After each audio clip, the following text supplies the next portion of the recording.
Okay, finally, yay! Let's see how long does my Twitch works. Let's see how long it's gonna work for.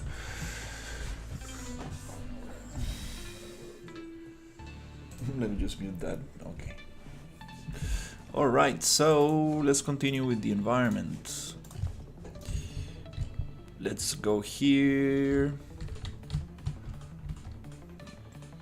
and continue with this area right there.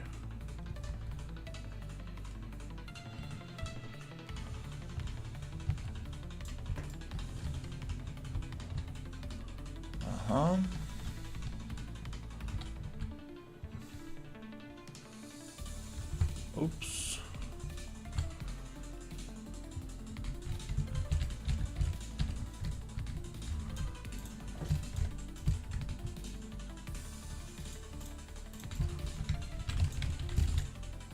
Got a little bit.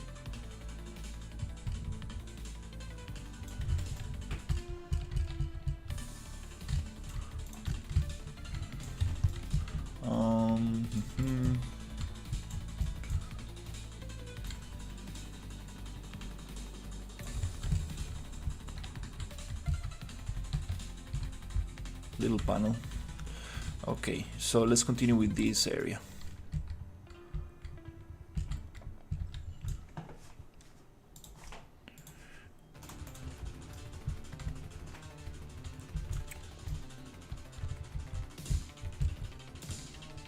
I want to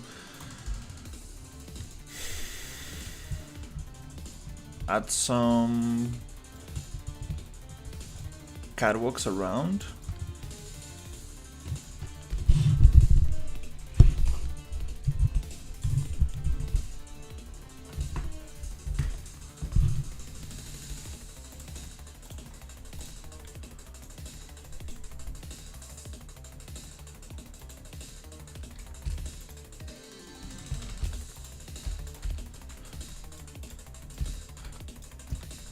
Yeah, let's see if we can actually do that.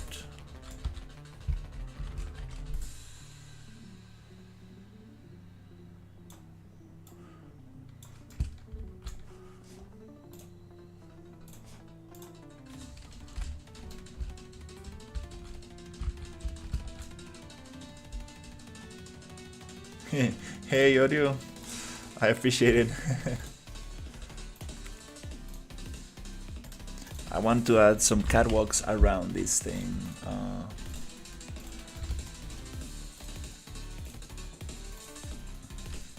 So I'm gonna place this in the center.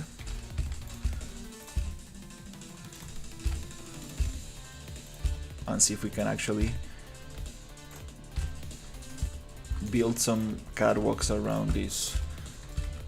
Not really sure how I'm going to achieve that.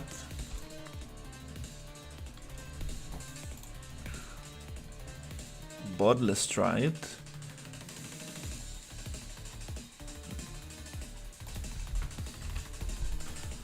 I made this piece yesterday.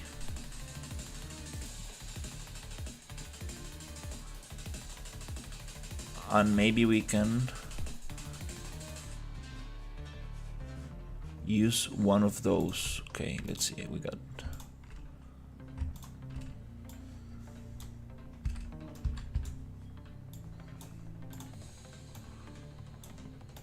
Let's try to use this one.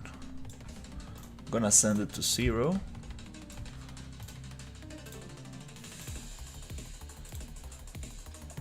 And I'm going to pattern, circle, radius,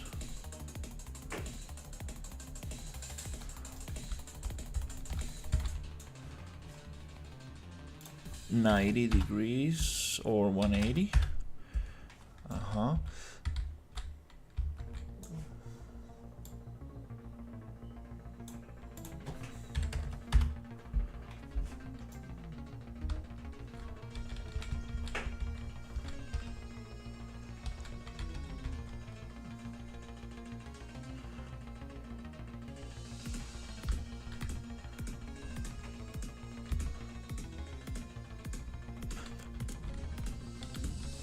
This is gonna be tough to get this to snap properly.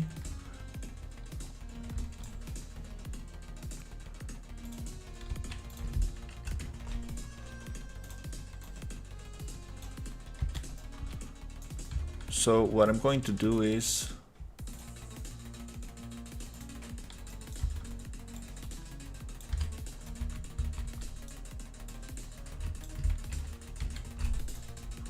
see if I can find that angle here.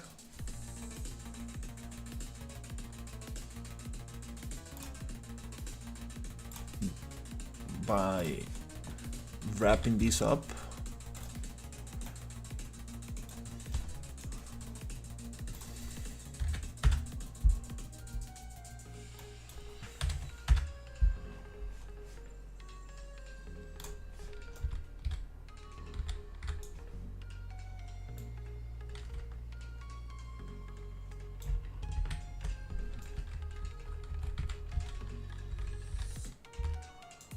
That's kind of close.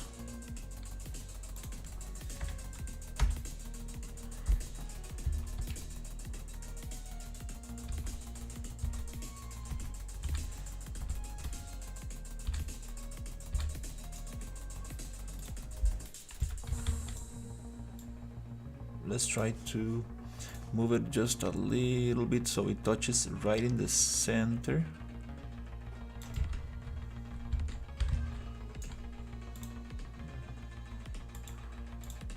Just gonna make sure that this is actually aligned.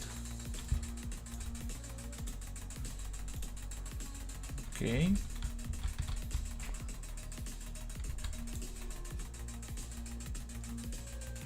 Wrap.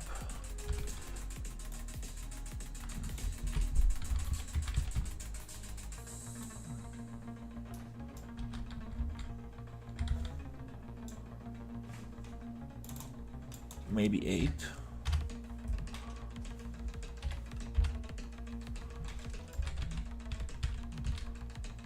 Okay, I think that might work.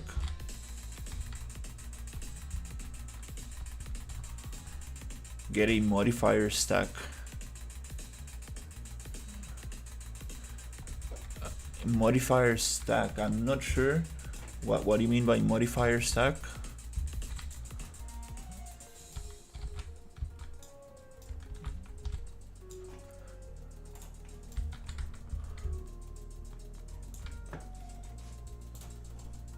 Let's put this back to 0 and let's use a pattern and see if we can actually close the gap.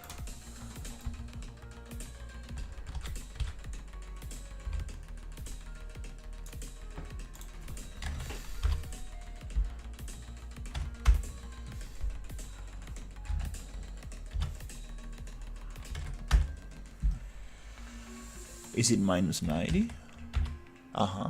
And then we're gonna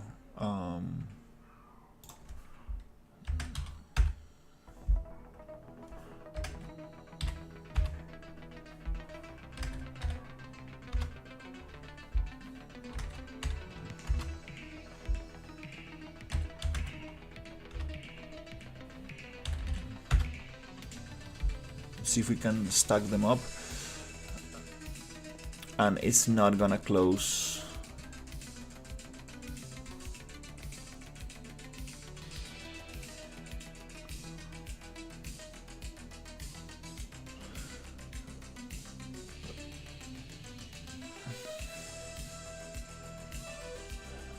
We can do something similar here, since this is an instance. Okay, it's touching on the back, but it's too closed here. So we're gonna accept this.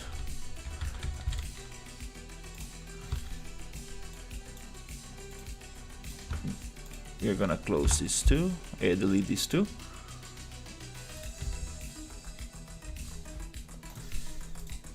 This one I wanna put it somewhere here.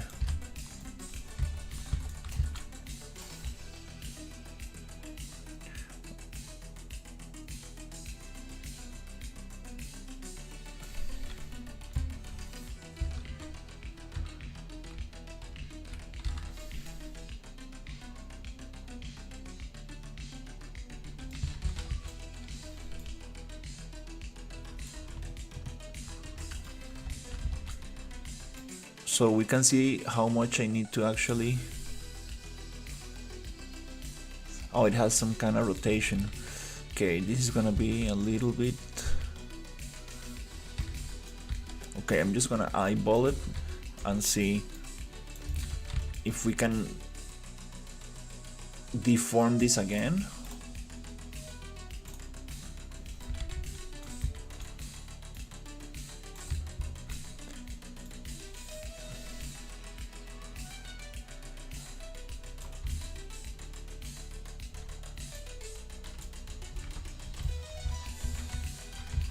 I need it to be thicker on this area.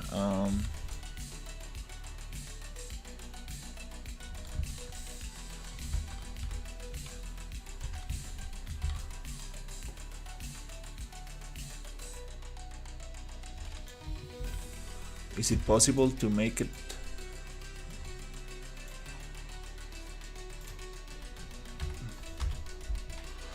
thick again here?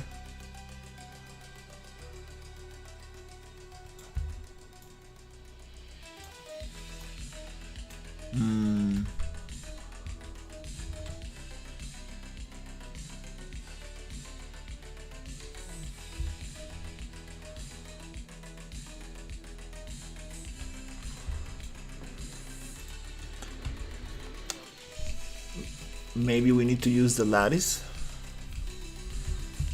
tool and try to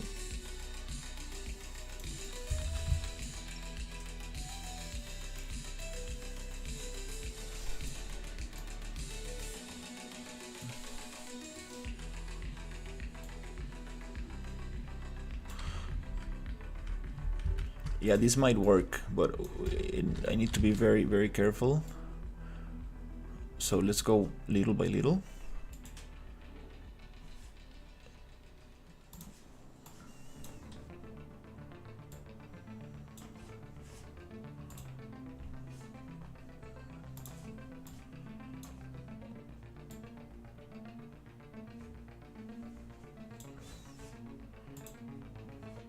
A little bit more. So it touches here. I think that's good. Okay, sweet. Then we're gonna do this. We'll leave one. Oops. This selection. Maybe like this. That's not bad. Lattice. Let's get this one. Make sure I actually select the right thing. Let's go a little bit. I believe that's okay. Wow, nice, it's working. One more to close that gap. Oh, one less. I think that's good. Sweet. Oh, nice. Okay, we got it. We got a little intersection, but kinda cool.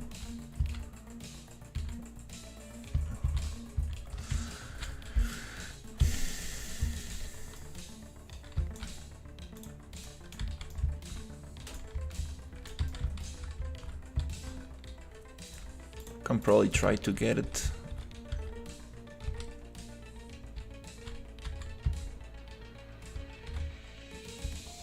And the intersection happens only in some areas. It's not everywhere.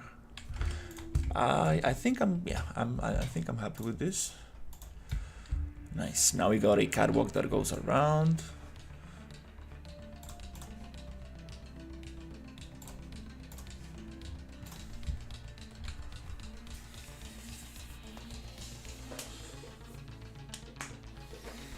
Just gonna merge that thing, send it to the center.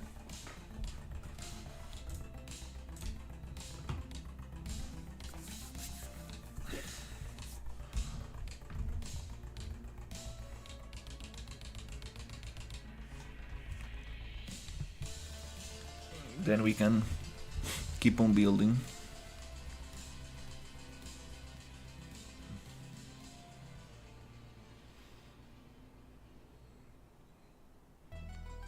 That's a huge mesh. That's a little crazy.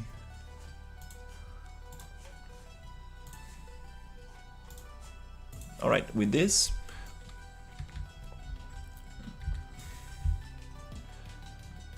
now we can just move it. We don't need this one. Let's go back to the cryo chamber room.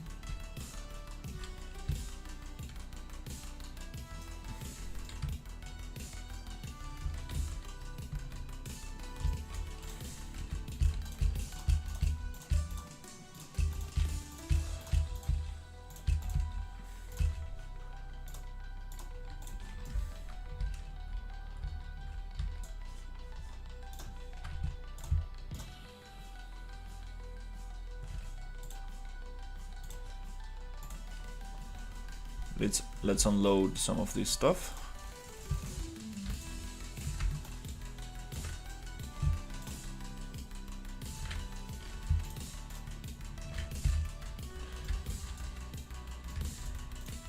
And I lost the thing.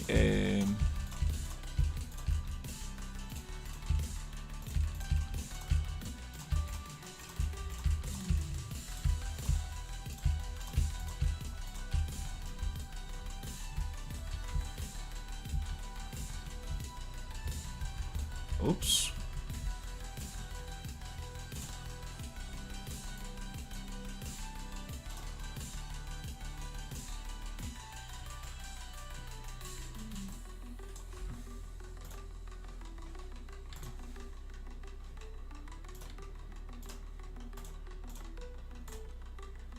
Oops, that's kind of funny. I just lost the mesh. Pretty sure I should have named it.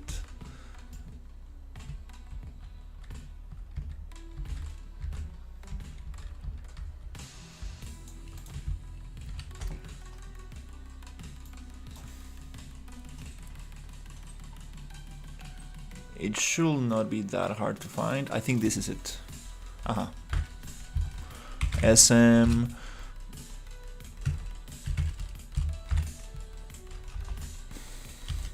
cryo chamber catwalk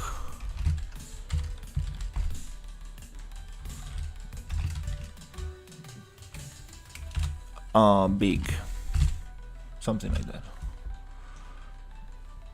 Okay, now right click, asset actions, select actors using this asset.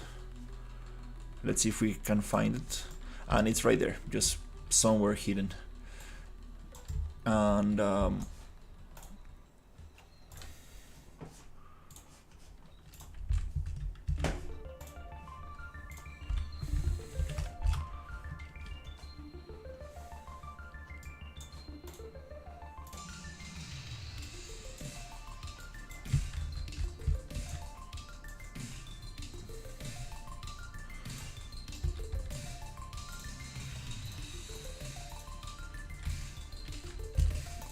just going to copy this location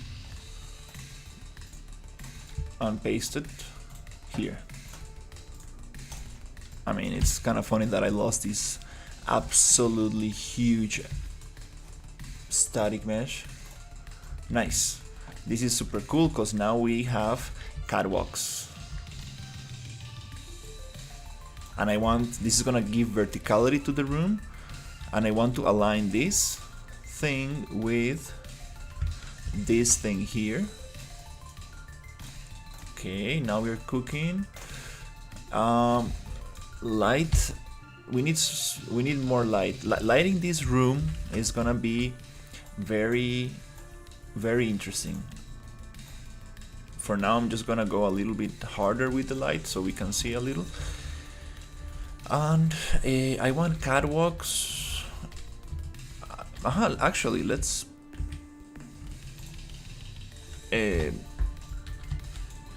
go up with this, and this goes up like this. so it gives verticality.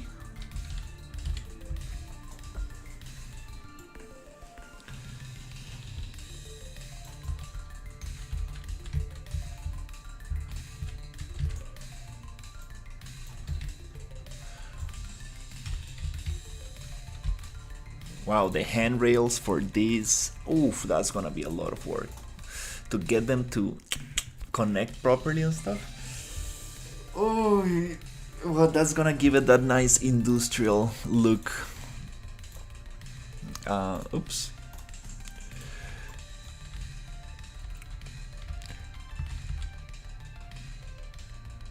Super happy with this kind of. It looks kind of funky because I lattice this, so, but it's okay. Kind of cool. Now I need to connect this here, and also we need to add the logic, so these things actually are. We need to add some structure so it holds, maybe from the top or the bottom. No, I haven't. I mean, I didn't make these assets.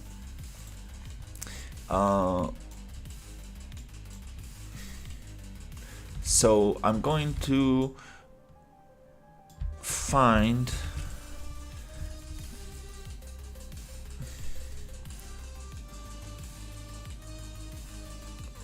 It's time to start grouping this a little bit.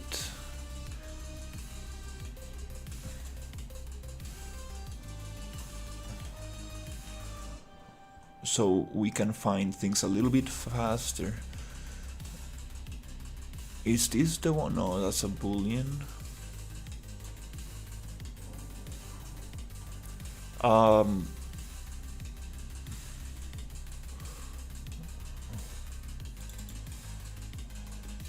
Oh, that's it. That's the one.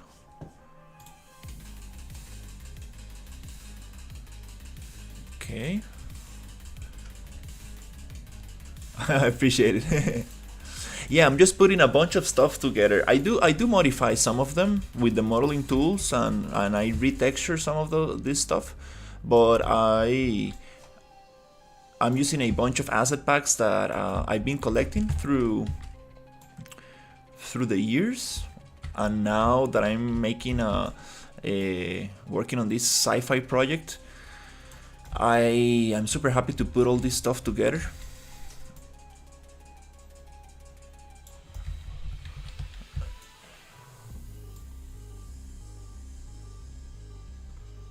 Okay, in this case, let's see how many we need. We want 1, 2, 3, 4, 5, 6. Oh no, we need less. We need 1, 2, 3, 4, 5.5. So 5.5. Let's just build this.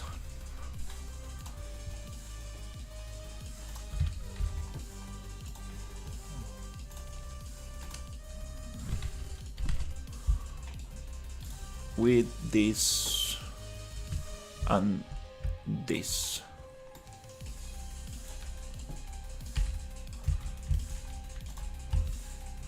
Five and a half. 5 of this and 1 of those. Okay. How long have I been working with Unreal? I started using Unreal in 2020 when it was Unreal 4.25. I started making 3D environments, again, like just kit bashing assets and putting stuff together for a small office during COVID, because they wanted to make these green screen backgrounds. So that's how I got into Unreal. Before that, I've been working with Maya, Blender, little bit of ZBrush, Substance Painter, and I went to school for 3D animation. So I'm a 3D generalist. I know the basics of modeling, sculpting, texturing, very basic rigging and character animation. And that's the thing. But I really liked environments, so I started making environments. I've done some stuff from scratch, like modeling every single asset. Oof, but it's a lot of work. Unless you really need something very specific, it's not really worth it to make it from scratch.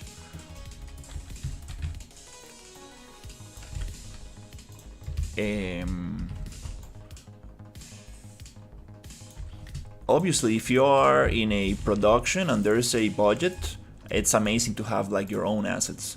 But for this project, I cannot really just make everything from scratch. And also, it's kind of nice to support other 3D artists. I'm actually using a couple of characters that I wanted to use, like, since I started using Unreal.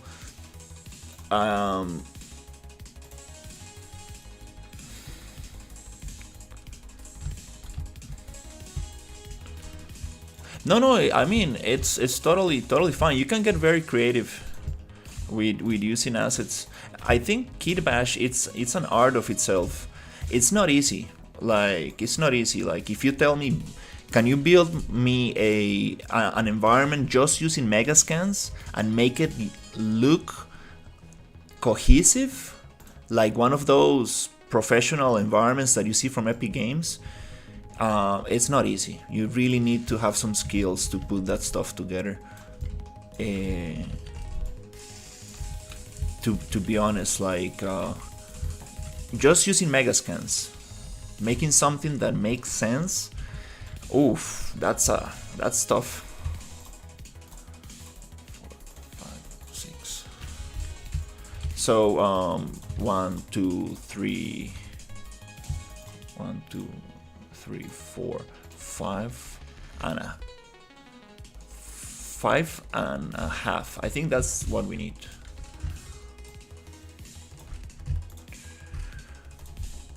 So yeah, I really like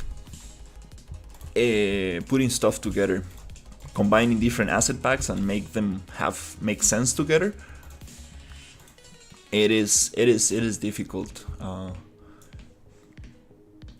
So yeah, the idea is to build like a very cool environment and make a small demo and see if I can make it run at 60. I want to achieve like very like a high detail environment and make it run at 60, make a demo, get a lot of feedback, implement that feedback and see if I can come up with something small but polished. I always made environments for renders and non-real-time purposes, so I'm kind of like very interested in the real-time aspect of things. That's kind of like the goal of this project. Initially I thought just making a walking simulator. I've seen other people making that, like very beautiful environments that you can just walk around, but I do want to add some mechanics to it. Oh yeah, without Nanite my computer will just blow up. It's crazy. Nanite is such a powerful thing, like super impressed with Nanite. I remember when I was starting in 3D as a 3D artist, I was using Maya, and one of my assignments was to look for a picture and recreate it in 3D. And I chose this corridor, like Middle Eastern corridor with a lot of little stones everywhere. And I made every single stone. And when I showed that to my professor, he was like, dude, what the fuck you're doing, man? Like, dude, that's not how it's done. You should just make a normal map or a displacement map. Like, you don't model every single stone. And now with Unreal Engine 5, you can model every single stone. It's crazy. it's way easier to make a displacement, but now we can handle like super crazy high displacement maps. Not for real time, obviously, like you want to be careful with displacement, but it's just insane the amount of detail you can add to an environment. I'm very inspired by for the Forever Winter, like the amount of detail they have in their environments. I'm like, wow, I want to achieve something like that. Oops, this was supposed to go back to this this center.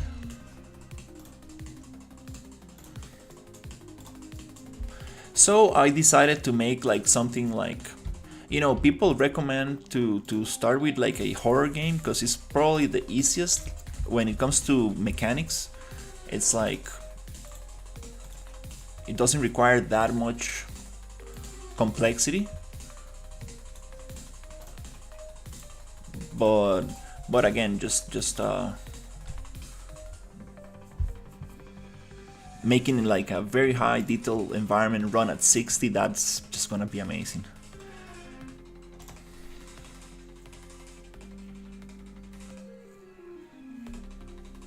Yeah. That's possible. For example, I was doing some textures in Substance Designer.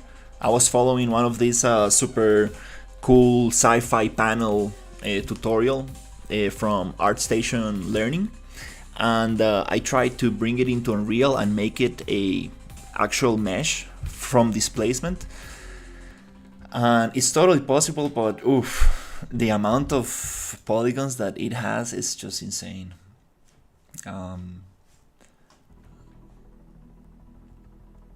Again, like if in a level that is just kind of like a tunnel, it might work if you simplify it with the simplifying tools.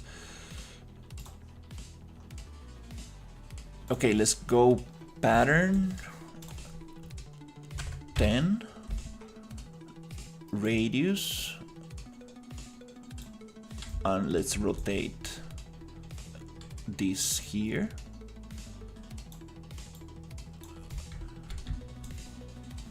Without snapping.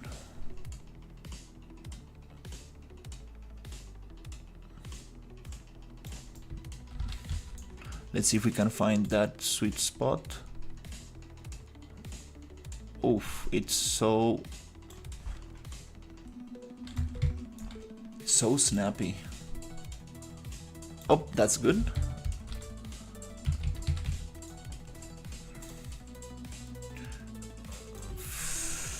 $53.2.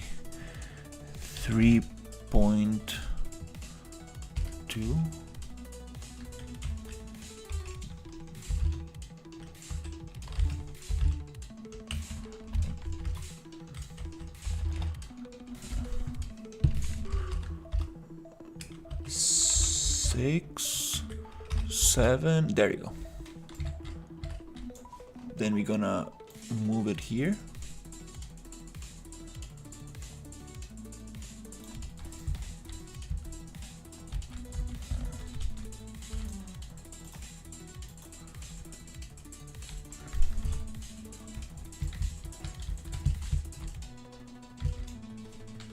Radius a little bit more, 50. But I mean, like, what about the puzzle? I would like to add some puzzles, nothing too crazy. I think that's very cool. You said sci-fi horror is the easiest, but what about the puzzle mechanics?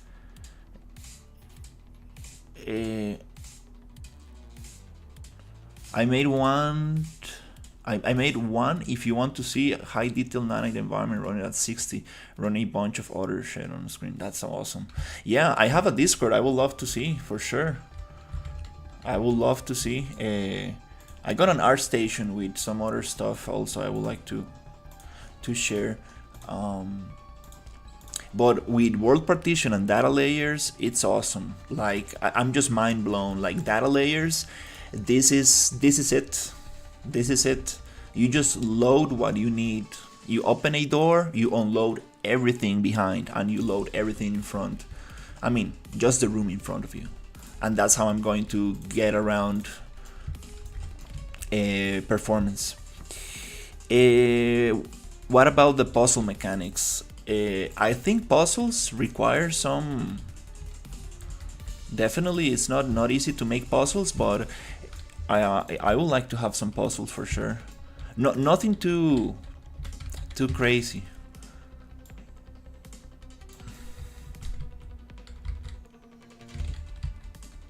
But that's a good idea.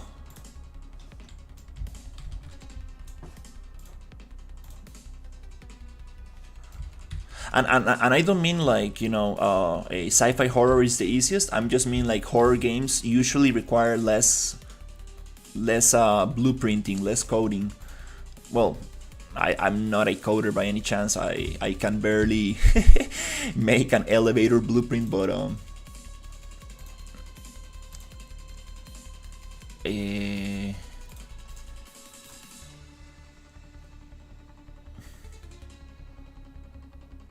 why do we have multiple heights? Oh, okay. Oh, okay, yeah. This is not okay.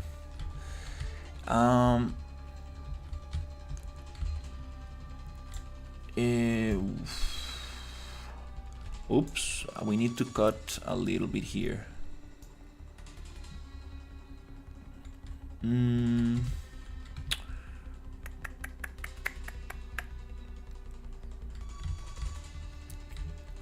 Let's see, let me think, how can we do this?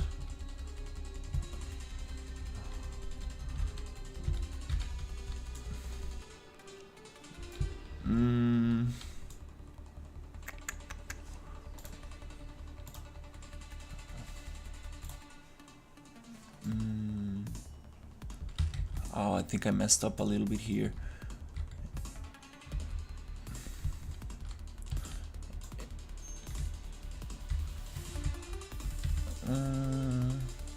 It's okay. I'm going to just going to go with it a little bit. I'm not going to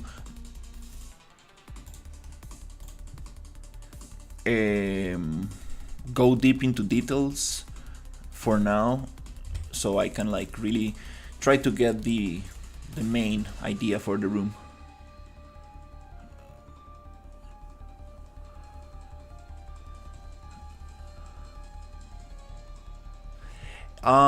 To move a project from 5.5 to 5.6,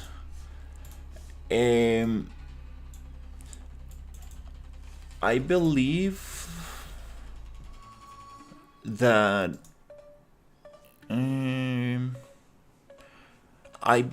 you need to launch the version of Unreal you want, and after you launch it, you can choose the project that you want to open in that version, and it will convert it to that version. But it's also good to make a copy for sure. Always make a copy.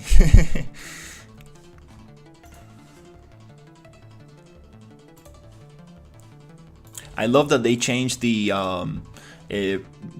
thing where, for example, you want to add an asset that is not compatible with the latest version, and now you don't need to install the previous version. You can just kind of like tell it, oh, this is a 5.4 version, push it into 5.6. That's awesome, because before you needed to download previous versions of Unreal. That was such a pain,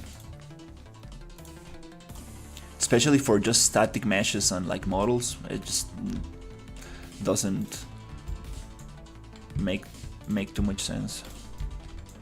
Okay, let's get this thing here.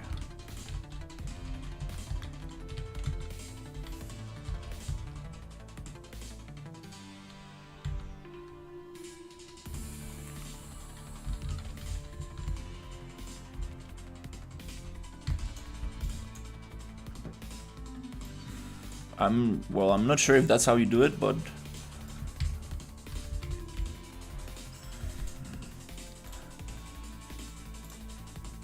think I did it like that last time.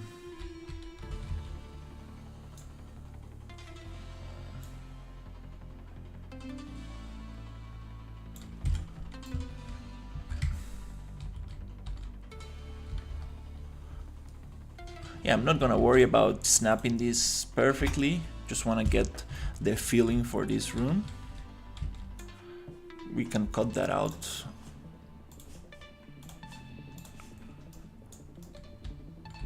We can cut that out a little later. Now I want to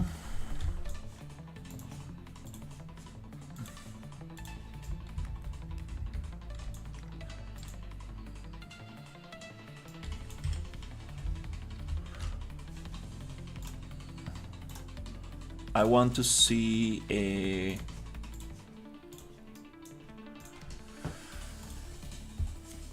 how we can add structure to this, and how can we add actual oops.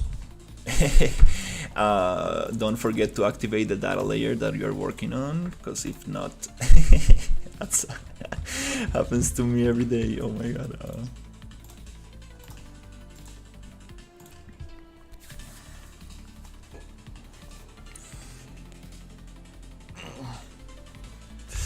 The problem with this room is that we have glass, water, and a lot of stuff.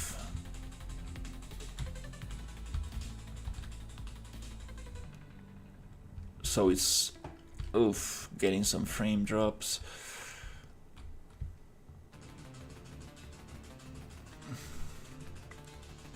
That's a small catwalk.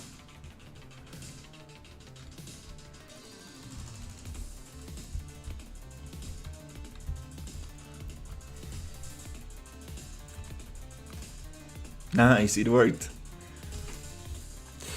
What is this room all about? Okay, so this building that I'm working on is a energy facility that goes into a research lab that goes into this cryo chamber kind of room. So the story is a little bit all over the place, but the idea behind this area is that humans are experimenting with these alien creatures, which are actually friendly. They are like non-hostile, and they are adding like micro implants and chips to make them into like a I'm not sure if that's the right word, like a bioweapon. So they want to use these creatures as soldiers, and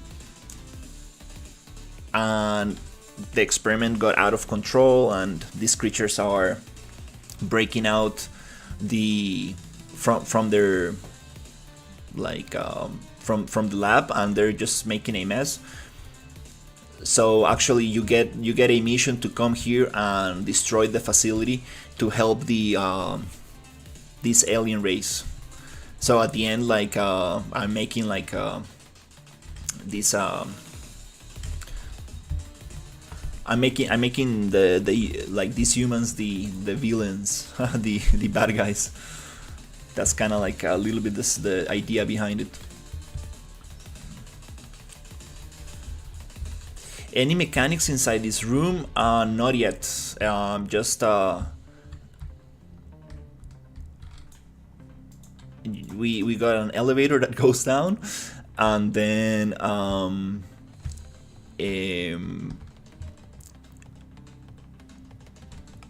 I got some water here. But besides that, there's no mechanics. I do have some enemies and stuff, and I'm thinking what these bubbles look deadly.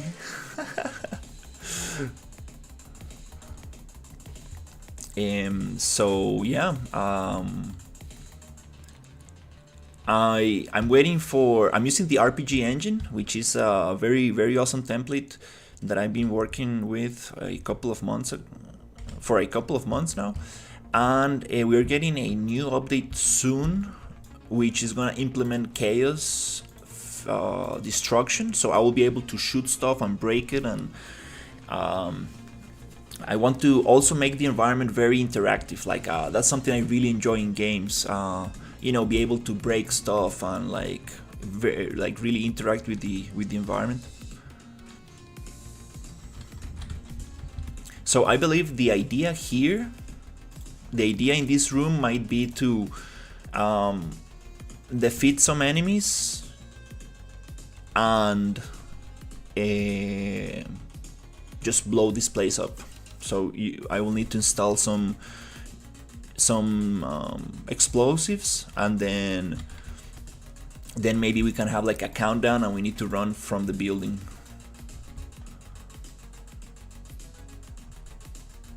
Maybe one of these huge crab characters breaks out and you need to run away from it. Chase, like a chase scene. I like those.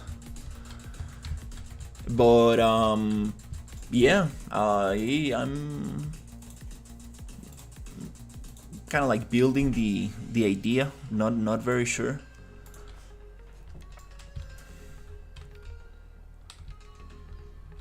Okay, so let's think about structure and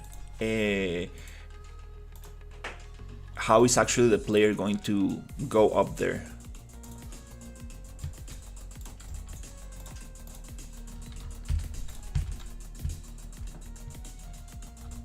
Okay, we're gonna make another level like this. We also have ladders and stuff like that. And I wanna see if we can make it go up.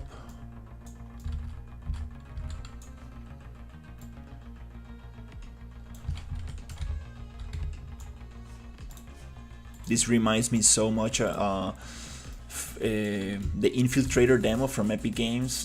That environment is so nice. I actually extracted my favorite room from the Infiltrator demo, and I would really like to expand it and work on it to have it in another area.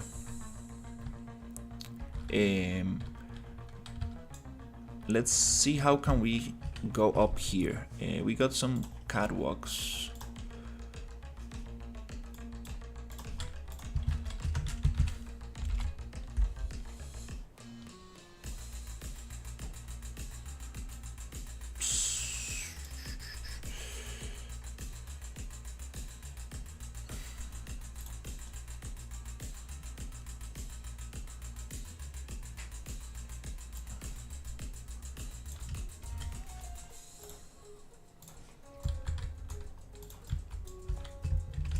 Let's see.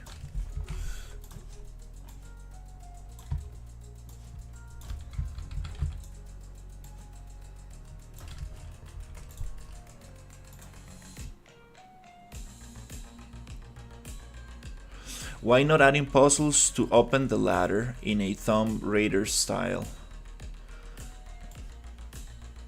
That sounds very nice.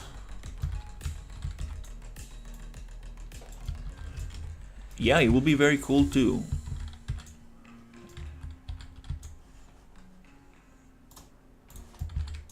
To make it so you need to activate these things.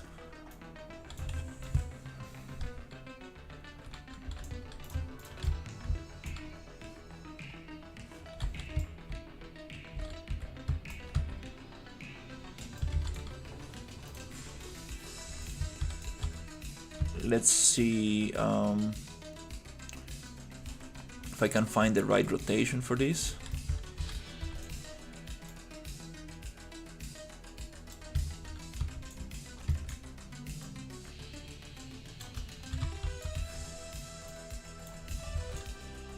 Yeah, one game that I really enjoyed when I was younger, it was Zelda 4 Swords for GameCube.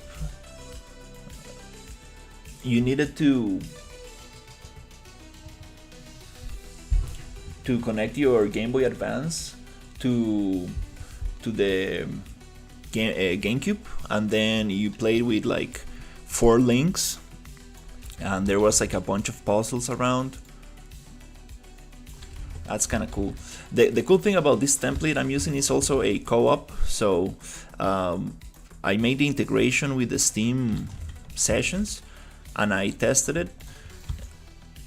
The problem is that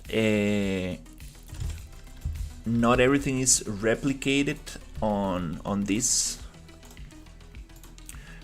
level. So I will need to test it out.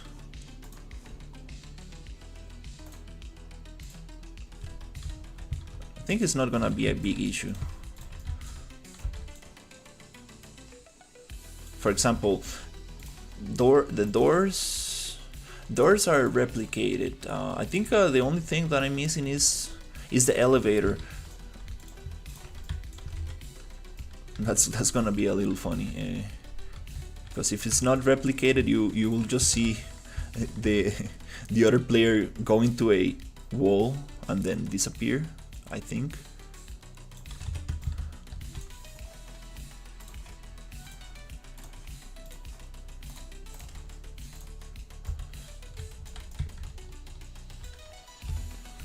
Let's add another light just so we can see. Then we can light this up with proper practical lights. Okay, here we do need some structure. This is too small.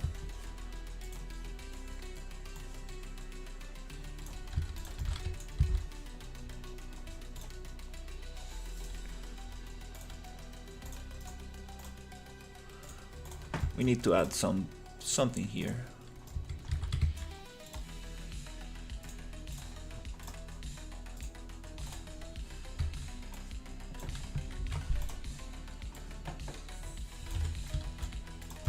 There's also crafting in this template. There's a lot of mechanics. I kind of need to like go through the template level and just see what mechanics can I use. There's lock doors that require a key. There's doors with a code.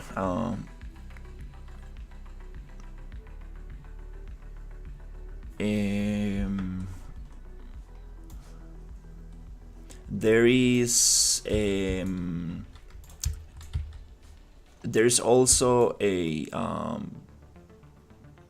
kind of like toxic gas that you can like wear a mask to avoid.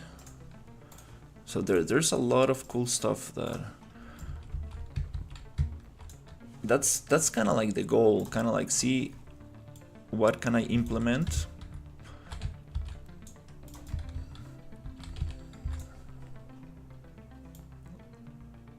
How many mechanics can I implement from the template, and how can I modify them to fit the idea.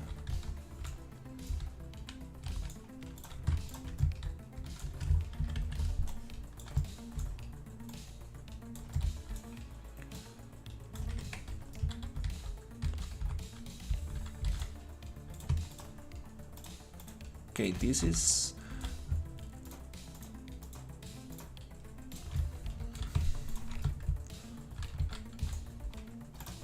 not the sweetest connection.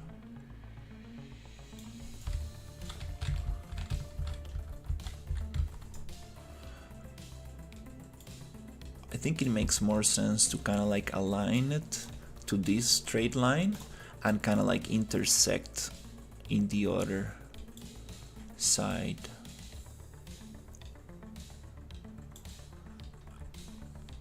Kind of.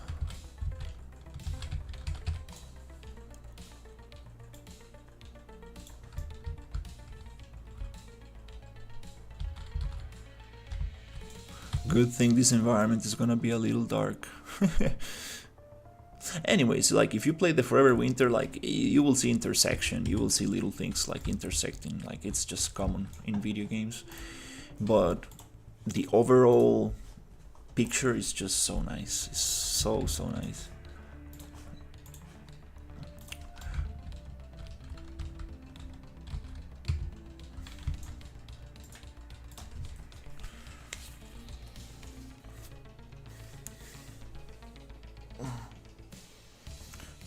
There's also a construction system coming, so that's very very cool. Okay. We got some funky stuff going on here. Okay, we can get to this floor. Nice.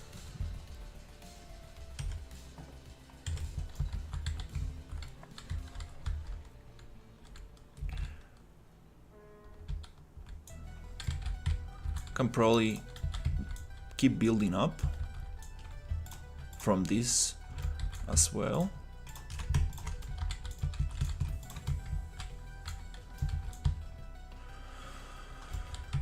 Ooh.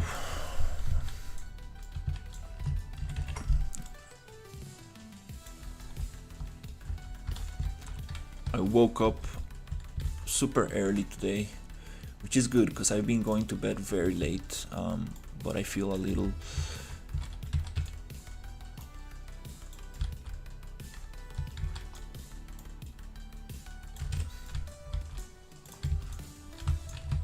my eyes are a little heavy.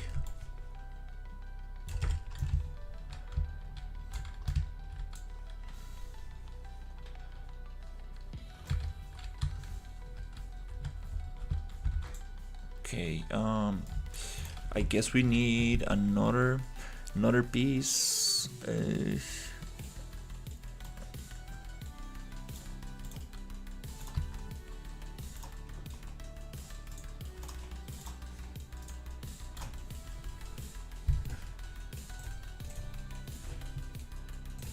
Is this the same playlist? Nice. Okay, let's.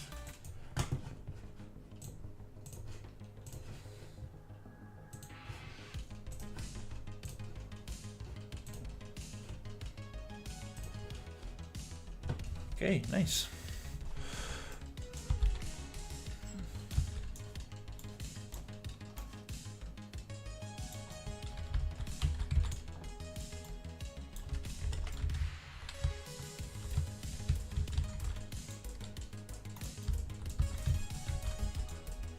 We can always just push this a little up.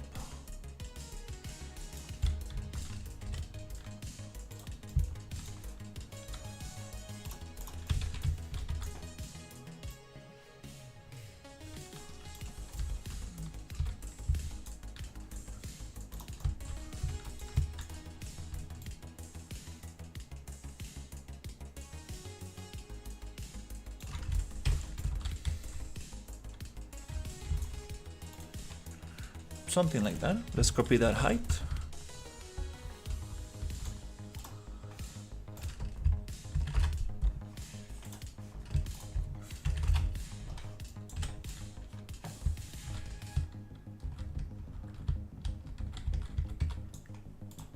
Also here.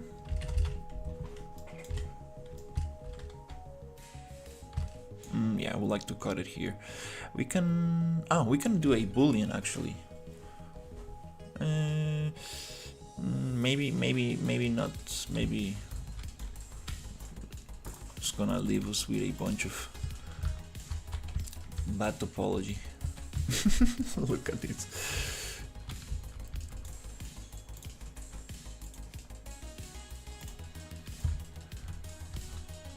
Okay, we can have this stair.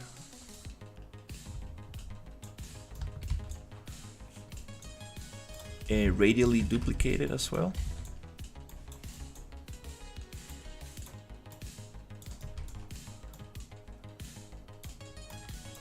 Wow, this is a huge area.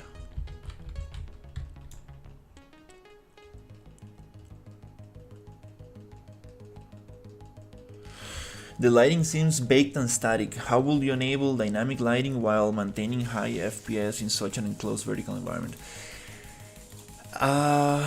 Yeah, I'm not sure. I'm not sure how I'm going to achieve that.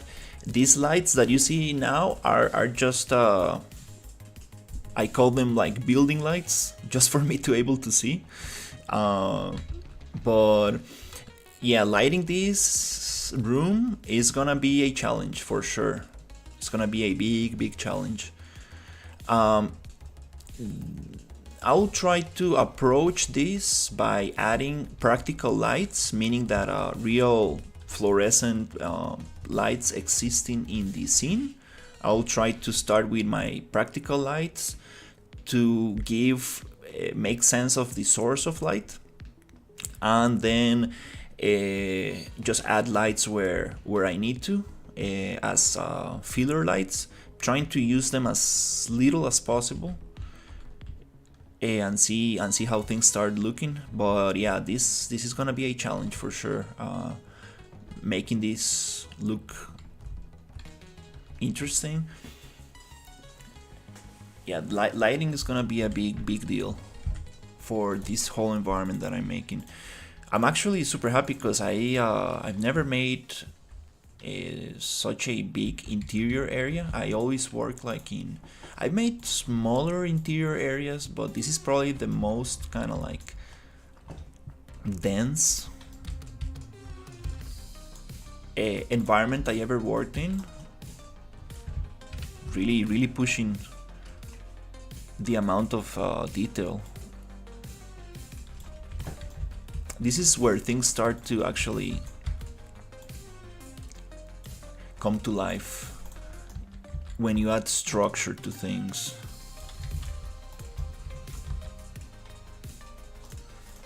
And this is what is gonna give it that industrial feeling.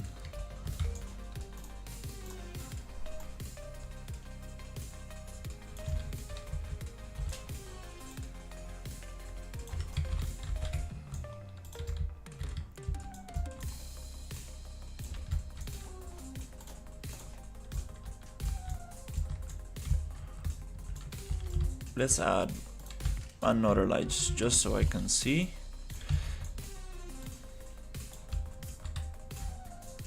And lighting is something that you need to actually think about right from the beginning. Like, it's not something that you are like, oh, I'm just gonna do it at the end.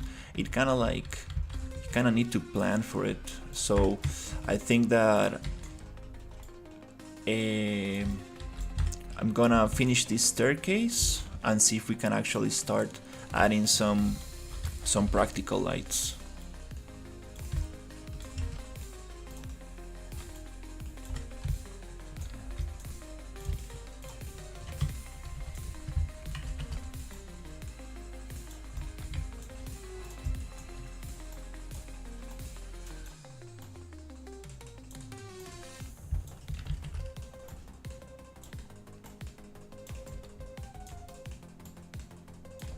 Again, this is just for me to be able to see what's going on.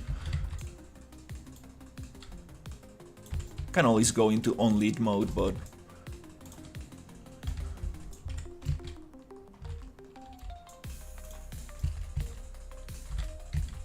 wait, is this actually well placed?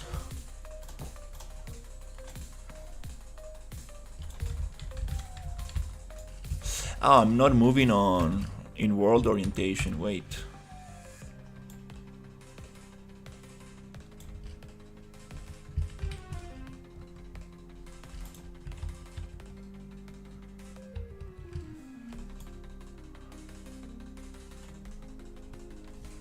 I cannot change from object to world? It's the same pivot point. Oh crap, what's going on here? Okay. Anyways, let's try to copy all properties, paste all properties. Oh, now I can change. There you go.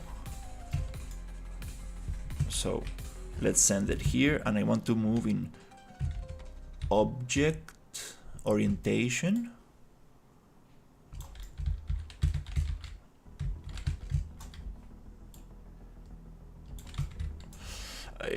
Oops, I don't know what's what's going on. Oh, yeah, that makes a lot of sense. It's not even snapped properly. So let's copy all properties, paste all properties. Now we are inside the grid. and this should snap.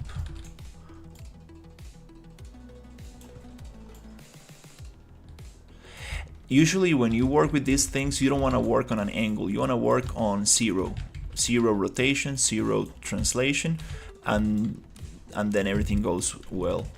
But if you already placed it in the scene and you want to work with a little slight angle, which is 1.96 degrees, you need to move in object orientation.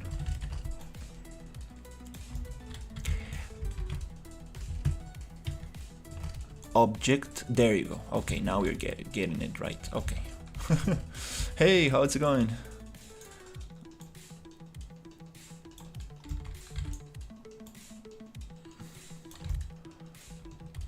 Okay, here I'm gonna go to, I'm just gonna make a little copy of this thing.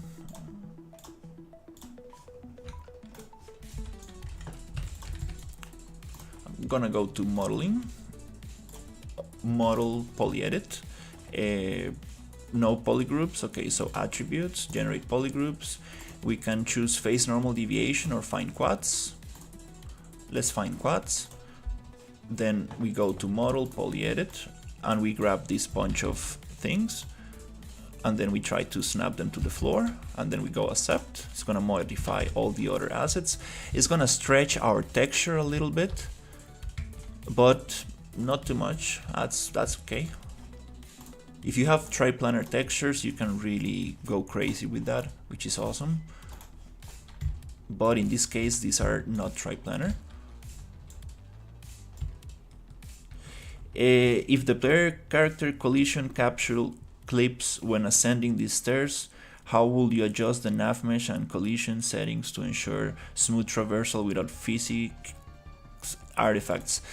One way that I found how to deal with that is to create custom collisions and let's see if I can find it. Is it this one? Control C. So you create like a ramp instead of stairs.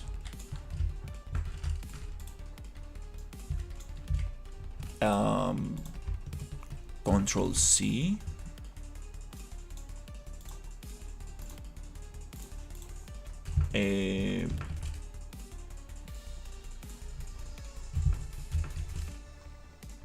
Okay, for some reason doesn't want to show the collisions. Let me, oh, it's Alt C, sorry, not Control C, it's Alt C for collisions, Alt C. So here, you see we have these ramps. So it's not calculating each step, it's just calculating a straight ramp. This is how I've seen some people fixing this thing. I'm not sure if that's the right way to do it, but it seems to work. That way it feels like the character is just going up.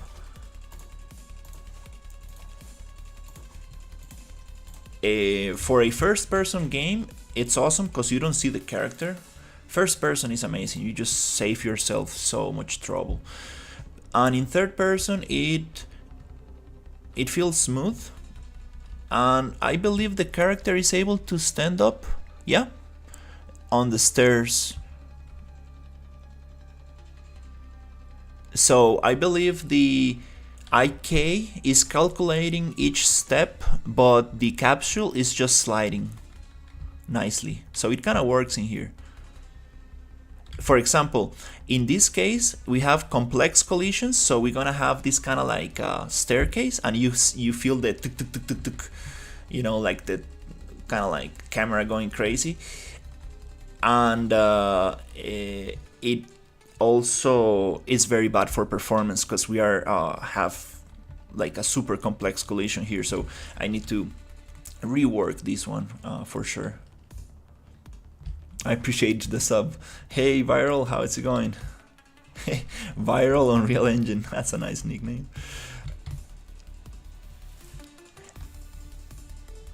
Also, this project is using the Gasp animation sample, and I'm having some issues on the elevator as well. When the elevator goes up, the character squats. There's some kind of like physics or something in there, and when the elevator goes down, the character levitates, which is kind of funny. That's something I will need to figure out.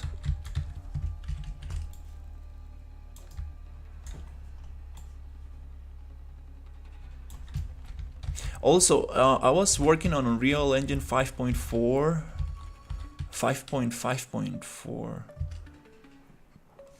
I believe it's the latest. Yeah, 5.5.4. And when I moved to 5.6, I had some issues with the pelvis. They changed the retargeter, so I needed to deactivate the experimental state machine for my character to kind of like work properly, because every time I move the camera, the IK feet kind of like were placed in like the feet of my character changed place, and the pelvis was just kind of like dancing, kind of like tweaking.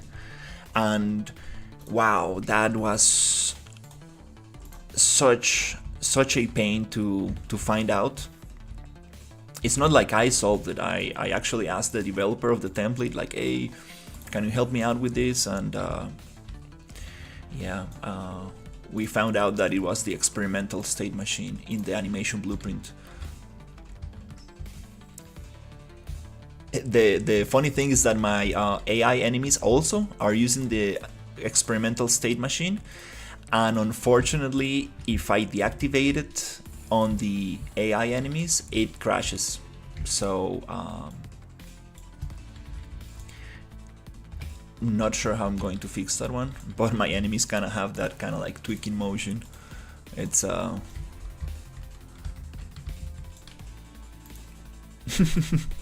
it's like the pelvis kind of like moving and trying to like find like a place to. No, I'm not sure how to explain it properly, but it looks very funny. It looks like the character is kind of dancing or something.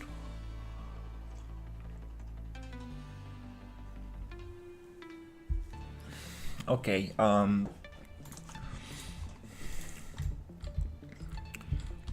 This looks funny. Okay, let's think about structure. So this is gonna just hold here. This is gonna be. We probably need to change this so it actually ends here. This is. This looks a little bit ridiculous. This is not how anybody will build a staircase. And here we probably can add some pins in here for structure. The ones that I really want to add are the ones that are going to hold this structure.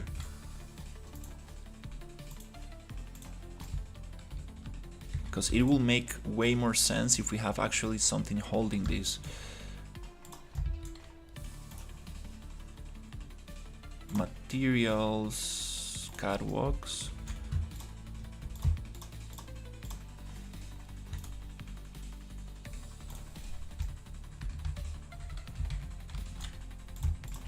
Let's change it to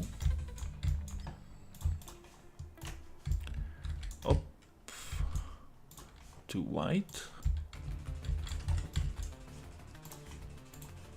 and then we're gonna change this also.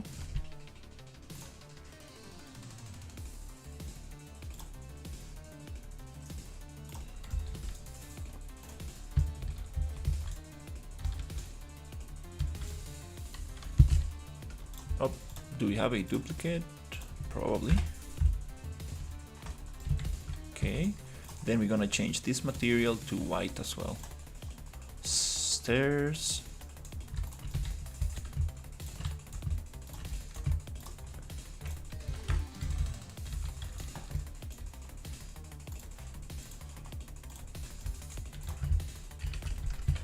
And the piece I'm looking for is this one. Oh, the content browser also got a little buggy, especially when you are docking.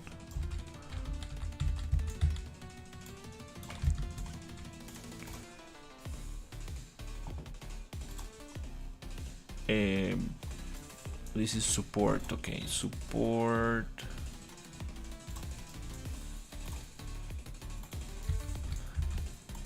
Okay, this piece is the one that is gonna make it look super awesome. So in that case, we're gonna just send it to the center of the scene by copying this location.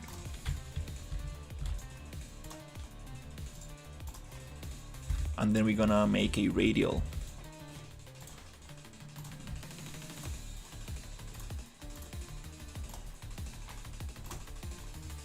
Pattern.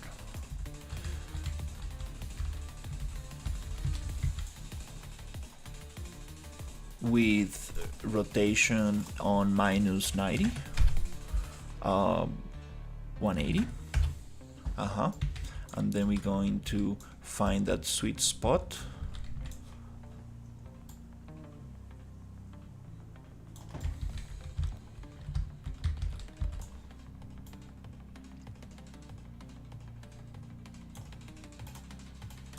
This is very sensible.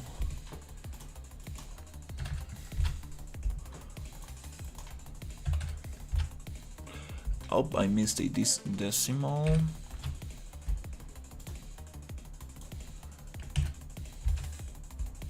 Okay. Maybe 8.5.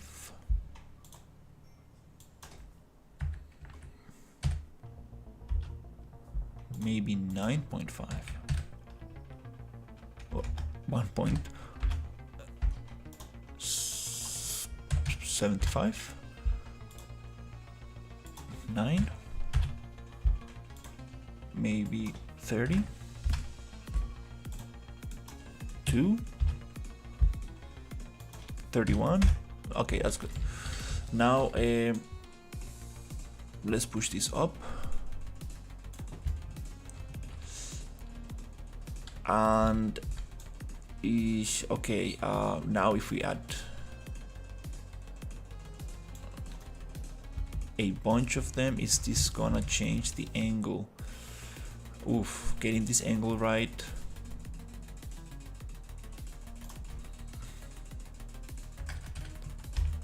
It's gonna be tricky.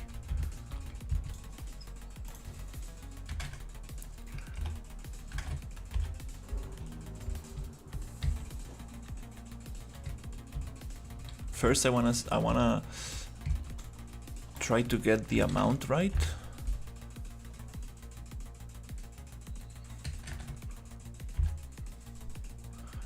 I have no clue what the number could be.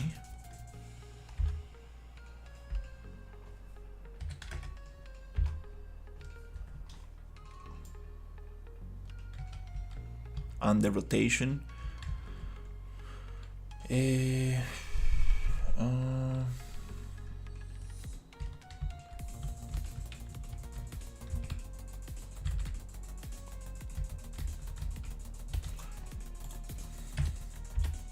Oof, it's just 1 point. It really changes the whole thing.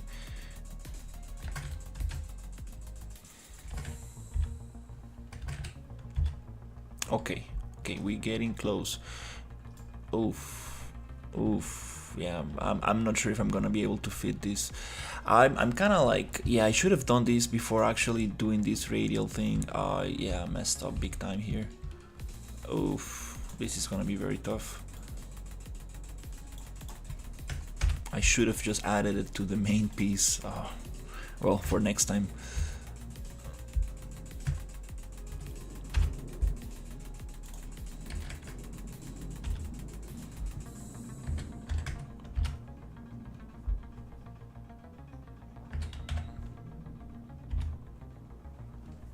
Okay, I think that kind of works.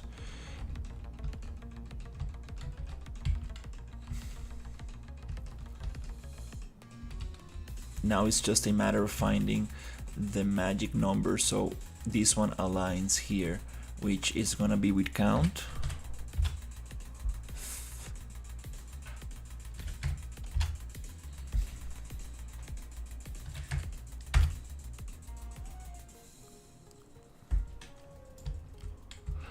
That's not that bad. Yeah, well, it's not exactly. No, it's not exactly what I wanted, but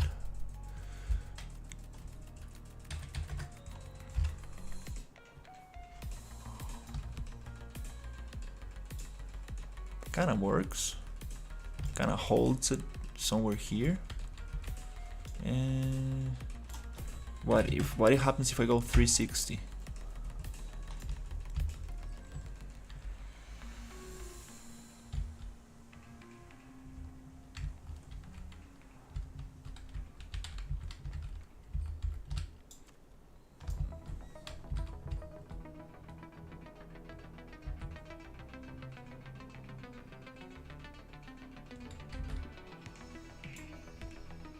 That's too much, too noisy.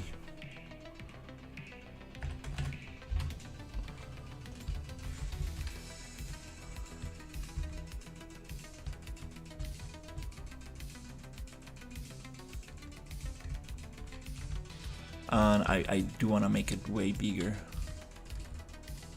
so it holds a little better.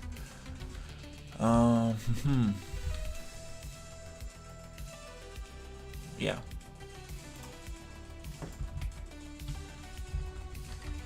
Okay. This is something I need to take in consideration before using any instancing tool or whatever. I should probably have all the pieces together.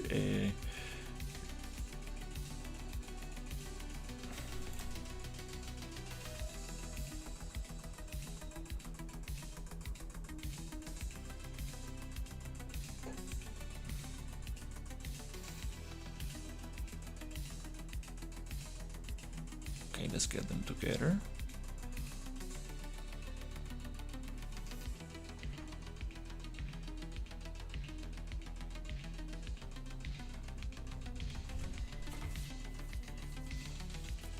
That's a big mesh right there.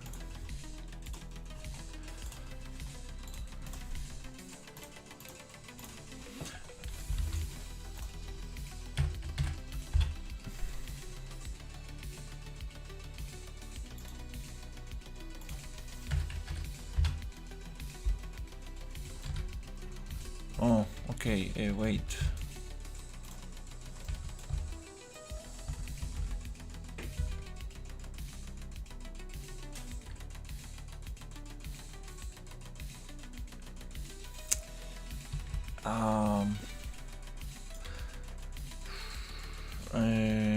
No.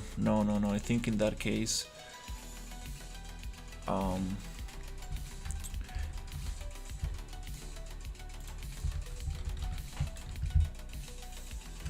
gonna make a copy of this.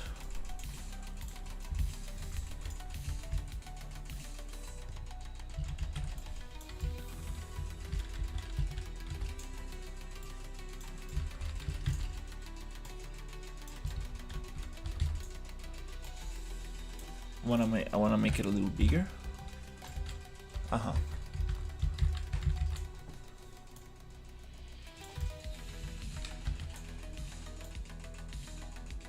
That makes way more sense. Yeah.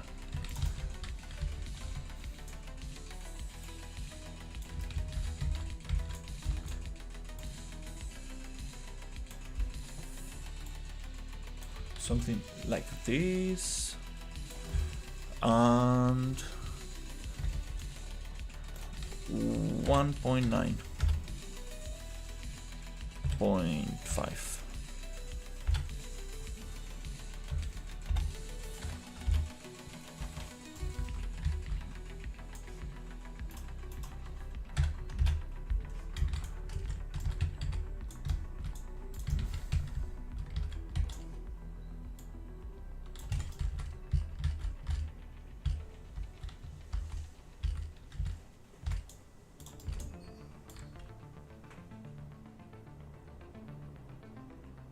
yeah, getting all of them here, that would be amazing, but that's not gonna be possible.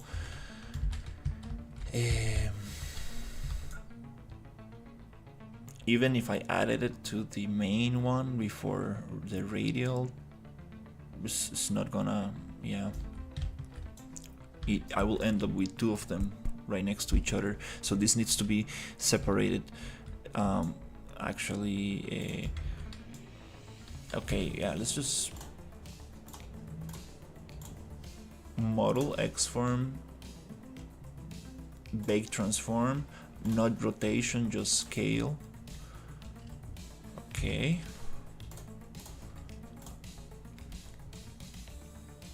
Let's delete this one. Let's find the main one. Oh, wait.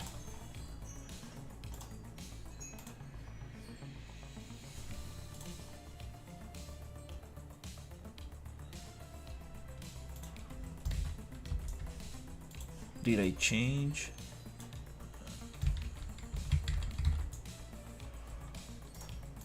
Oh, okay, wait.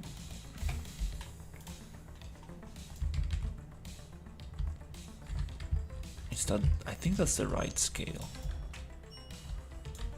I'm just gonna check. Yeah, I believe that's okay. That's already the scaled one.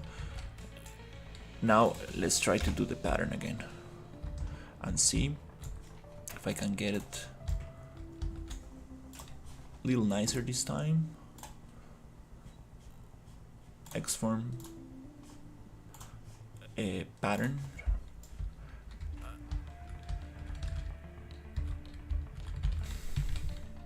That's a little nicer.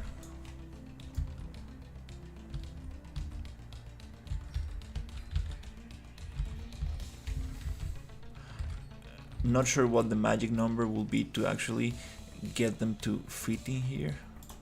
Is it like a bigger number?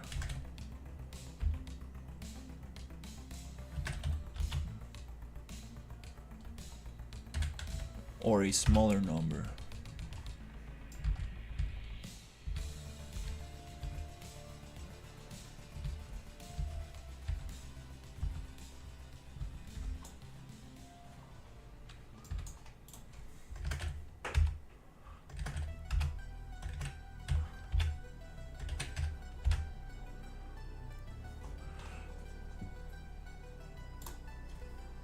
Might be a bigger number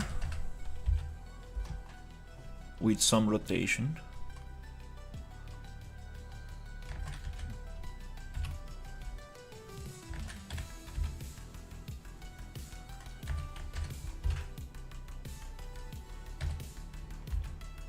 Oof, I'm almost there. Yep, almost. To make them go closer, we need more of them. Let's add one.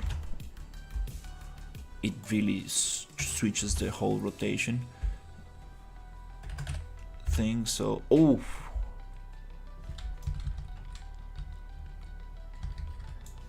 I believe I need to add more of them.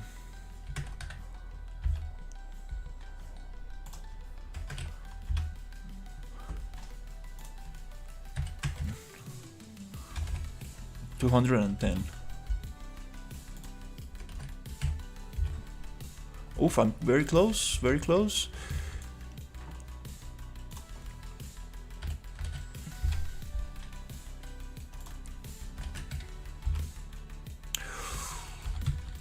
I'm almost getting that to be centered. That's gonna look so nice.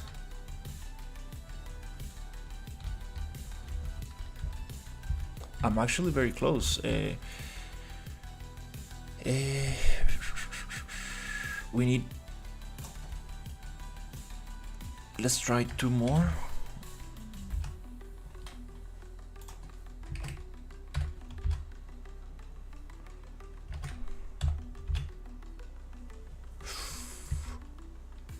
Super close.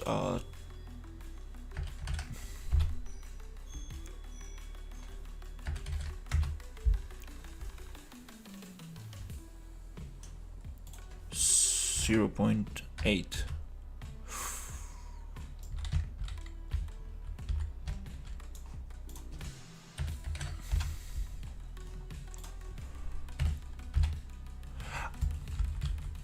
Oof. Oof.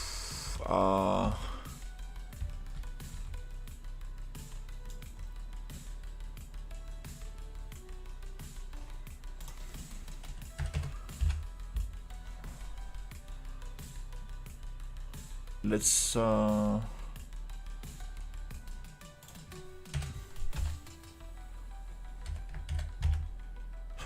okay, I think I got it. It's very close.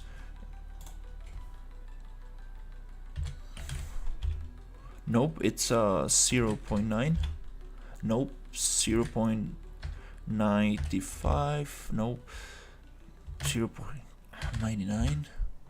No, it's 1.05. Oof, 1.075. 1.08. Oh, okay, I'm happy with that.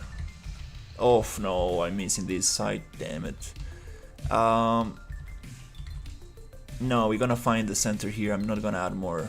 It's too 220 pieces is too much. I think I don't want to add more.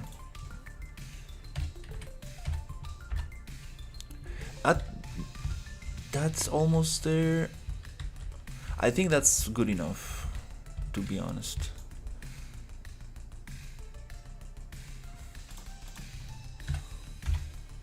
No. That's it.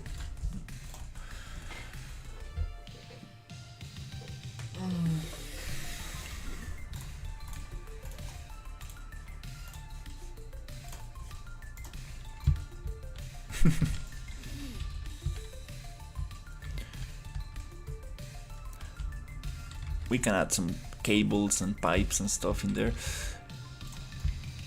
It feels like proper structure. It feels like it actually holds this thing.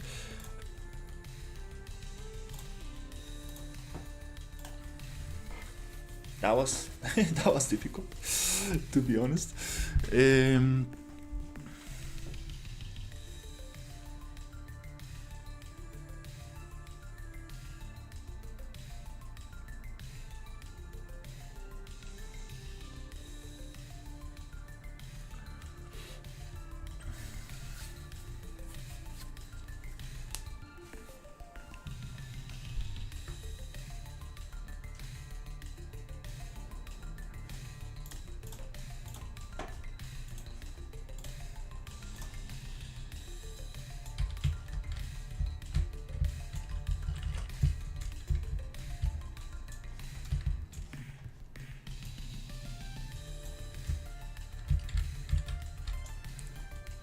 Now we can push this up.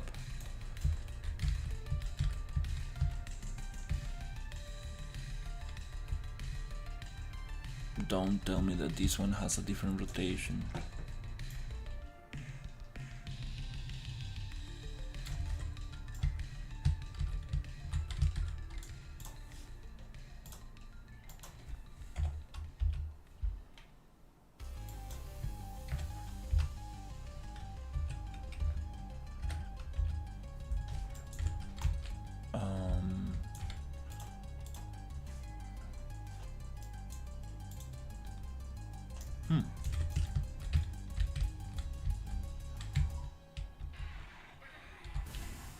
Oh, no, it's not gonna match everywhere. Oh, it's funny. Oh, wait, it might. No, I think. Oh, I think the rotation I was.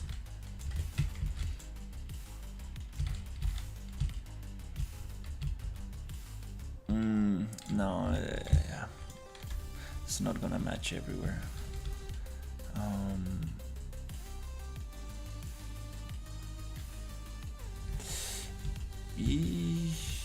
We can just probably add a metal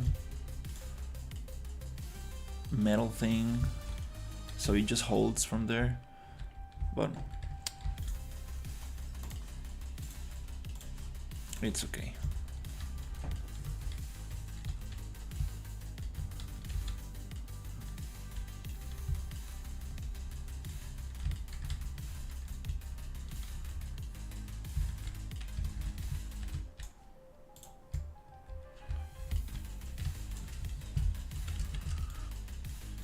Okay, I wanna see how can I make this one hold a little better.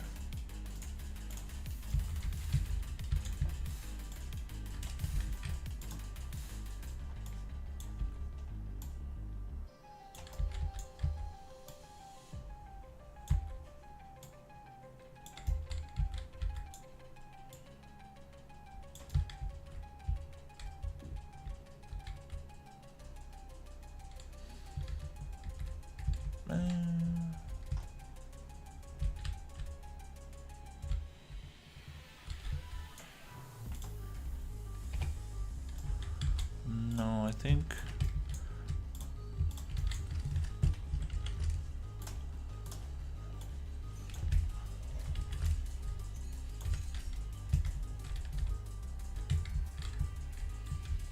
that makes a little bit more sense, but it looks kind of strange.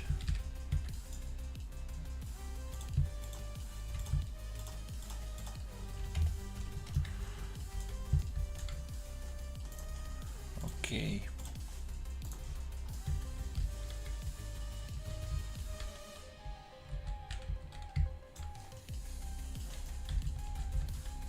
Oh crap, okay, we got these ones here.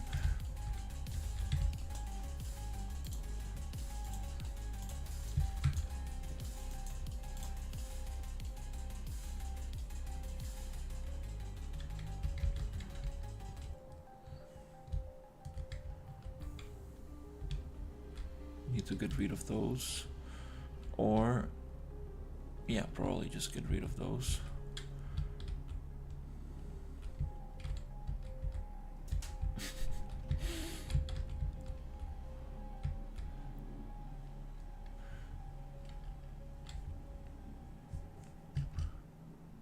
I got this LOD issue where the camera goes very far away from the character. It breaks. Actually want to test something.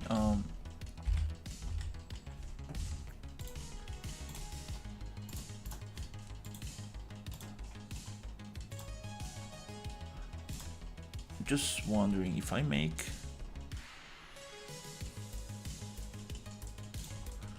I tried making the skeletal meshes nanite, but I was getting issues when building.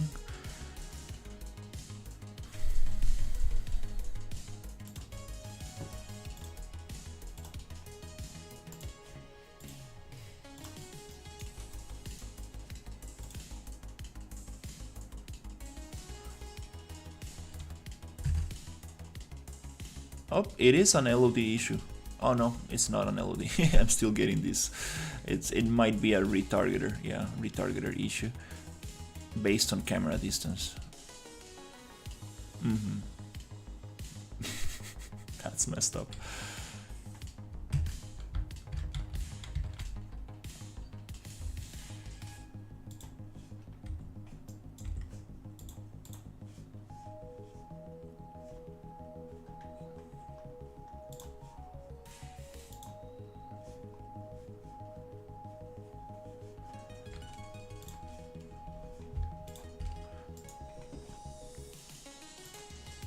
Just gonna double check.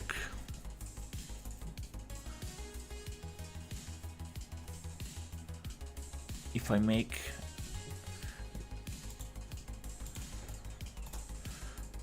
the UEFN mannequin also nanite, wanna see if I get that issue. Still, I think I still gonna get it. Yep. Yeah, it is a real-time retargeter problem based on camera distance.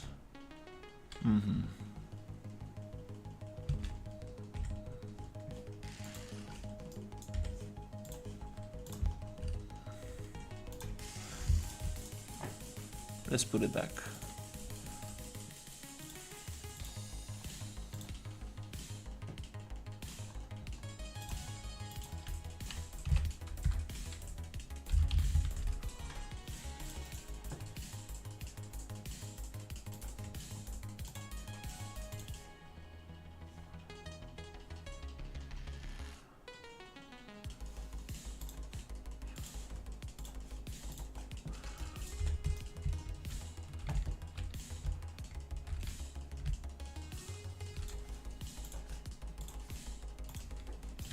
Okay,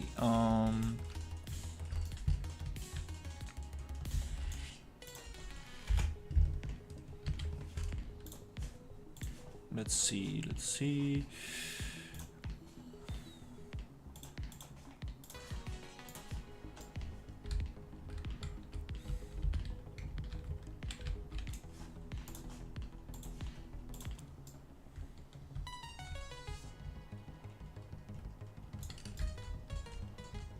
Okay, so structure. Let's see how can we add structure to this.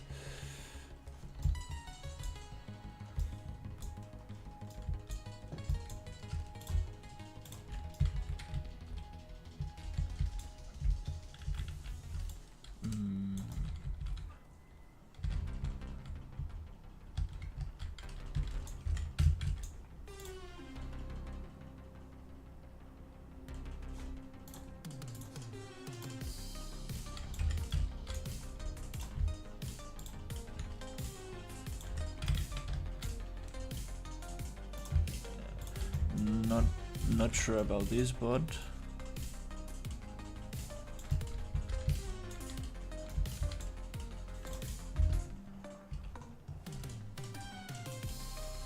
oh, maybe these ones?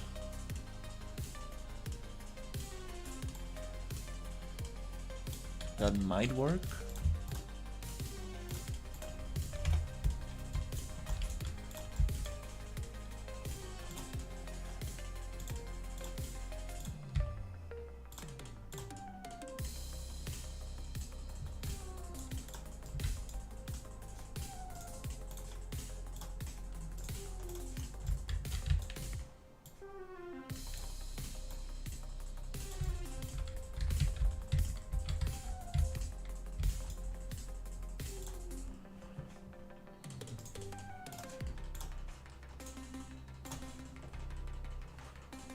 We need to add the rotation.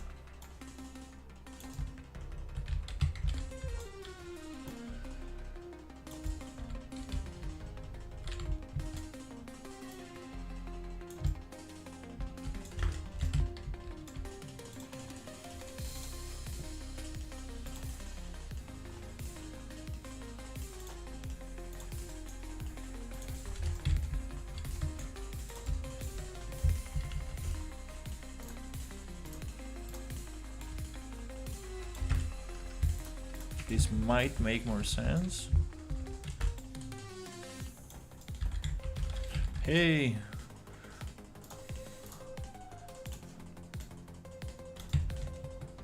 Adding a bunch of structure. Okay, I see. This one goes, yeah, kind of like playing with these round shapes. Trying to find trying to make sense of the structure.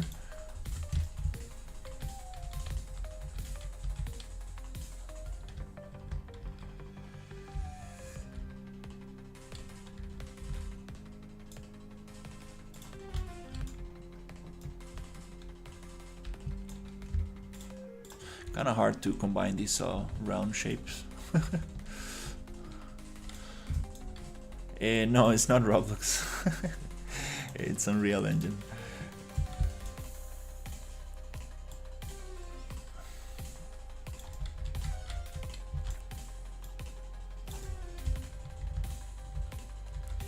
Not sure if it's Suno, but it is most likely AI music.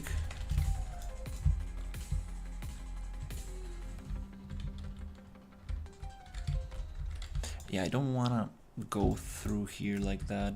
It looks kind of strange.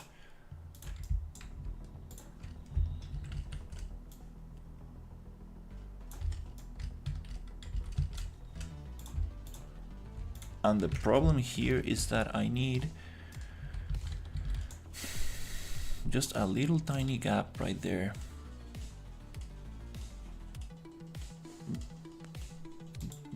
Maybe like this one.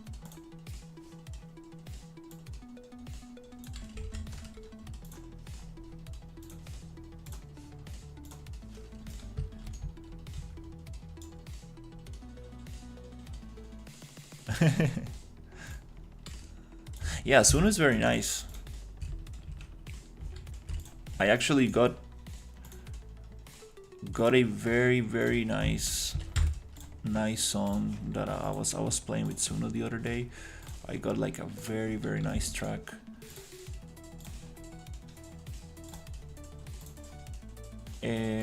Let's modify this.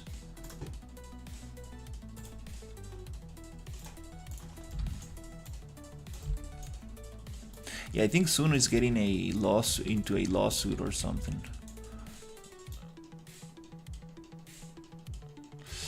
Okay, so we end up with these ones here.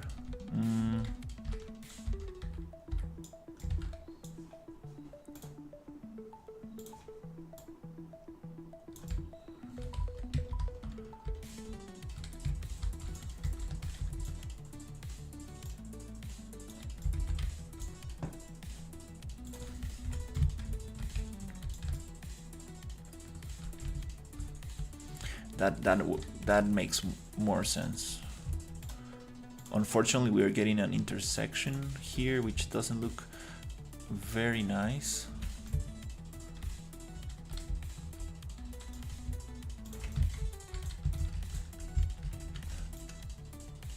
But definitely it holds better.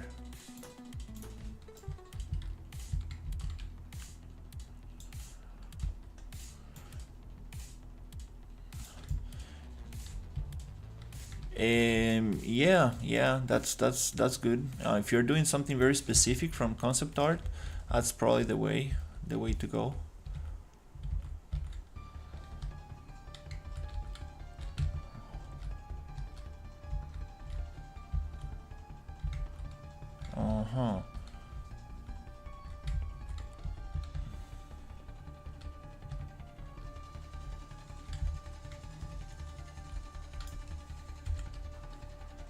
Then we can add maybe one support here. I think this might hold in real life if it is attached here.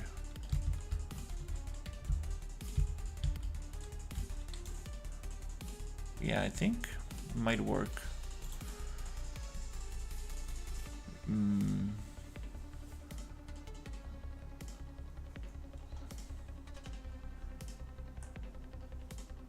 Let's see, maybe.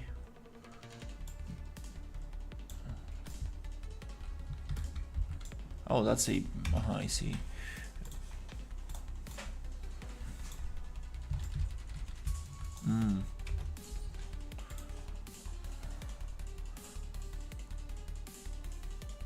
I think I need something like this one.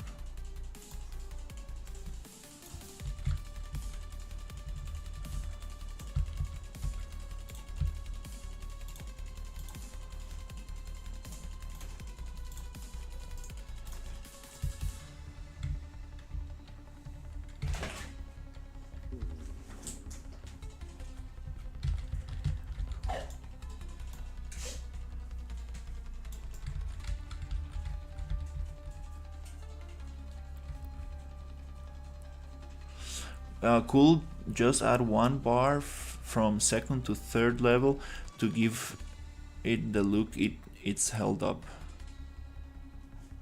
Thank you, Adam.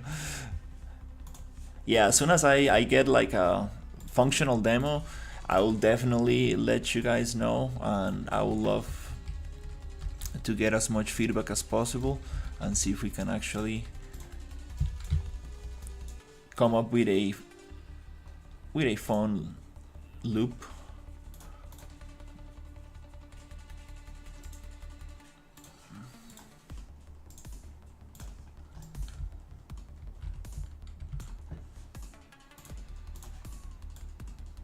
Okay, yeah, I think just one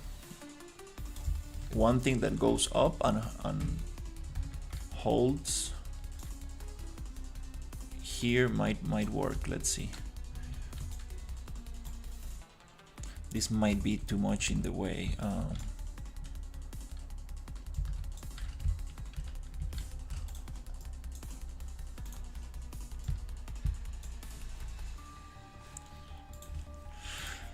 Yeah, yeah, that's the goal. I wanna see if I can um,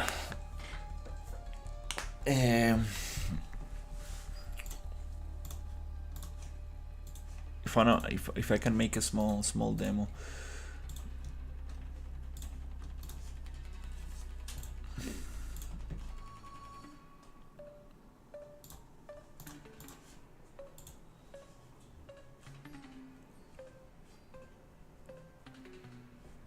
Let's push this one up.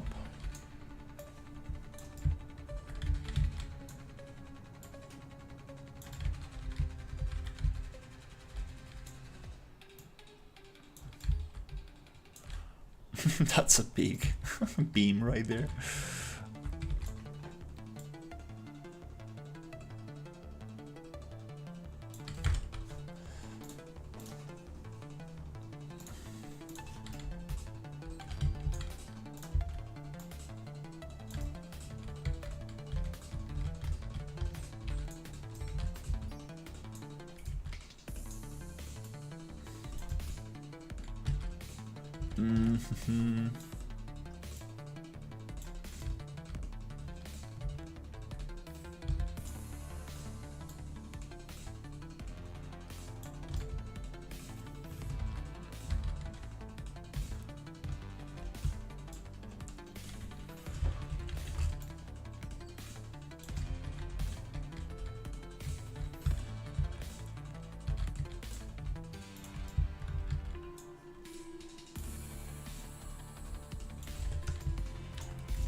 Okay.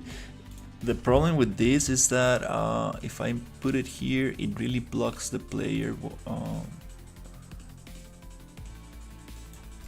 from being able to walk in there.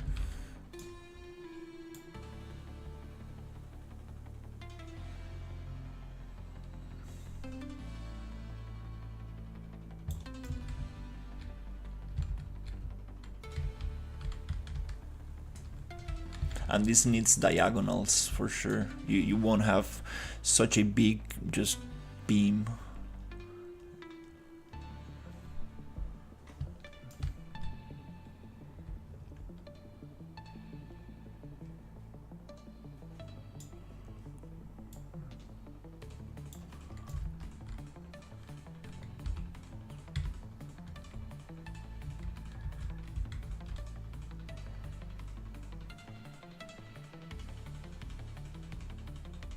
Just like that.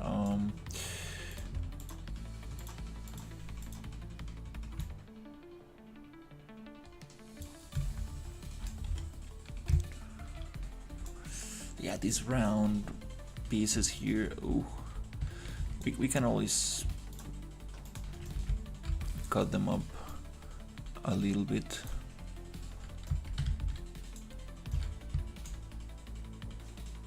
All right, I think I'm going. I'm focusing on unnecessary details.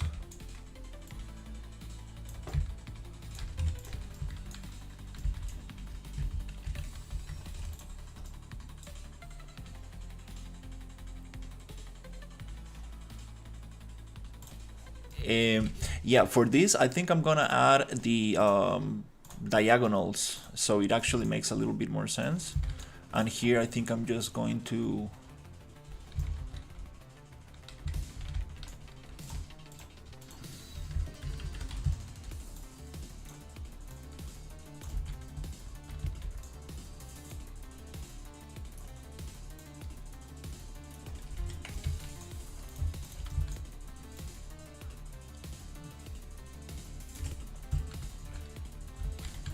put one piece like that.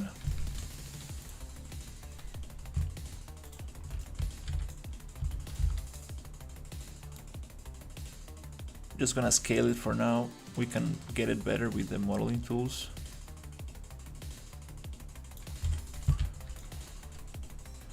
And here I want to add the diagonals, so it actually holds a little better.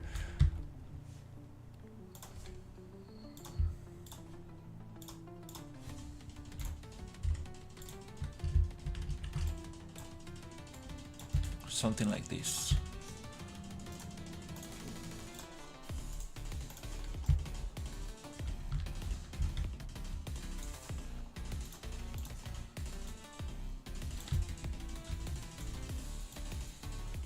Oh.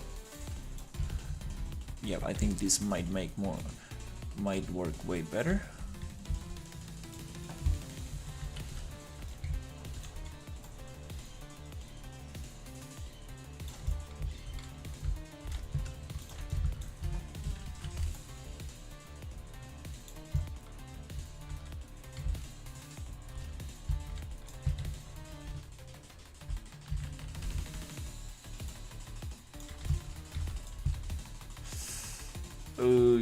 Yeah, I don't like stretching these ones because it really breaks the thing.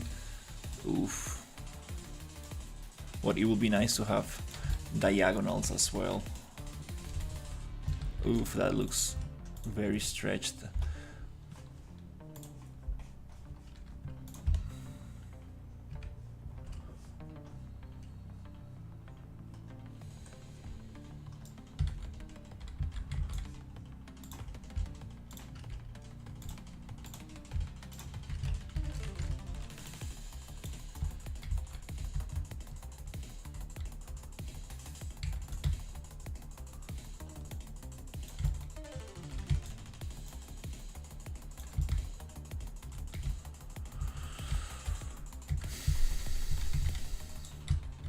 Let me try something. What if we make a copy of this thing?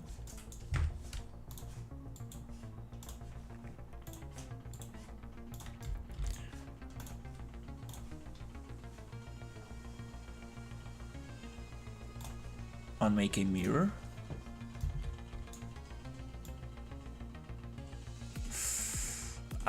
That doesn't look so nice.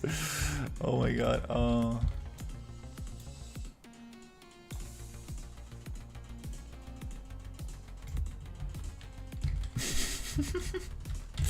Never seen a support beam like that.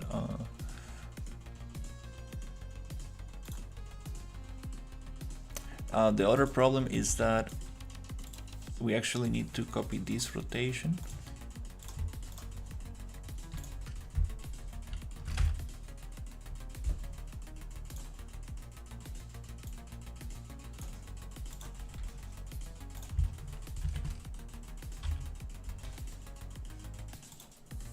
Yep, this rotation.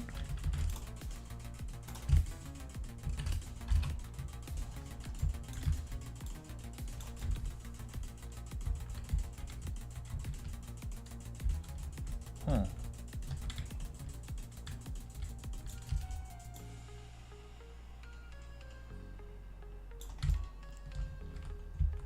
Oh, the rotation is okay. For some reason, the mirror tool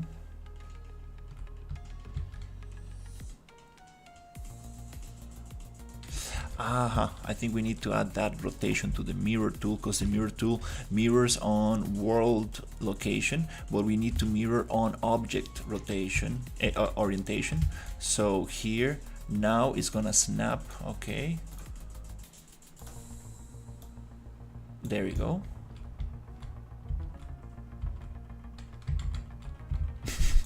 And we get this super strange piece right here. That looks very strange.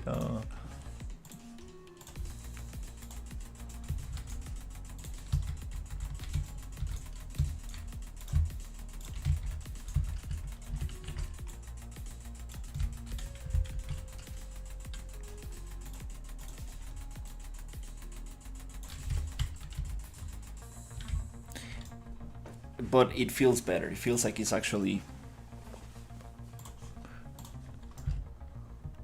like it holds a little better.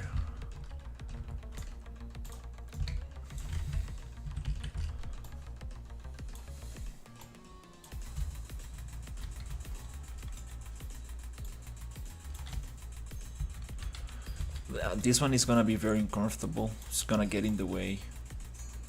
Yeah, I think no. I think we got enough structure. Now it does feel a little better.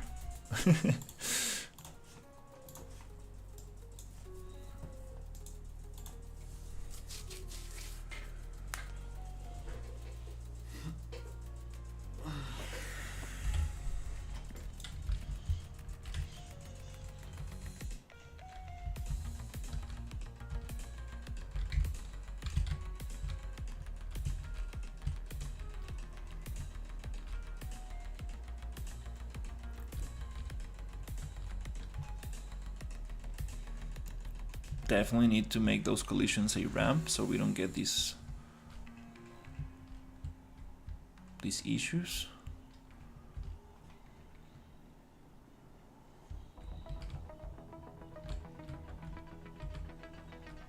But it looks kind of interesting to walk around.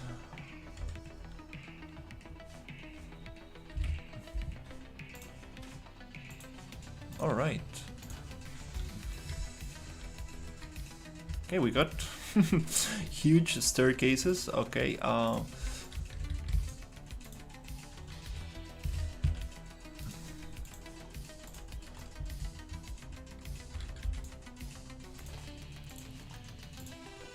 The other question is, I need to cut that out.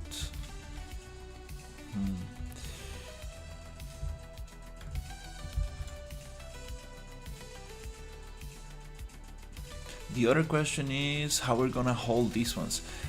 These ones, I think,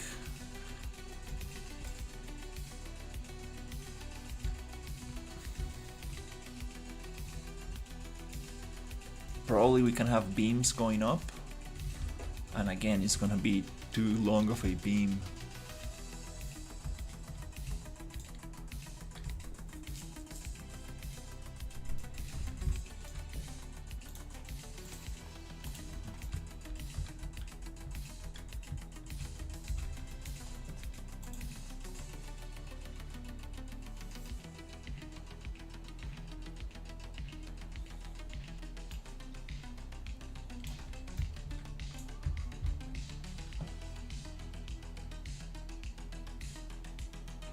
Oh, okay, here I don't have the right angle for this.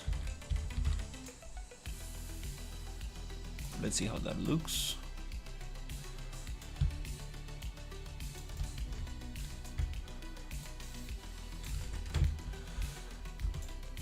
In that case, I think I might need to find the angle, which is that one.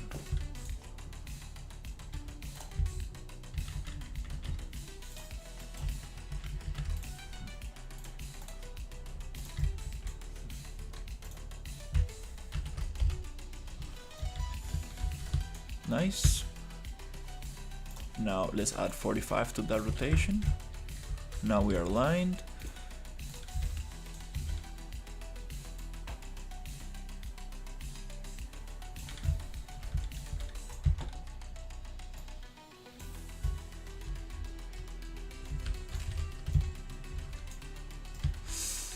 Oof, the ceiling is too high. We cannot go down. I think, yeah. This is gonna look very strange.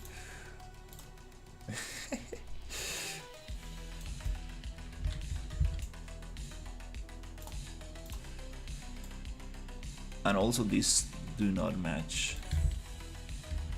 I mean, in that case, yeah, I'm just wanna see how it looks. Let's make a quick test.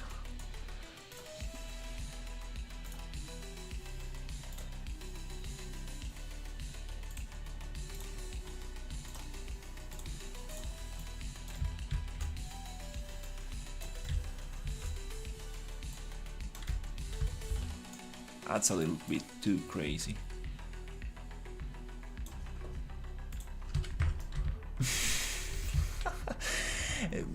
I mean, maybe some cables, like those steel cables, I think might make more sense.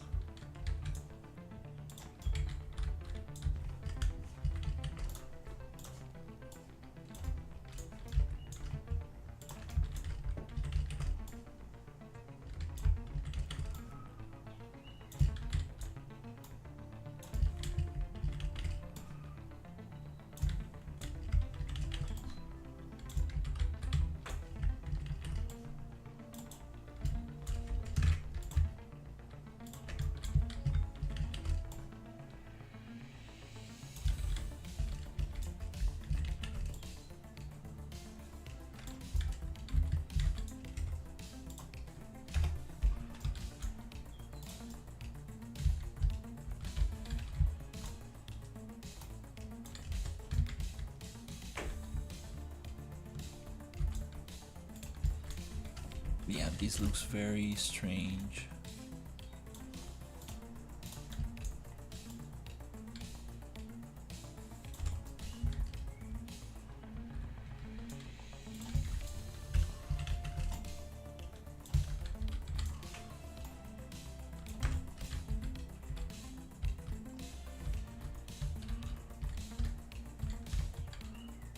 If we make them a little bit spread, if we spread them apart, might make more sense.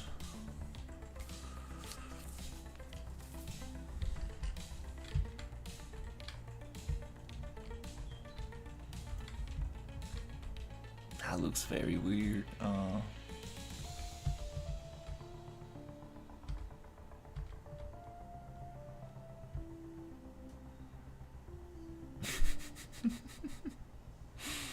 The player just colliding with all of it.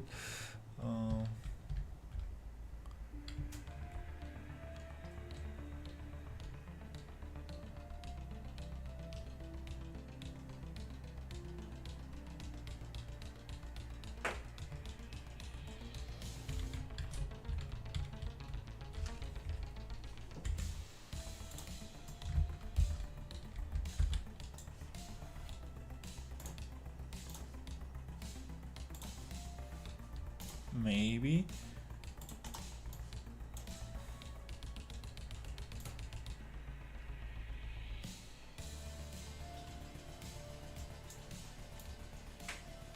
Oh, we cannot really spread them like that.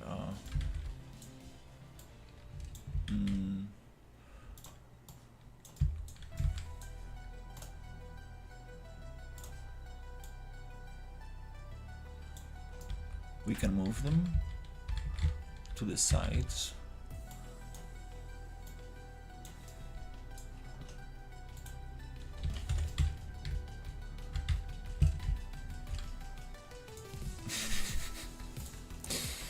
That's strange.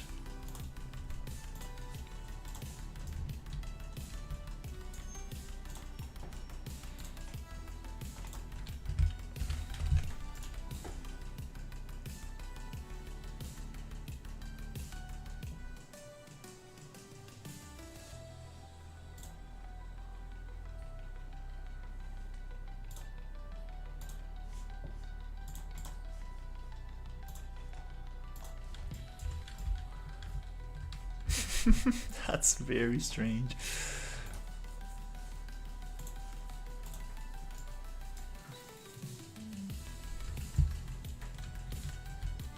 It does need diagonals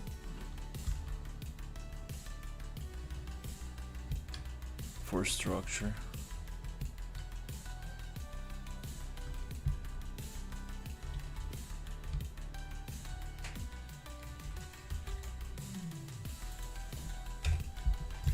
Now, we don't need to have so many of them.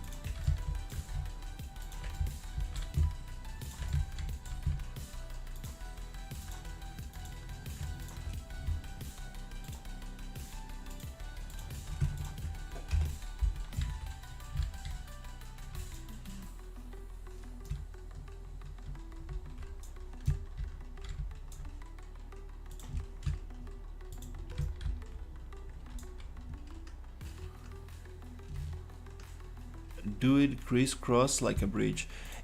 Yeah, we need the diagonals on top, so it looks a little bit better.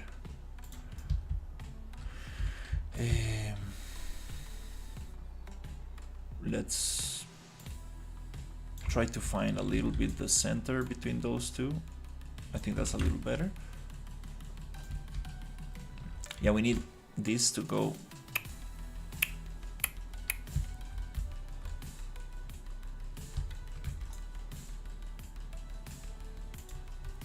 I'm thinking maybe we can get the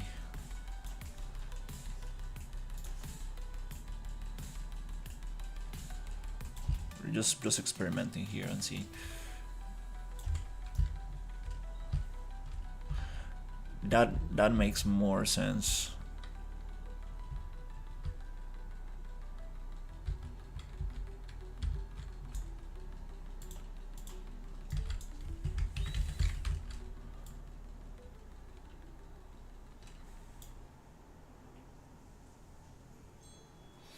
I'm making a sci-fi horror survival.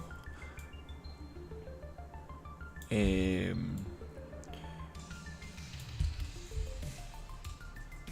Making a sci-fi horror survival game, and this is the first level. And I'm trying to see if I can release a demo.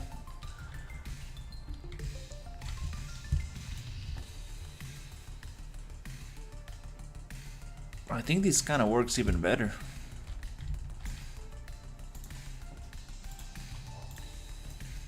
And I think that way we don't need the vertical ones, or maybe we do.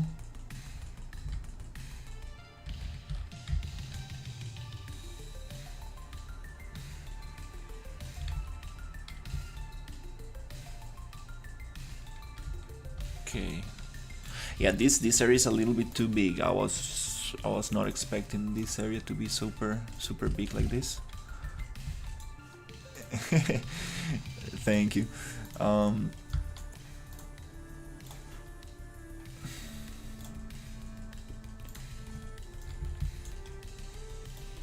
Yeah, I'm using the RPG engine template.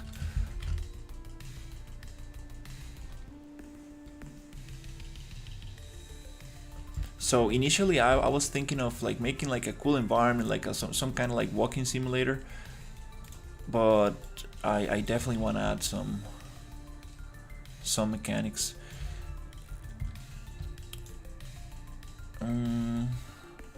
Actually, yeah, this thing here, the textures are all stretched out.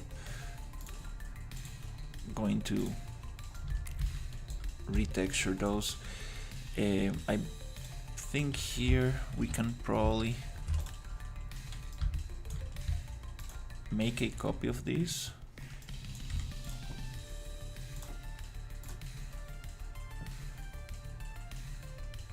Maybe we can find connected trees,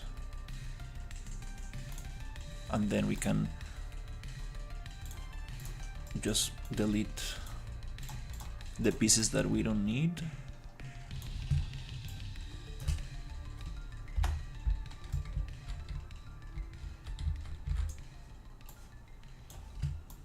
We just want the beam.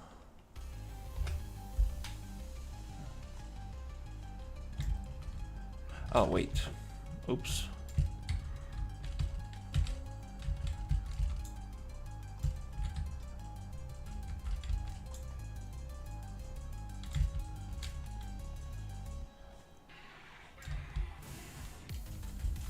Is that?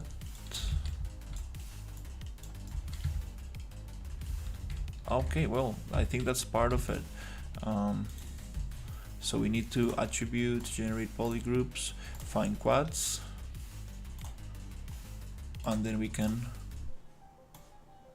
delete that.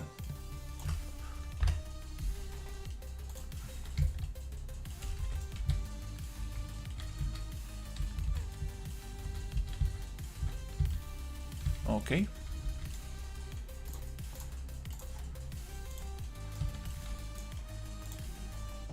Just gonna change the texture a little bit.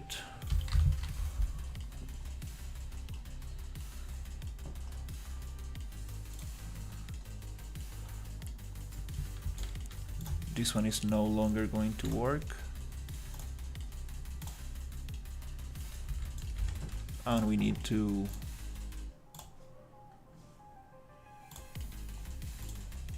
project TVs, box reset.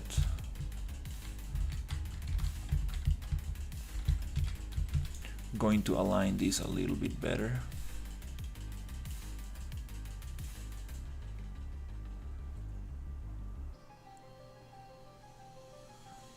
Something like that.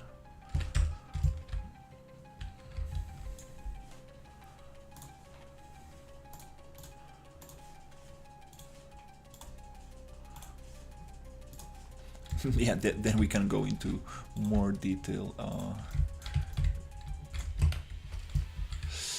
Oh, crap.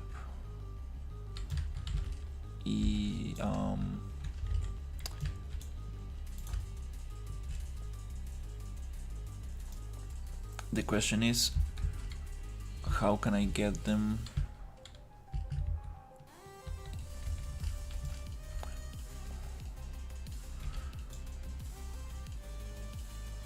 I want to change the pivot point so it's 0 on the red one, on the red axis, so I can push them nicely. 0 here. Aha, nice.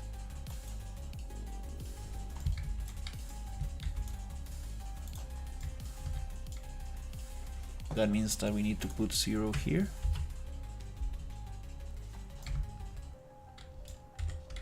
Okay.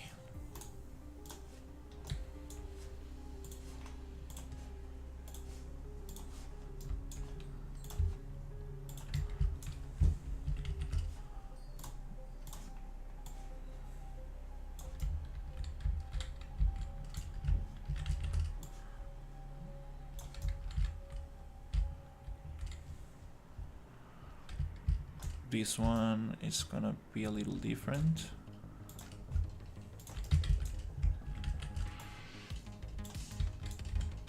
And also this one is gonna be a little different.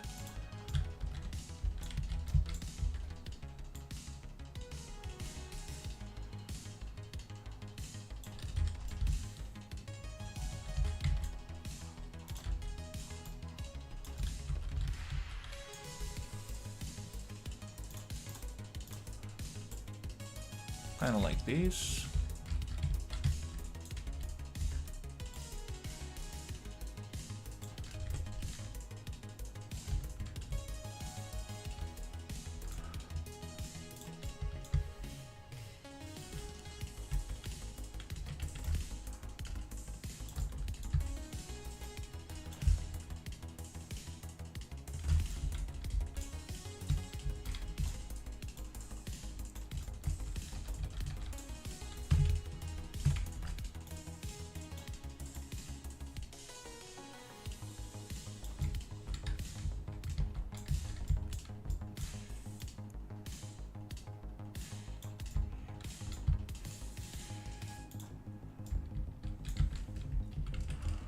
And I think this one we can just mirror on X,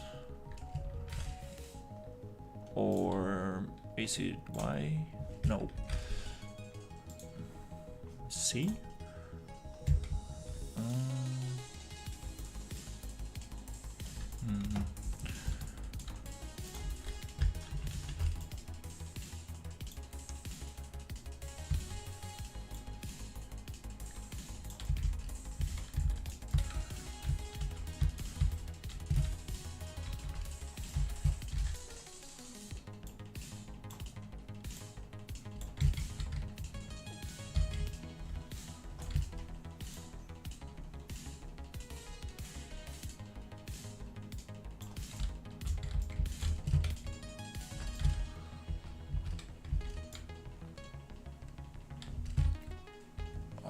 Why is the pivot point like that?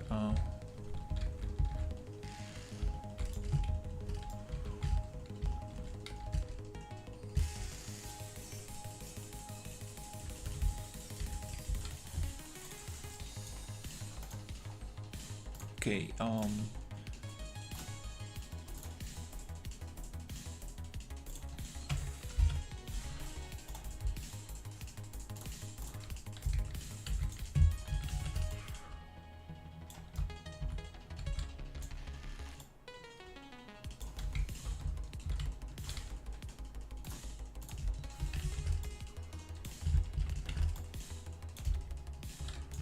yeah, let's push this a little bit like this.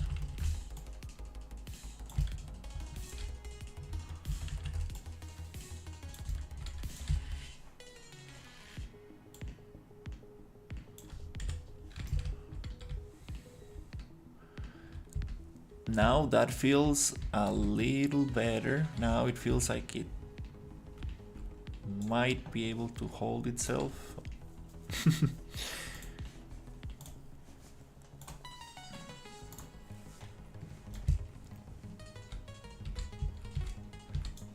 There's we need to get some of this stuff in there to make it look a little nicer.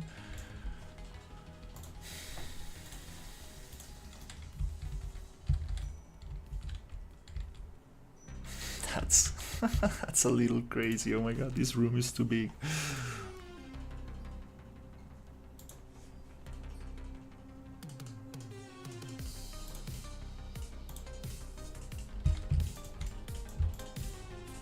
What happens?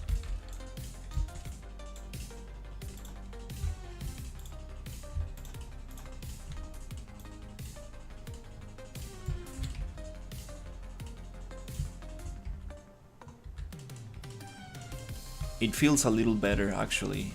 Yeah, I think I'm gonna push the ceiling a little bit down. There's no reason to have it so high up. It looks super epic with the high ceiling, but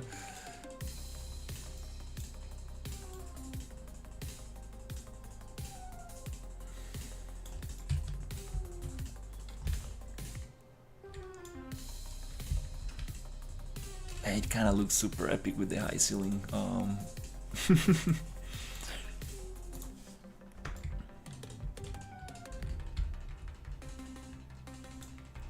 Then we can have some beam that goes all the way here.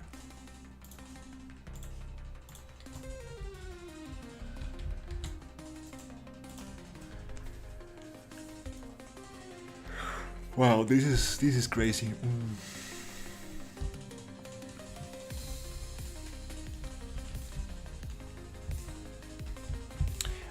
This one, it could be empty inside, so we can actually go walk through there. So it doesn't block.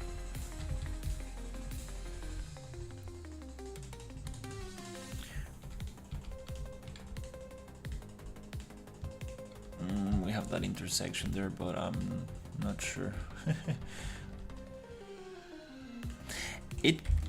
It's starting to look cool, like definitely those beams. I'm not sure about those beams. Believe they need to be thicker, and they need to have also a bigger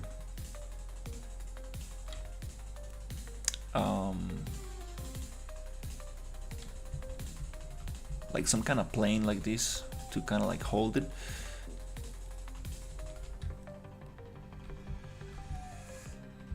And in the ceiling they also need to have probably a beam that goes all the way to the center.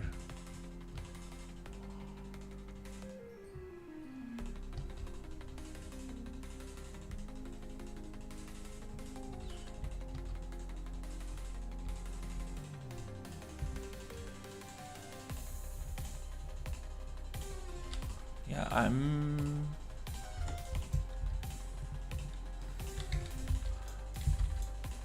don't wanna add these details yet, but kinda wanna see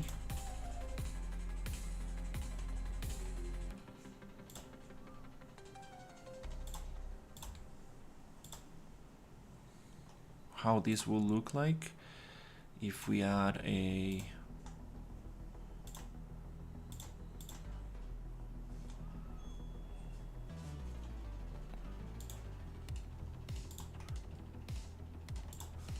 some cables.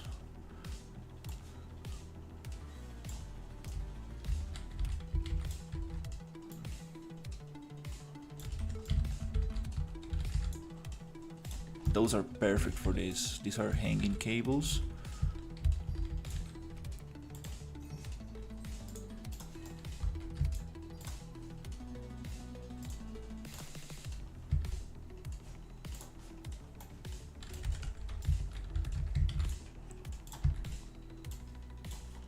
I think this might look very nice. Hey, how's it going? Yeah, I'm building this cryo chamber room. It's a little bit too crazy. It's a little bit too big. Trying to make some sense out of this structure.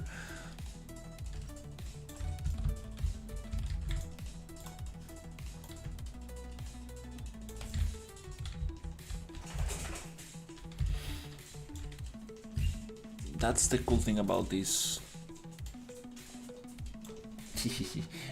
Muy bueno. Okay.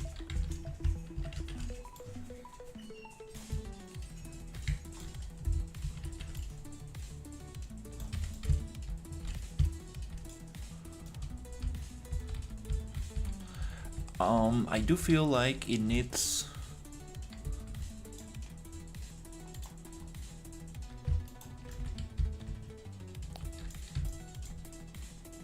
structure.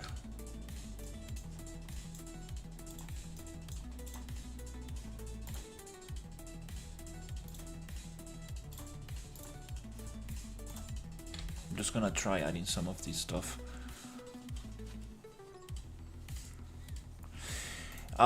I'm making a sci-fi horror game.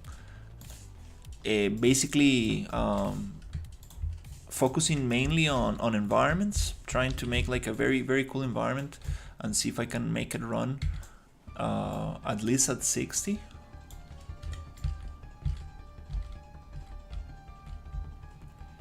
Oh, this is unfortunately this is thicker, so yeah, that's not gonna work. So yeah, the main goal of this project is to create a very high, like a very dense environment. Originally I was thinking of just like some walking simulator, but then I was like, yeah, let's just try to add some mechanics. And I found the RPG engine, and it comes with like a nice character locomotion and a bunch of other things, so I'm kind of like building on top of that. I'm making a cryo chamber room that holds these creatures.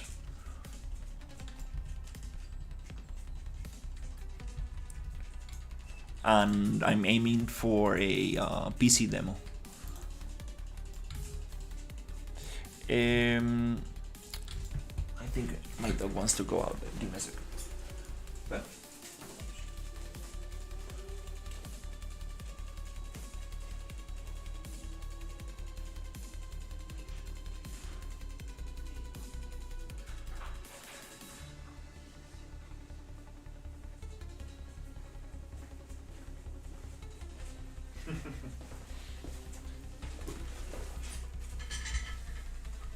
I appreciate it.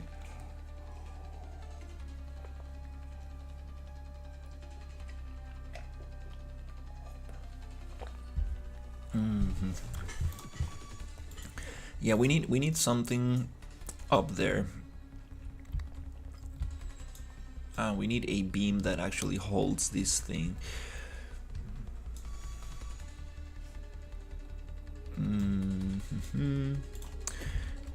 Let's just use these for now. No, it needs to be a straight beam.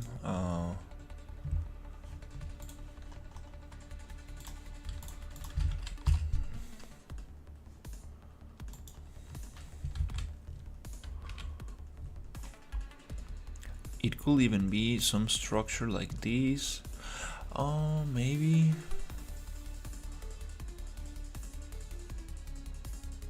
this one.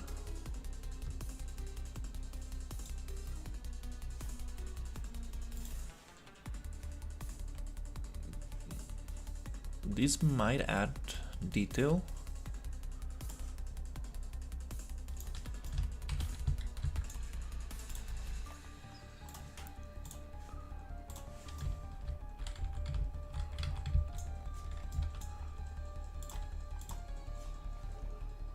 Let's see if we can add it somewhere here.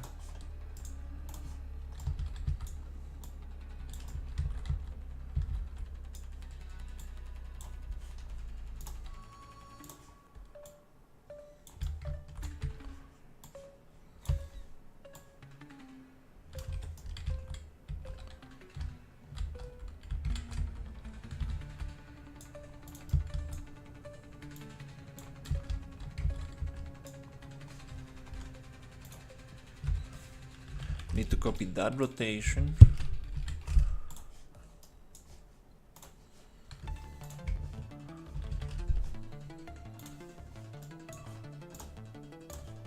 And we can try to model this, mirror this, but we need to copy that rotation here.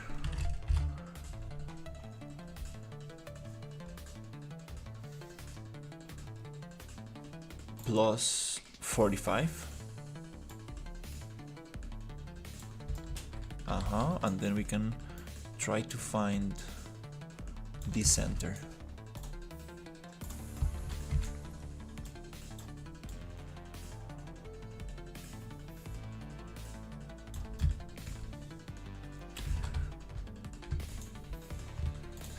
It really doesn't make sense, but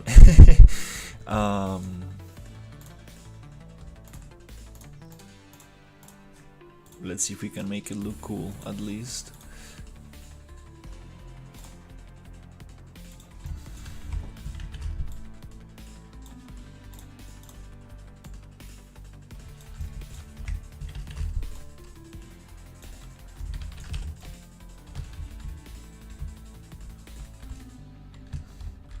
If we add another piece of this in the center, it might hold a little, and then we can use this also to put some pipes in there, not structure only for the bridge, but also for pipes and cables.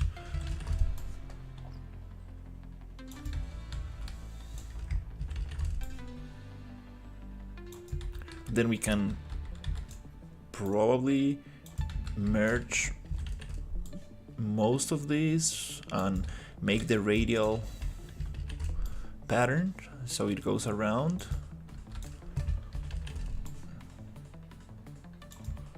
But the cables and the pipes, I think I might place them separately so we can have variation.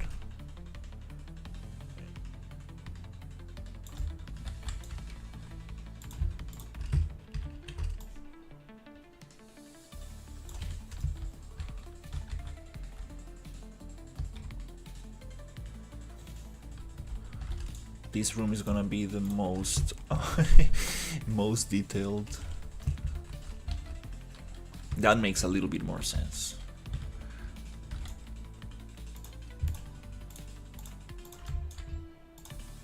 Actually, let's just go Control B, right click Asset Action, select using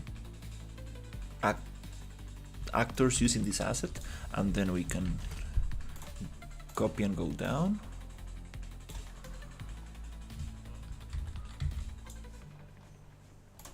Somewhere here, right in the center of the X. Oh, it's not connected. Oh, I see. It gets wider. I mean thinner. Ooh, okay.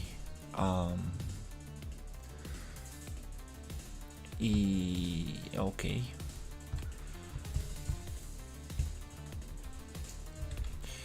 I don't really want to scale this. I don't really want to scale it up because I'm gonna break it. It's gonna look very strange.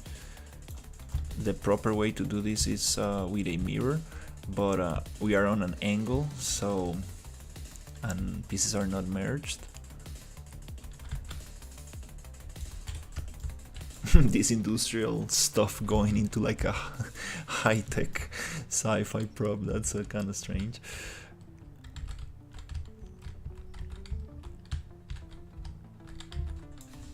Well, but at least kind of makes a little bit more sense.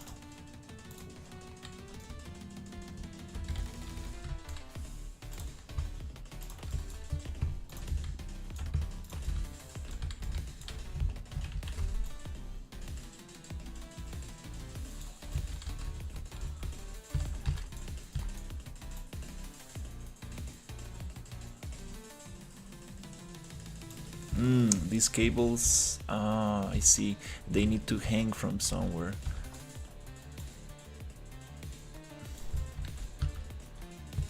We might need to add a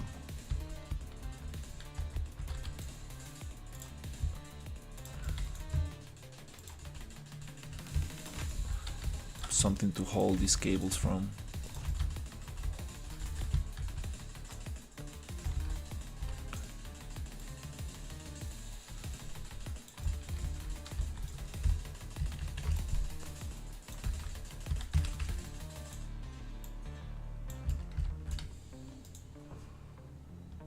Ah, we are on an angle again. Yeah, I don't wanna mirror this thing up, but I think we can just rotate like that and kind of like push them so they look a little different.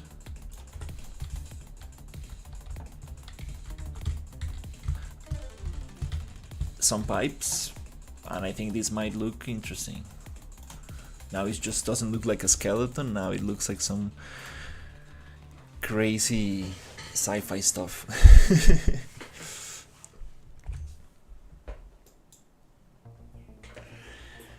Alright, not bad.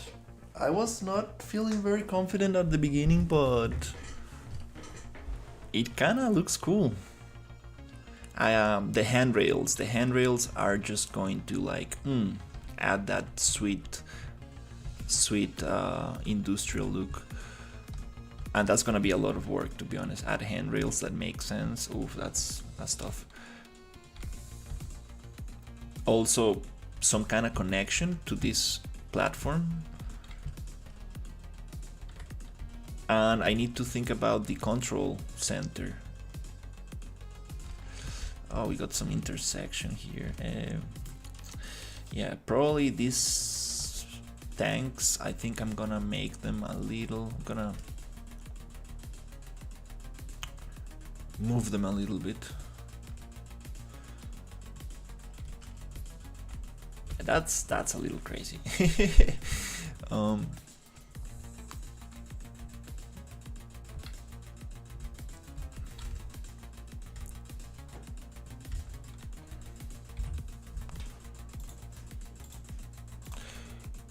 We got a little issue with the textures here, and this is a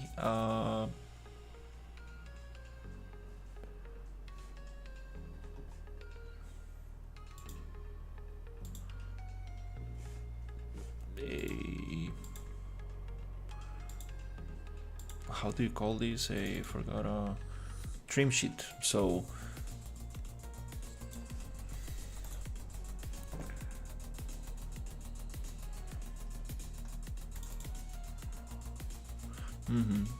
we won't be able to do much with this. We might need to create a triplanar texture for these props. Oops, got disconnected. Okay, that's kind of cool.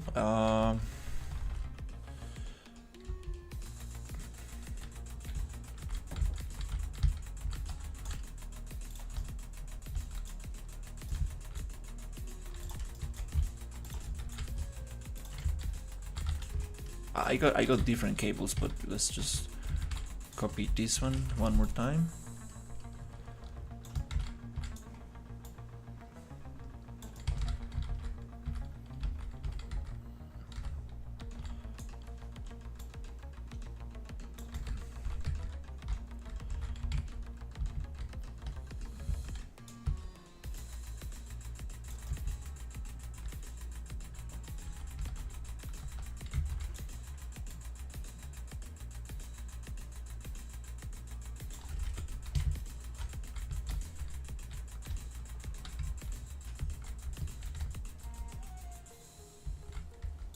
That's crazy.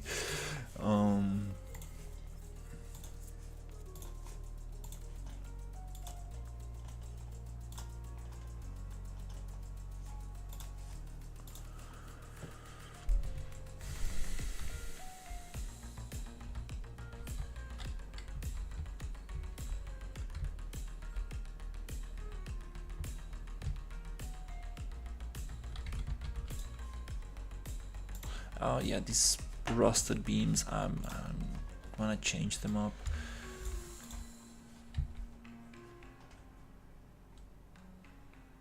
Maybe this might look a little bit too clean, but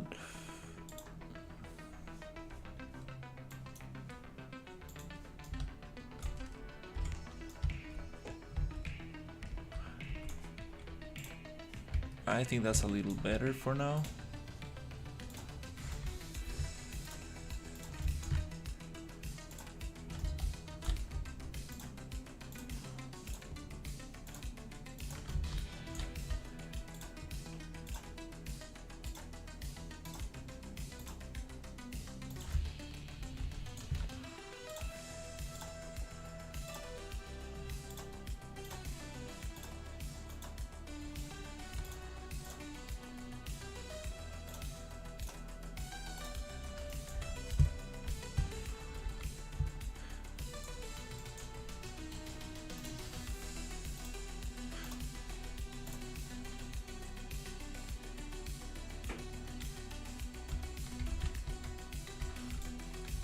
Then I will get myself a nice triplanar rusty metal. Can probably just add a layer on top of these,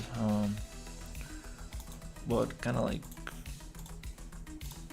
want to stay away from layered materials. So I might do it on in substance. Okay.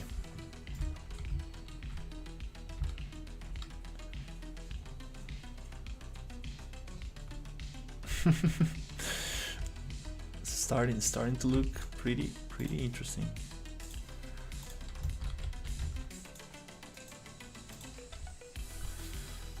And we haven't had any crashes today. That's awesome.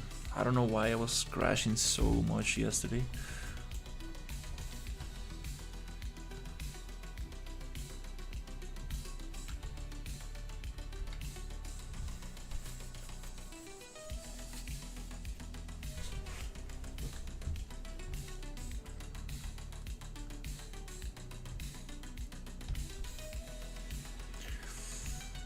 Okay, I was like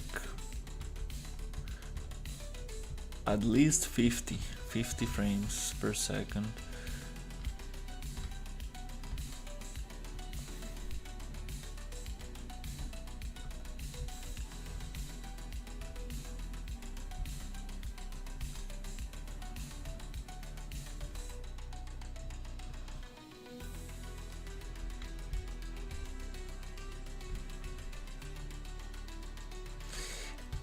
Wow, if I do this on every single one of these, it's gonna be too much. It's gonna be very noisy.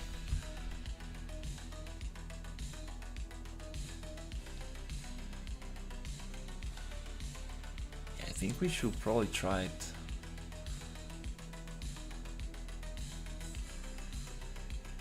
Let's, yeah, probably build. Let's finish one module, and then we can actually repeat it. I don't.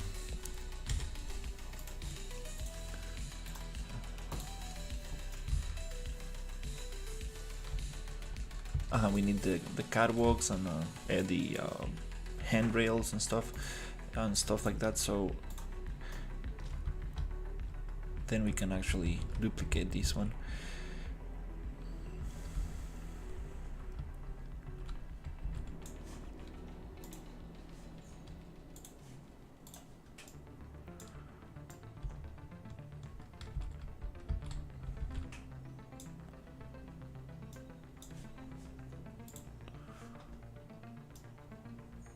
Okay, let's see if we can find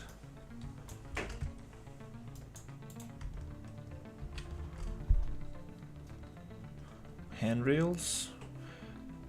We got a couple of handrails. I want to use the ones that are actually attached to the sides.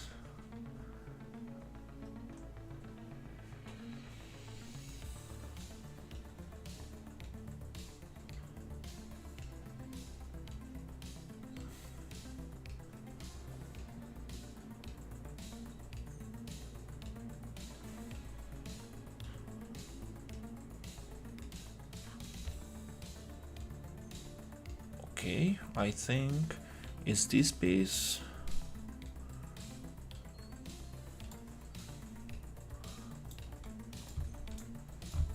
Okay, I think it's this one.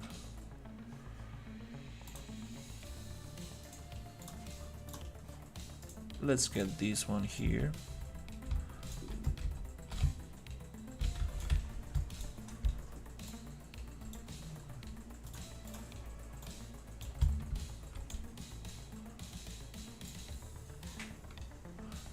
I want to get it as high as possible because these are going to be a little bit small.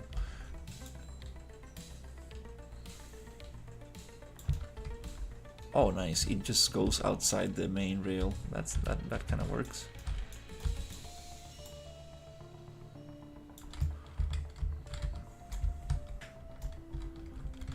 But it needs to actually go into this side because we're gonna continue the rail here, so it cannot actually go that far in.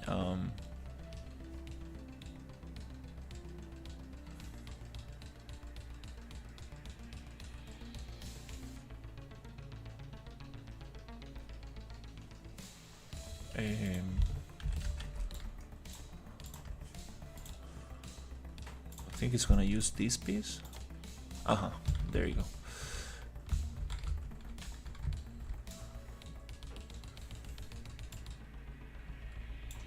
Then we can figure out the handrails for this round area. Oh, okay, that's gonna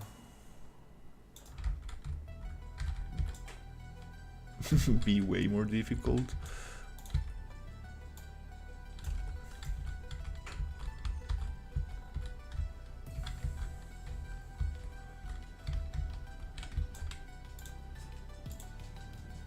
And then I just want to get these ones. Is this the longest? That makes sense. I think this one might fit right there.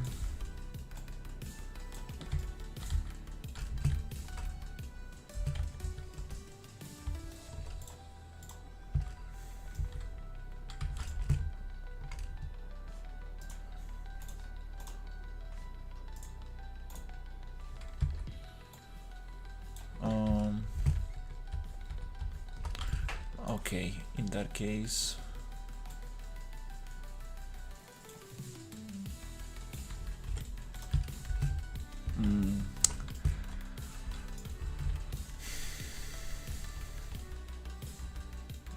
working on an angle is always tough.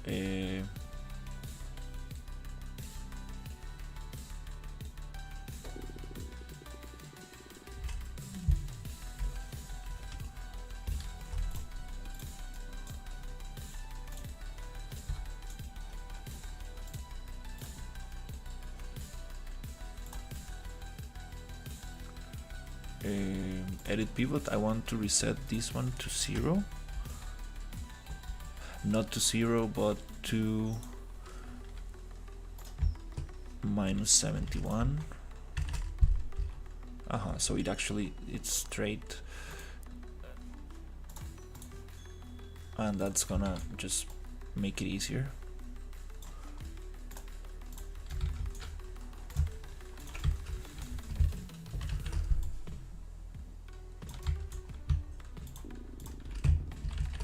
For me to get these.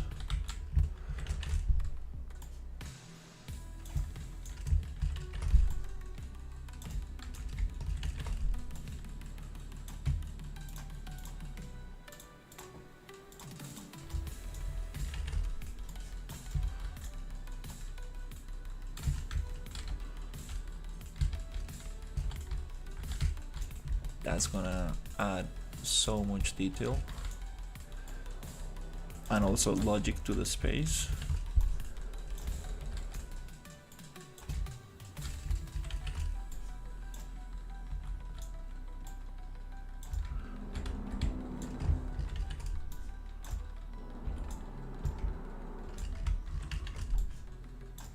That's a huge. That's a long. This is a long space. Wow.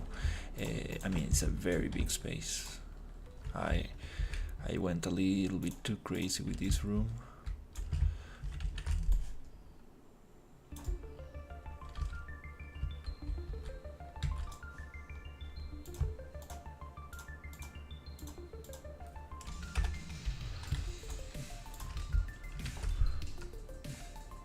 Maybe here we can use this piece.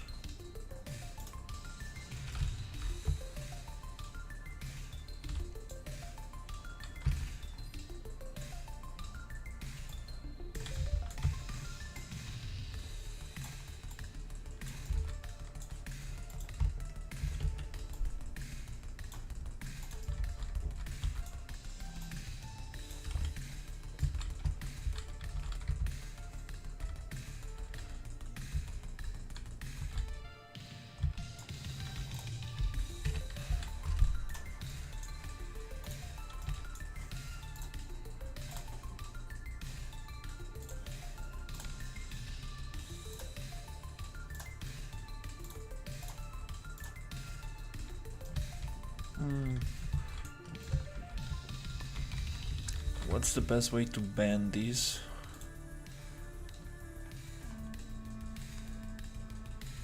No, these are not made by me.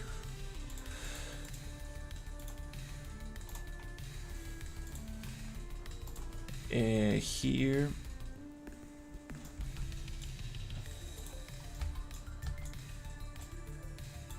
I'm going to use the wrap deformer. Maybe this will allow me to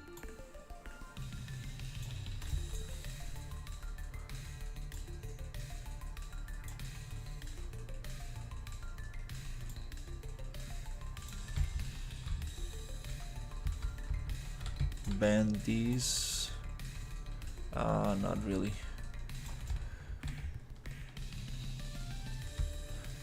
No, in this case we're gonna do it differently. We're gonna get this, change it here, and then we're gonna find the connection piece, because here we're going into an angle.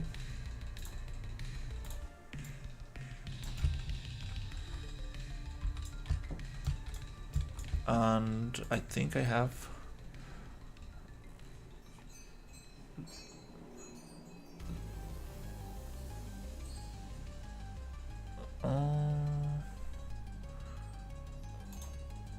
okay, we will need to separate a little bit here.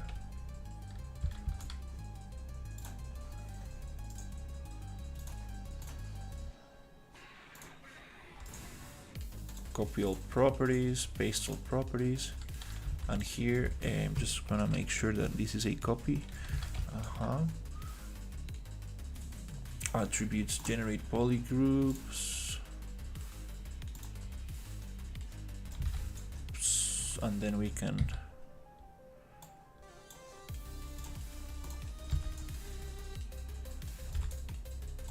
delete this.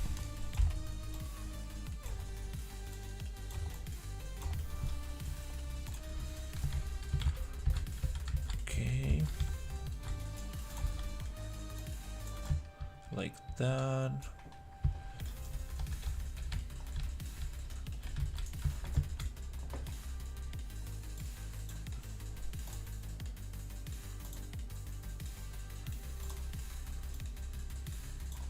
And push it somewhere here.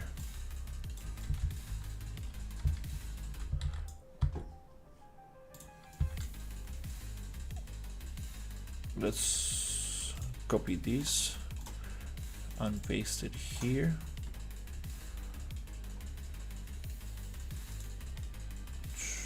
Transform on X.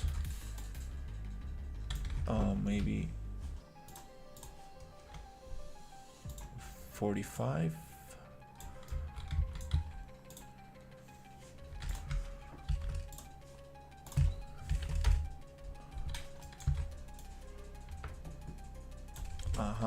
And now we will try to connect those two.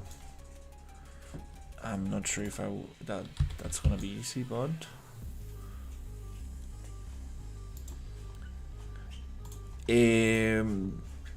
well, I'm making trying to make like a sci-fi horror game. This is a research lab. It starts like a industrial energy facility, then it goes into a research lab, and it ends with this cryo chamber room where we got these creatures that these are like well, the main idea was that these are kind of like non-hostile aliens native to this planet, but humans are bioengineering them to make them into bioweapons, kind of like soldiers. So your mission is to come here and basically destroy this lab. It would be also cool to like free some of these creatures. Something like that. Okay, wanna see if I can connect these to deform, wrap.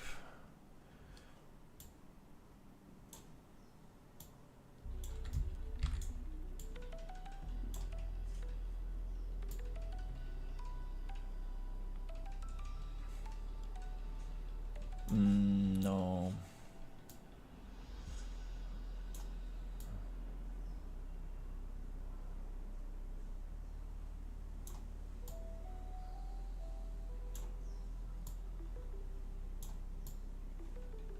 Yeah. Might need to do this differently by going to find quads.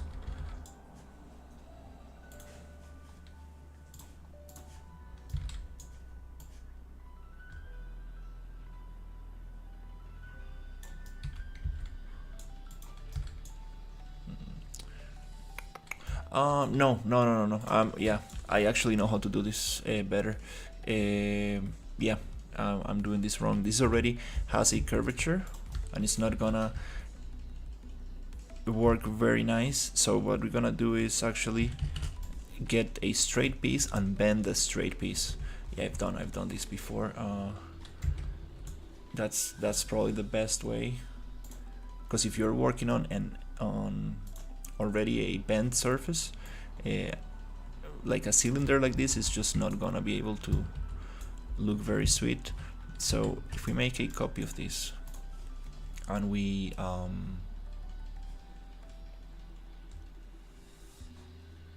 deform, but before deforming we actually need to add some loops.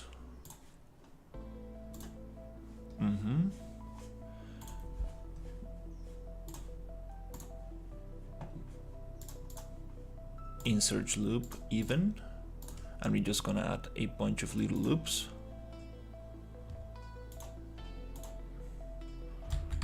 It's a little buggy.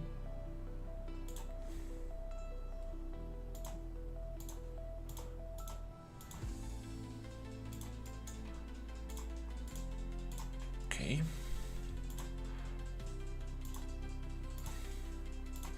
And I think with this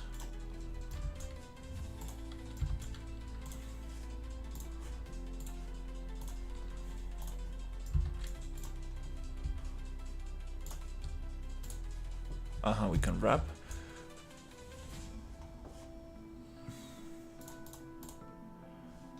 This nicely.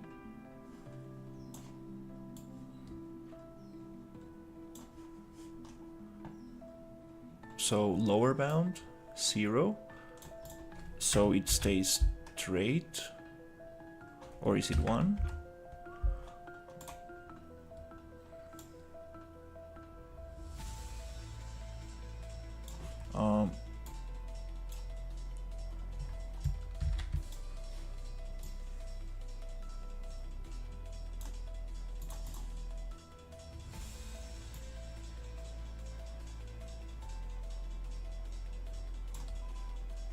Wait, how was this?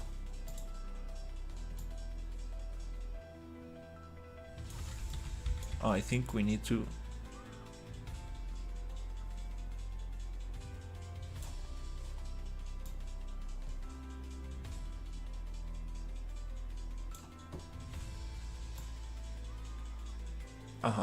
something like this. So I'm just gonna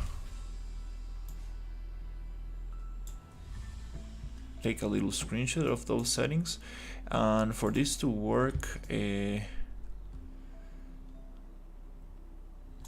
properly, I think we need more edge loops so it doesn't break that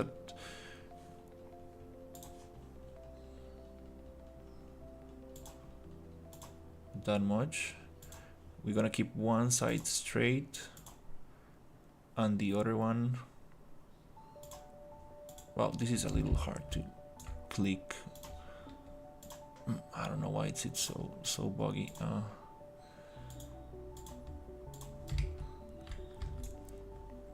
Well, actually, let's just add these loops. We can take them off later. Jesus, the selection is so hard. Okay.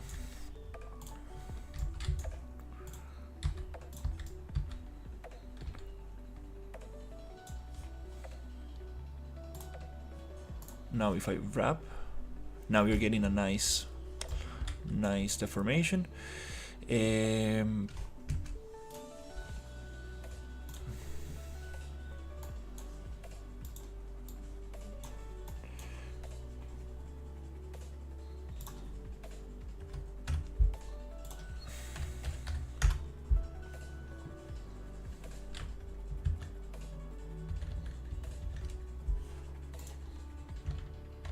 Oops, 90 degrees,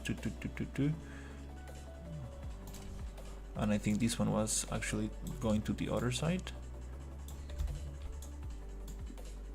Now we're getting that bend. So if we push it here, awesome. Okay, now we are actually doing something. Here, rotation on check. No, we cannot rotate that. It needs to be done with the bend angle. So here we're gonna find that sweet spot where it connects, but I want this to follow this shape, which is gonna be a little tough.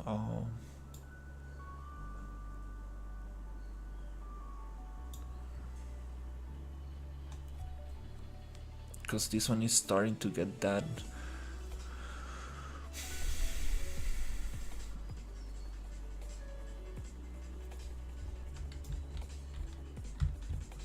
this might be the best.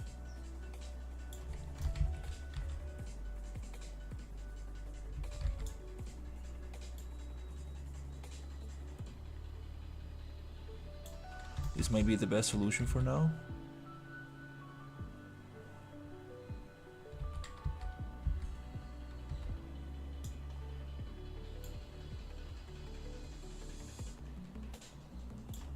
Yeah, let's just go with this one.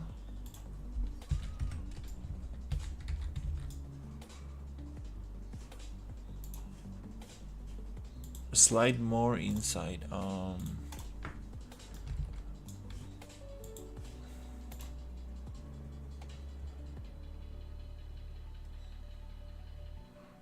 Yeah, it's just because I think this angle, it's a little bit this will work super awesome for a kind of like straight surface, but I think that got it pretty close.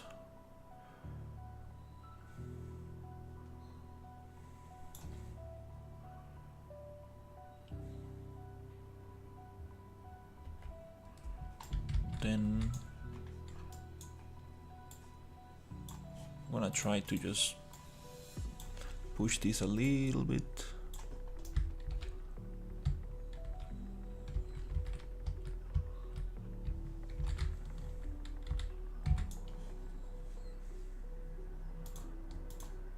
little funky, but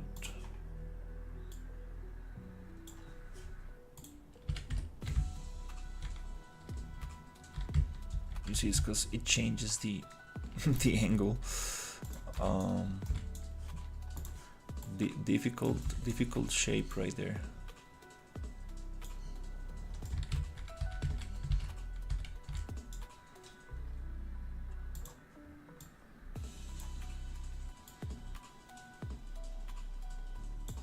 It's okay.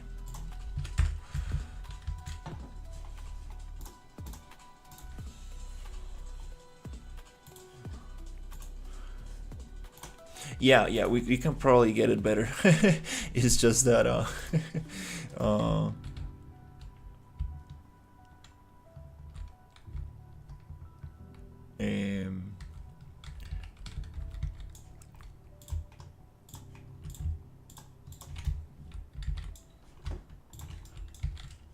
don't want to spend too much time in that.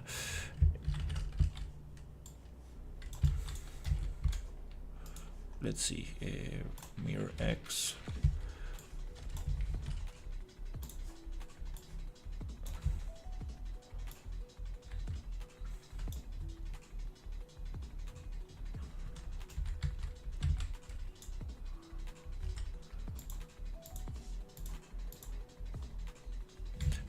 Okay, here we need to copy this angle.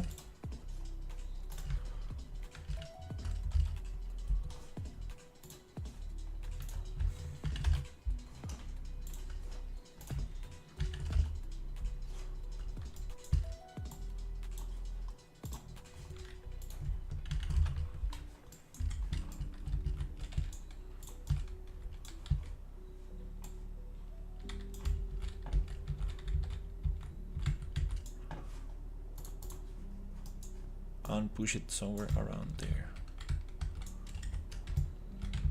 Now with this location we can just snap the rest. Okay, well, this one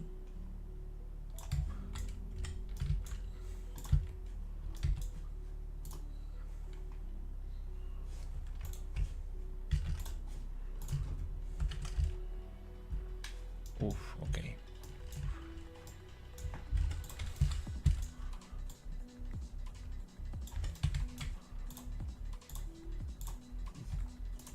With this location we can paste here and push 50 units. But I do wanna make sure that it's aligned with this.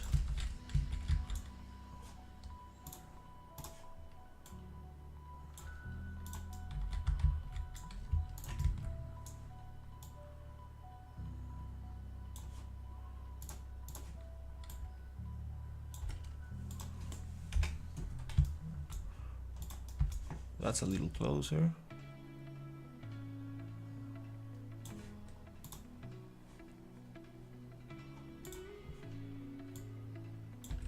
That means that this one is not aligned.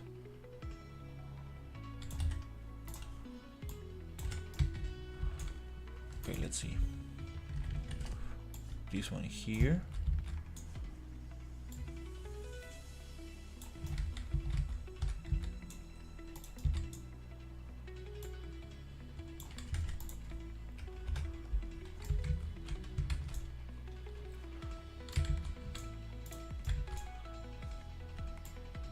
Okay, nice. I think that's it.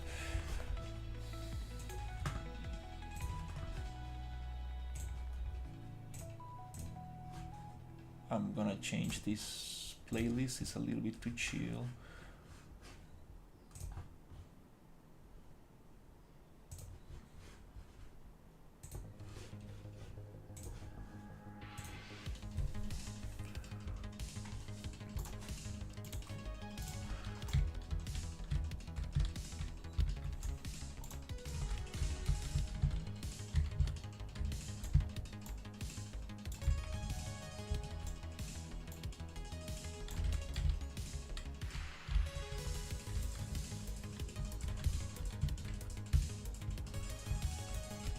Okay, well, we got something going on.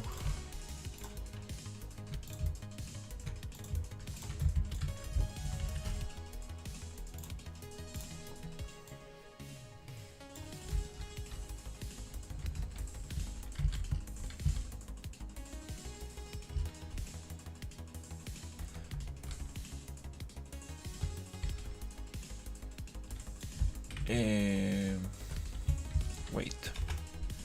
1, 2.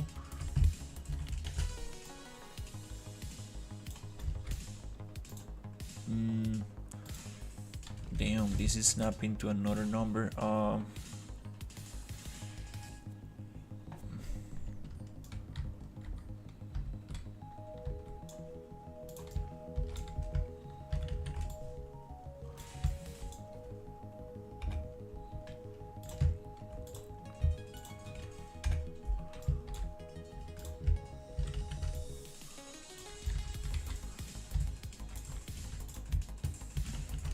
Is it 50?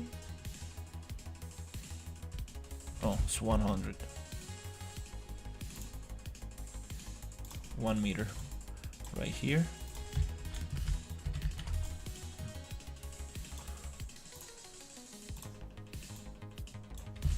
Oh, it's not.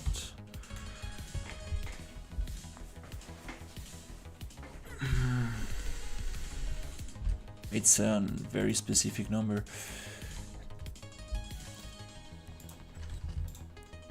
Okay, in that case, I'm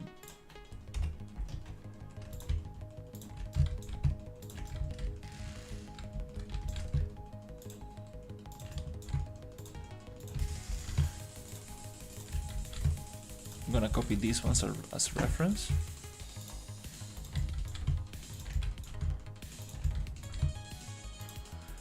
Yeah, good thing is that this is one module, and then I can just copy this module all over the room. So I kind of want to get it as good as possible.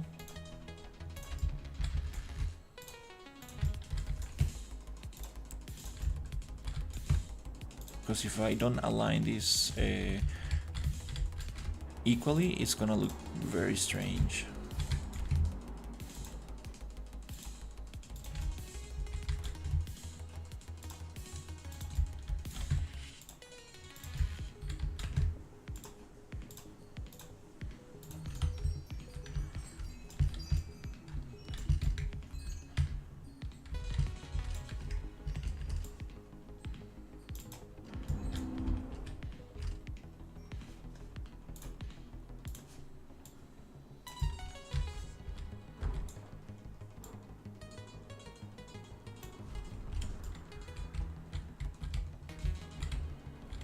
And let's group them up so I can delete them very easily.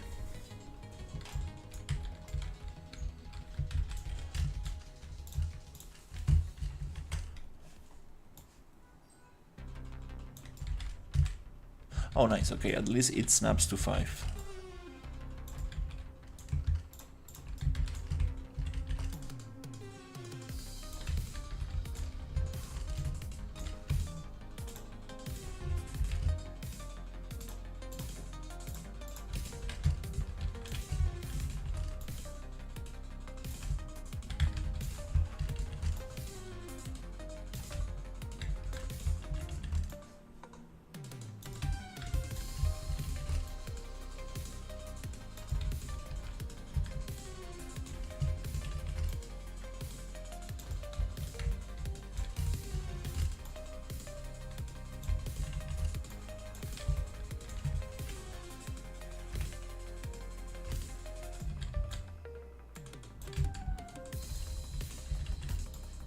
Missed a little bit. Okay.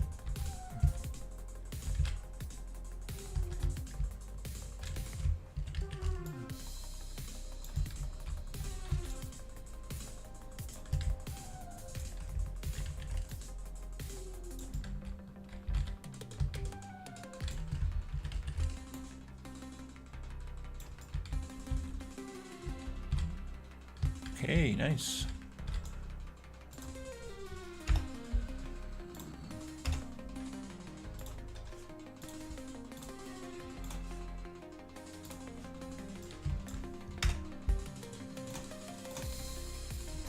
Nice. Yay. Okay, wow, that's a, it's just because we are working on a very specific angle, things just get very tricky.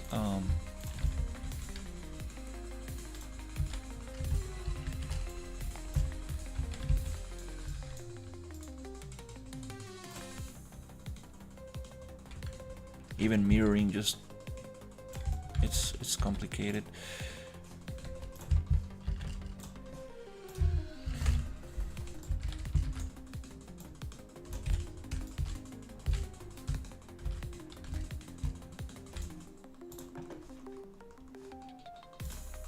This doesn't snap here. Nope, we need to kind of like just eyeball this a little bit.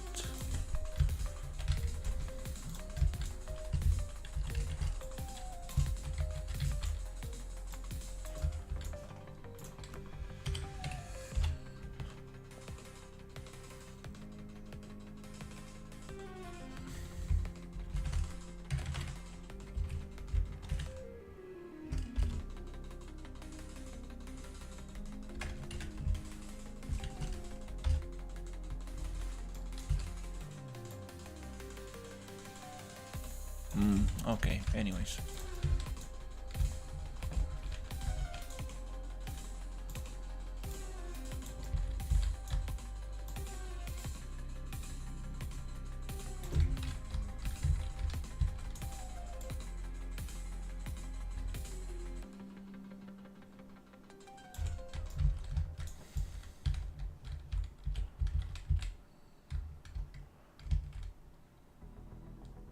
Yeah. The round catwalks, that's it's gonna be also very interesting.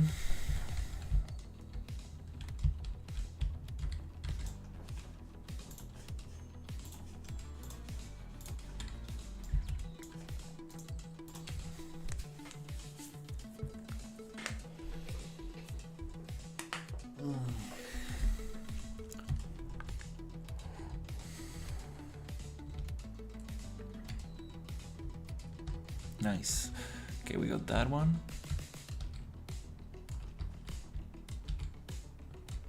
These collisions are very, very funky.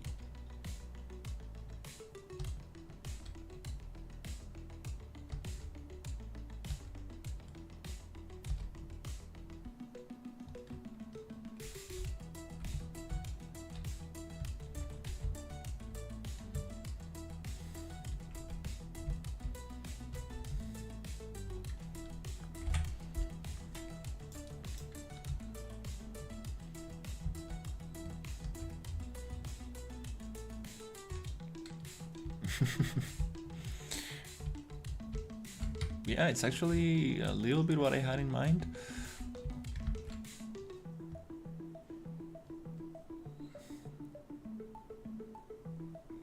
Now we can add pipes right there in the center, then underneath.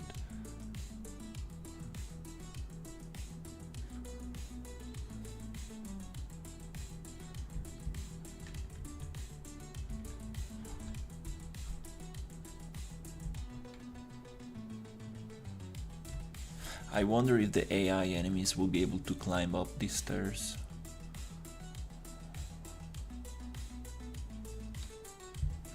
Need to test it out.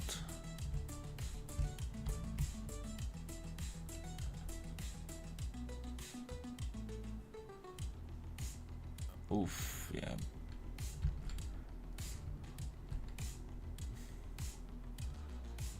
This room is gonna be a challenge. There's too much water and glass and skeletal meshes, and there's too much.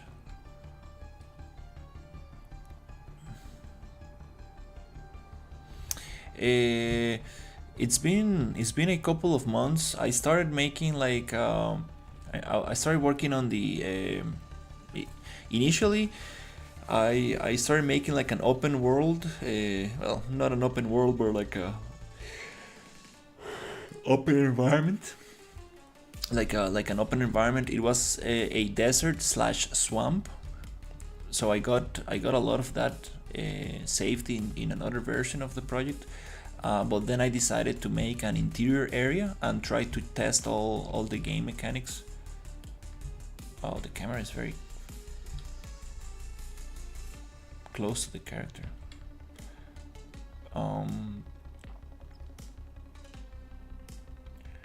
So yeah, it's been a couple of months.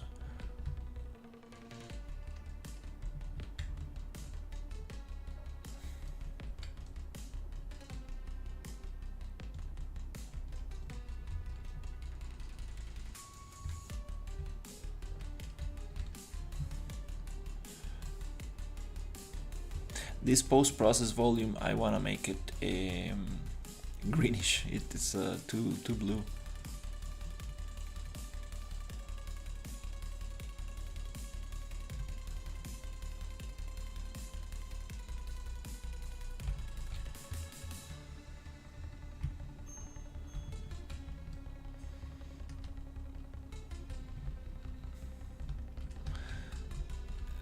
Yeah, let's just keep adding stuff. Let's see how far can we push this environment before it crashes.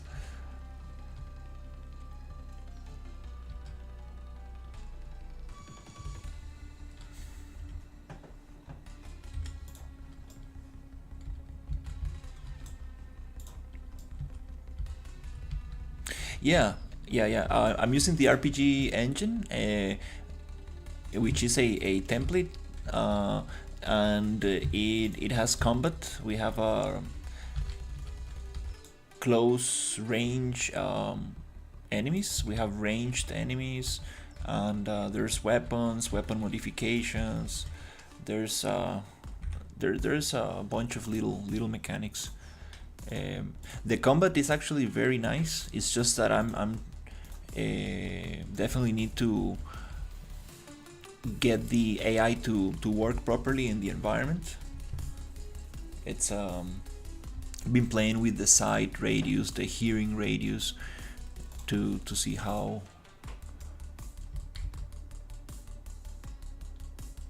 And actually, let's test it out. Actually, I want to see how.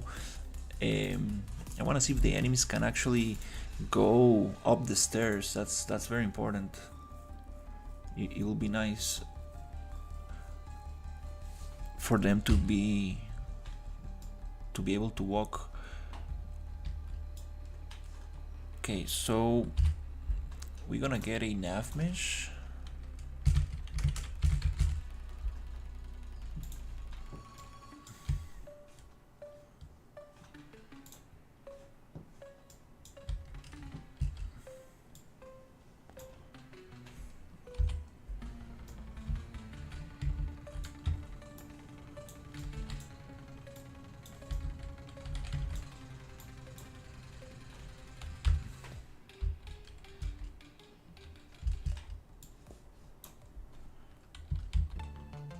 Okay, now this nav mesh,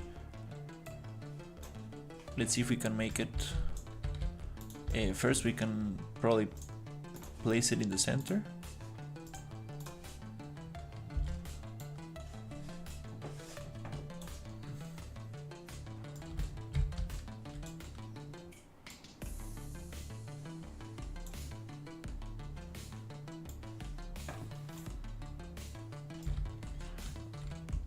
And make it a little bigger.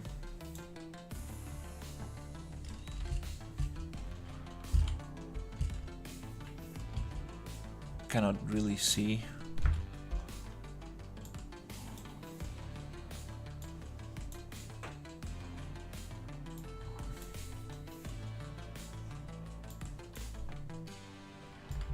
In what direction I should push, but let's say something like this.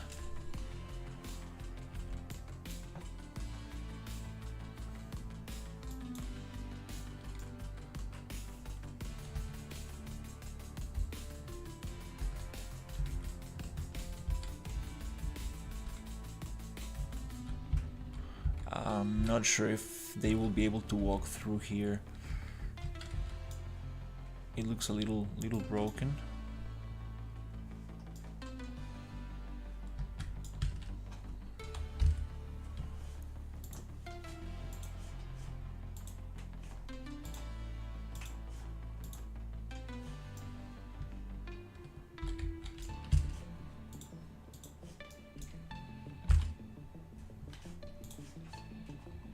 And let's try the lobster man.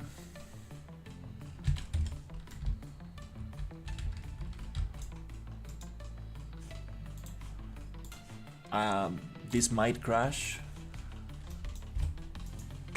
so let's just save. Hey, how's it going?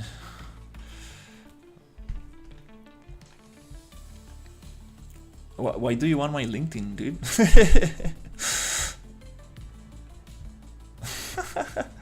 Oh my god, that's kind of funny.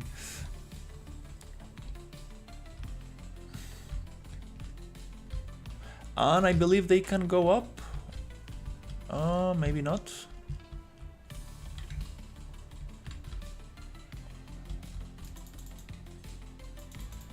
Oof, getting terrible performance.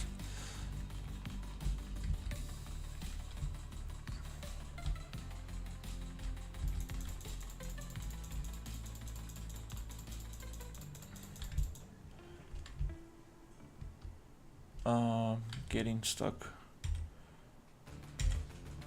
No, I'm asking you, like, why do you want my LinkedIn, man? Like, I've been getting that question before. I'm like actually curious, like, why do you want my LinkedIn for? Kind of like interested. Where does that come from? I think no, they won't be able to climb up unless we get like ramp collisions. It's like this other dude in the chat the other day, he was like making a bunch of questions, you know, and I'm like, okay, I'm gonna answer his questions about Unreal, and then he's like, I'm making this game called I don't know what, and he's like, do you want to work on it? I'm like, bro, like, dude, what's wrong with you? Like, I don't even know you or what your game is even about. And this guy was like, do you want to work on it? I'm like, bro, like, okay, they can go up those stairs. That's nice.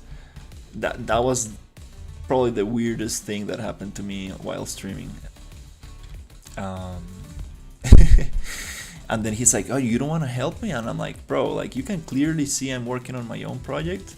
And if you had a budget to hire somebody, you probably will be looking for somebody in ArtStation, not on a random stream. So that was strange.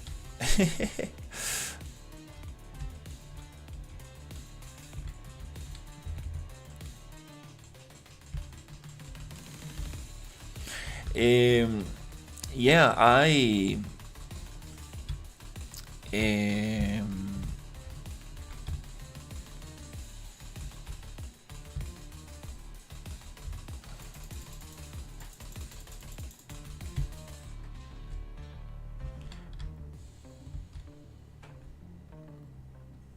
I'm not sure if I if I want to share my LinkedIn.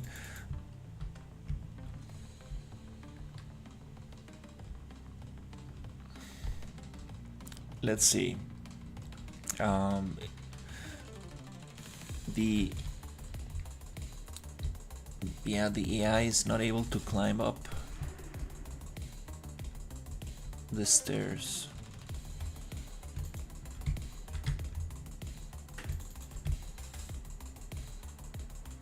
Yeah, the thing is that yeah, I'm not sure.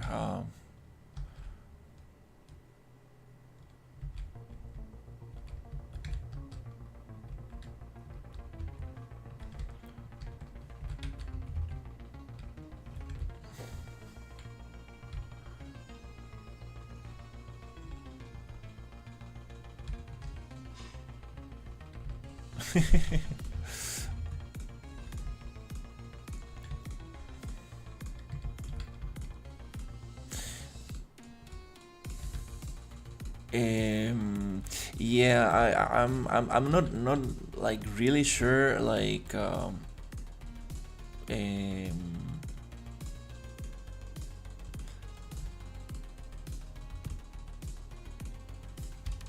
if having connections on LinkedIn influence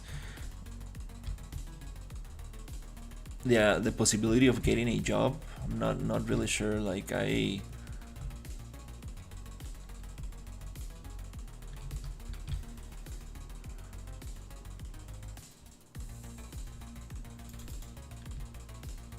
kind of like it's a difficult topic.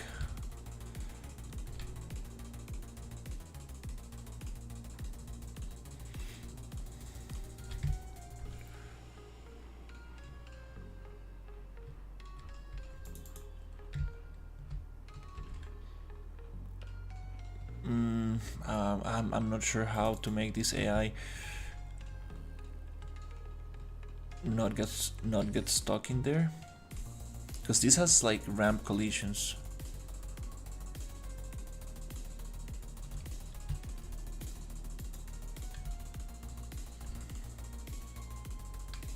But yeah, if you want my LinkedIn, like you can send me a message in Discord and I can give it to you. Just don't wanna put it here in the chat.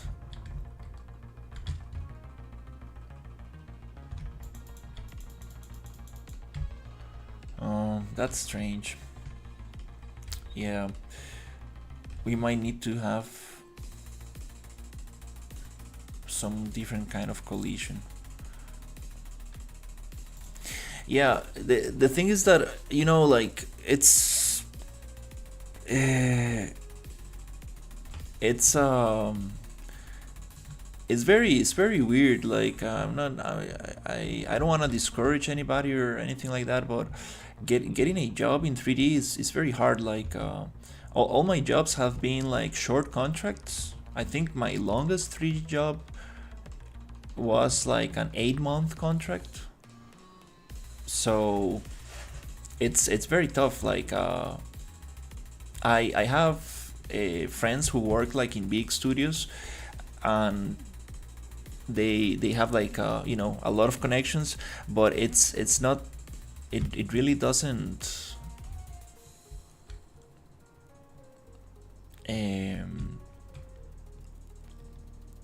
I don't know, it doesn't really do much, because usually people hire people that they already know, and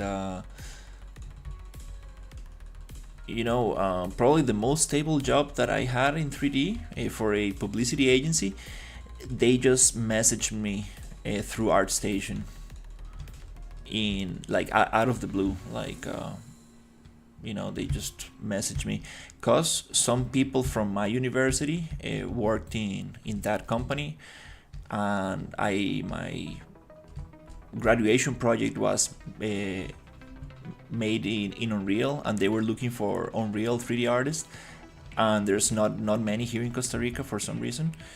And yeah, I just got a message out of the blue. I thought it was a scam, to be honest. At the beginning I was like, no, this is just a scam.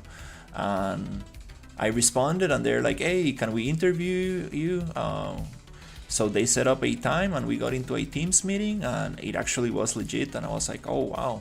And yeah, I worked for them a couple of times. But yeah, it's tough. It's tough to get a job. To be honest, my best advice is to just apply to as many positions as you can. But you need to have like a very specific portfolio. Like a very specific portfolio. Like you cannot just apply to a character artist position if you're gonna have environments in your portfolio. You know what I'm saying? Like you need to have a very very specific portfolio for what you are going to apply.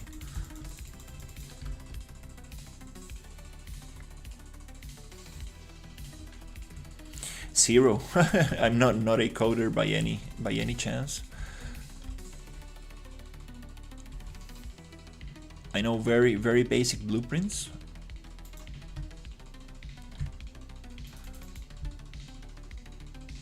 But besides that, no, I don't know. I don't know coding at all.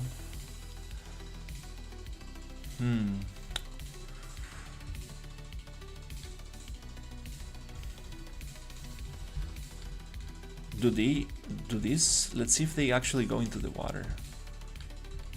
Okay, they go down these stairs.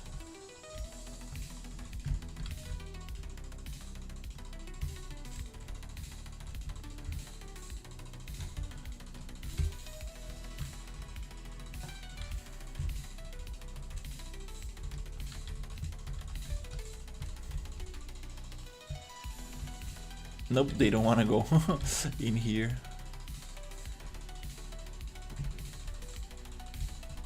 Maybe the nav mesh is it ends right there.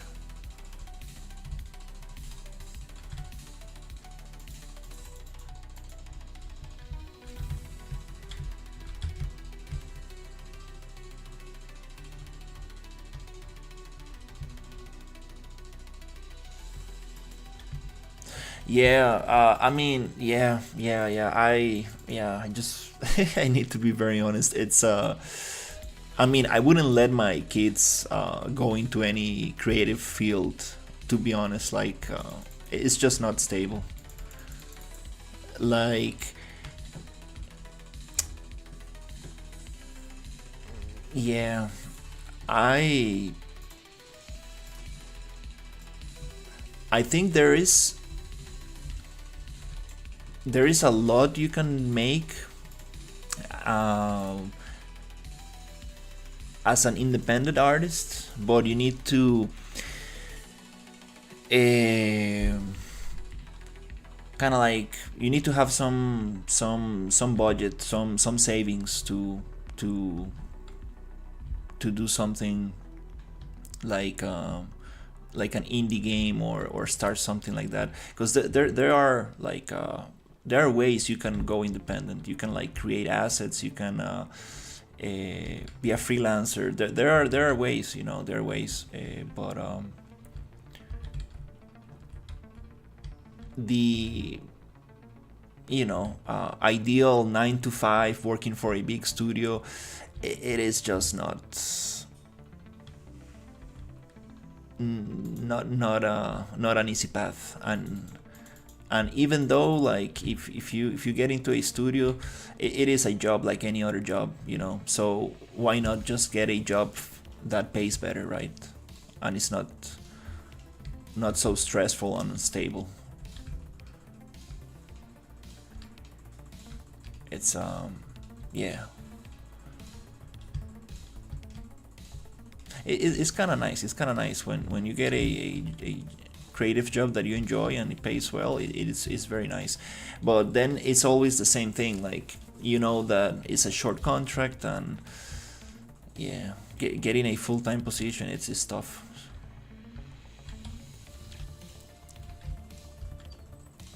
That's what I'm excited about AI, and see um,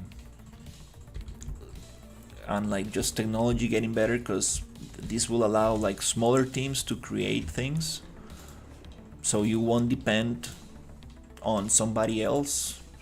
And that's the cool thing about it. um, Making something independent, I think that's the best thing, because at the end of the day, like yeah, um, it's just very unstable. Yeah, this is personal. Yeah, I'm working on a small game.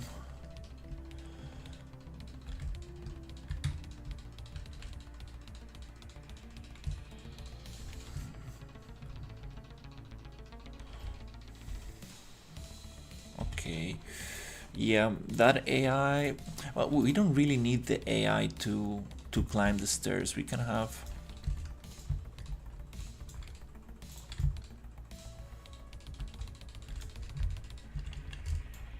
It will be nice, because like, what happens if you go up the stairs and they don't follow you? That's kind of that's kind of not so cool.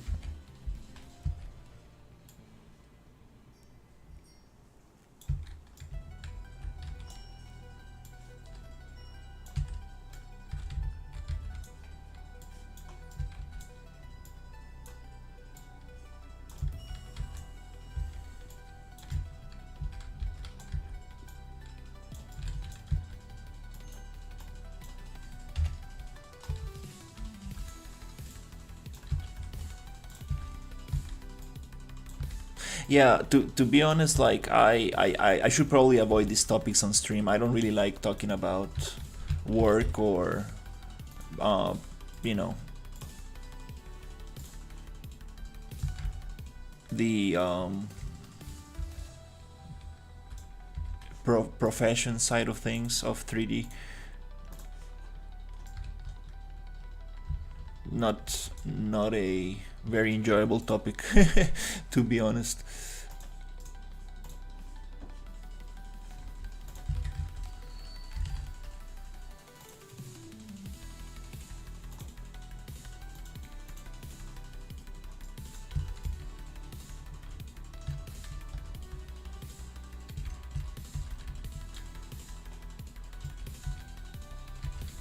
Let's get this one here.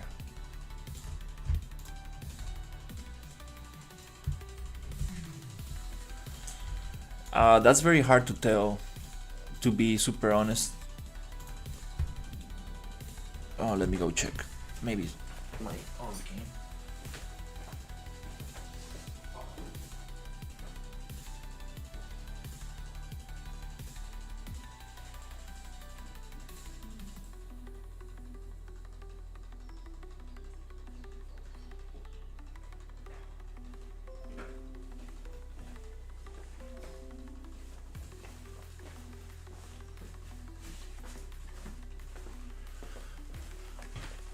Yeah, knowing how much time it's gonna take you to finish a project is very difficult.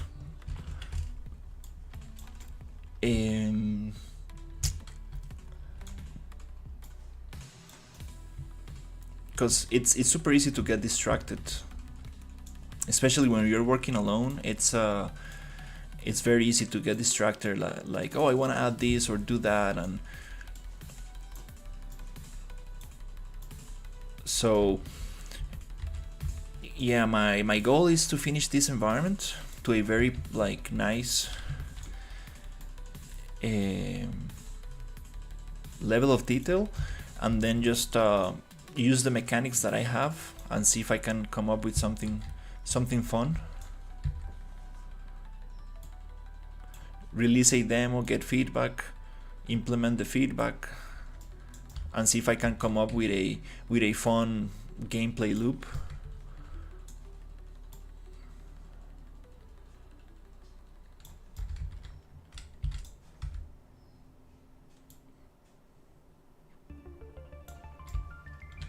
And yeah, basically.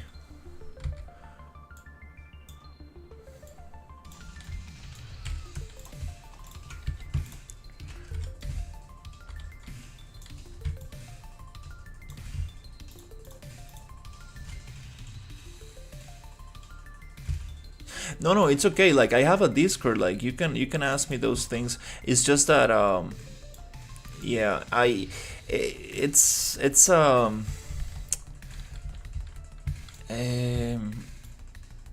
it's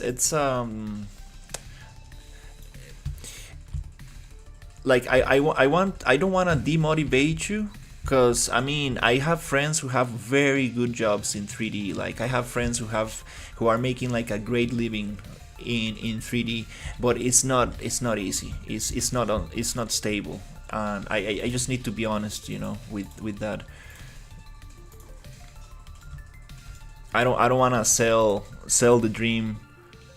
Yeah, it's on the description of the video. I believe the link is working.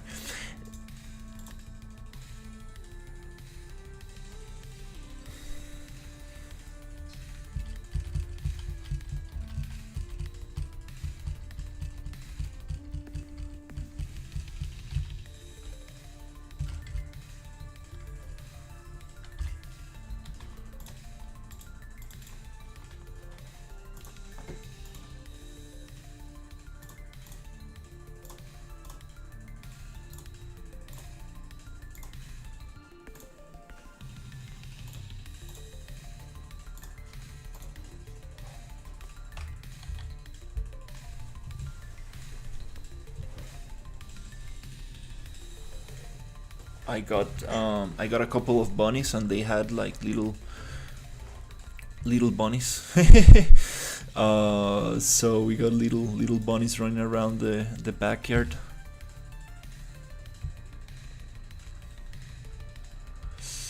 Oh, getting very bad performance. It looks so yellowish, this aim. Not really sure how can I change that material. It's a little complex. I was trying to change it up, and there's like this white filter that I cannot get rid of. I think it might be a post-process material that happens through the thing. Once you work on yourself up with your hobby, all you will come to you, trust me. I randomly joined because of one video. I can suggest people to build something up and don't try hard to get a job. Maybe try to get a job outside of 3D and work on 3D as a hobby. That's my advice. Yeah, if you can get yourself a stable job, like in something, like for example, I have this friend who studied 3D with me in university, and he works in Amazon, which most people will say like, oh, okay, damn, Amazon is such a boring job. But he started like doing the call center thing, then he went up and up and up. Now he's some kind of manager, and he's like earning very well, and just his job is very chill, like very chill, and he still does 3D as a hobby. So it's very cool, because he tells me that it's not a stressful job, but he knows that it pays the bills, it's stable, and that's the thing. Now, with all the tools that we have and AI coming up very strong, I think smaller and smaller teams will be able to do very cool things, and I think that's the way. Now indie games are just going crazy, like well, it's kind of funny to, because there are multiple types of indie games, because like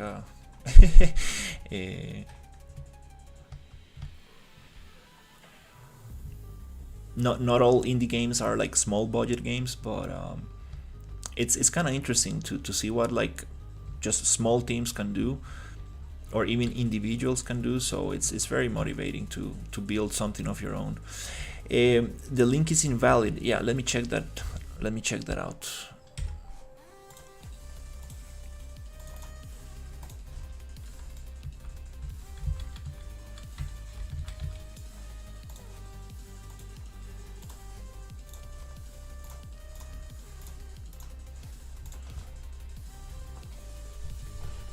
It keeps, yeah, I had this Discord link to be permanent, but for some reason it stopped working.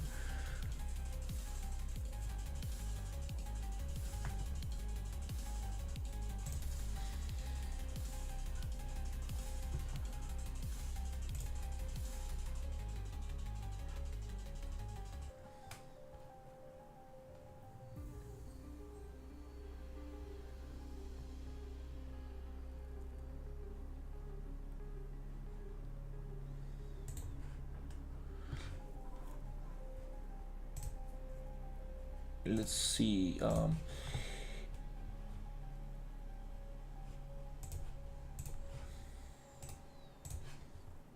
it did change today. Yep. That's funny. Okay, let me get it on the description. Okay, nice. We got it there.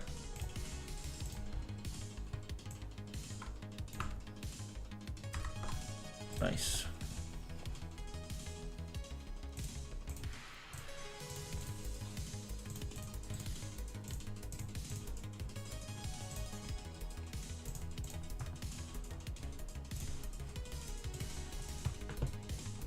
I'll try to get the permanent link as well.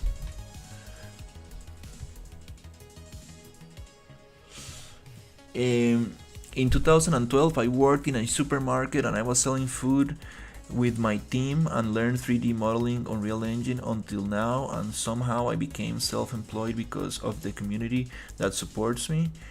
2022 was a successful year, so it took me 10 years to work on myself up here. Nice. That's awesome.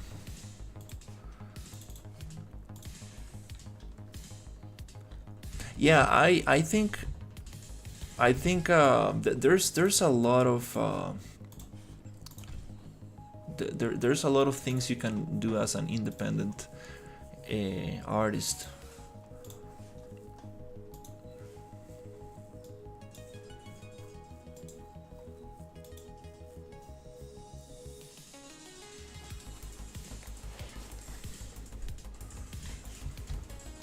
It's very cool. Like,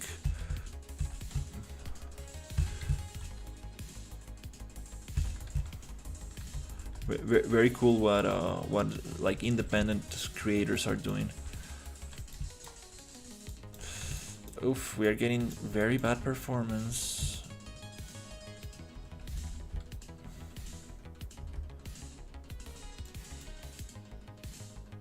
I think it's because the local fog and these other particles that I have.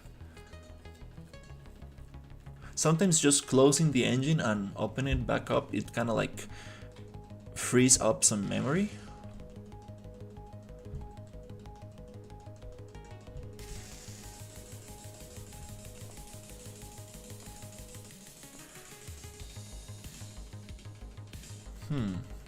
Okay, now it got a little better.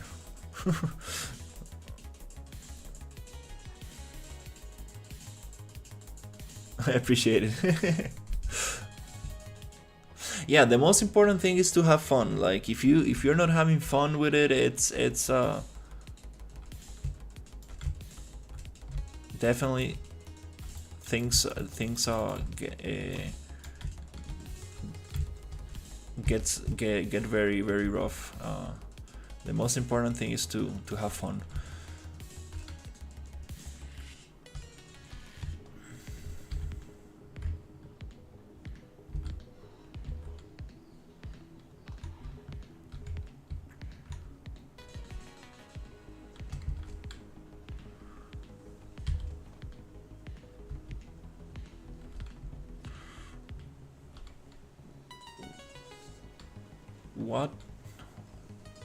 What could it be?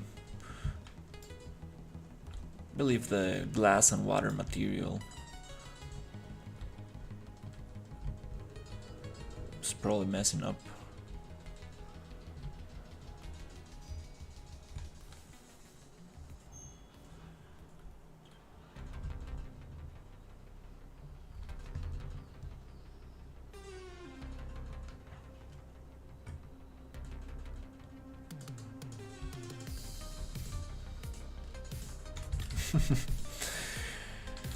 Okay, oof.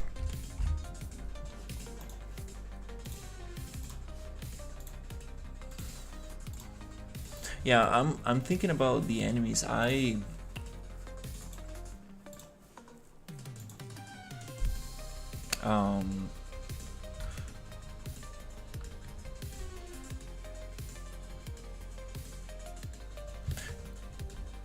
don't want to make it like a zombie hordes, like a bunch of them just coming together.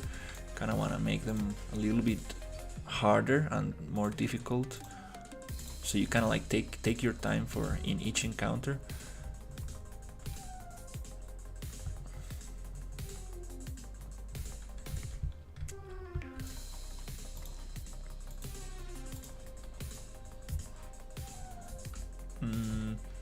Okay, we can probably add structure to the main dome here. These catwalks need some structure as well. Can probably get more of these. First, we're gonna get the handrails. Oh my god, handrails! So much work. And pipes.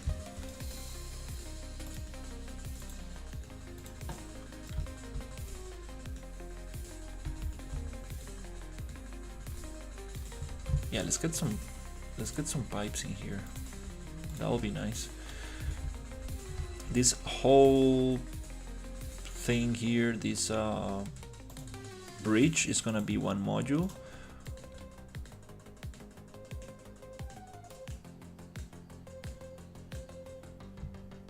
And I should probably do the same for this one here.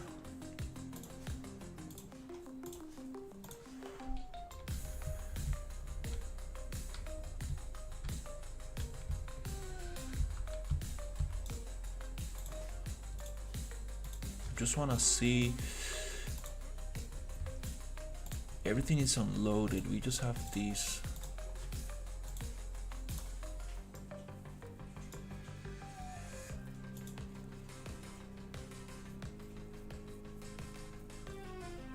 This is gonna be probably the heaviest. This is probably gonna be the heaviest level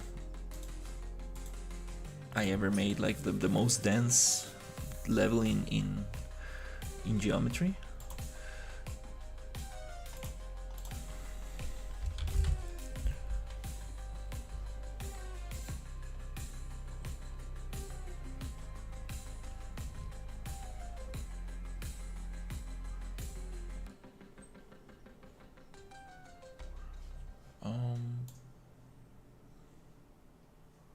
Okay, these are the ones.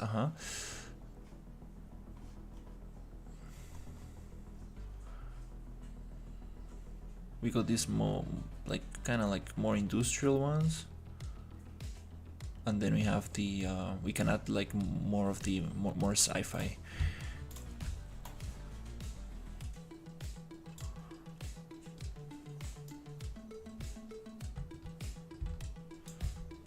Oh yeah.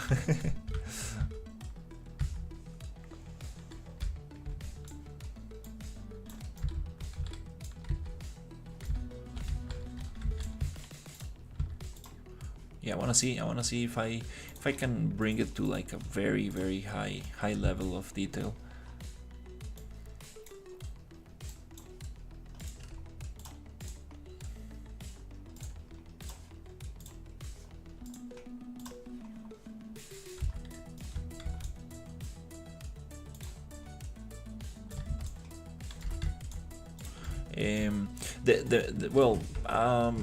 I'm gonna probably finish all the like traversable areas,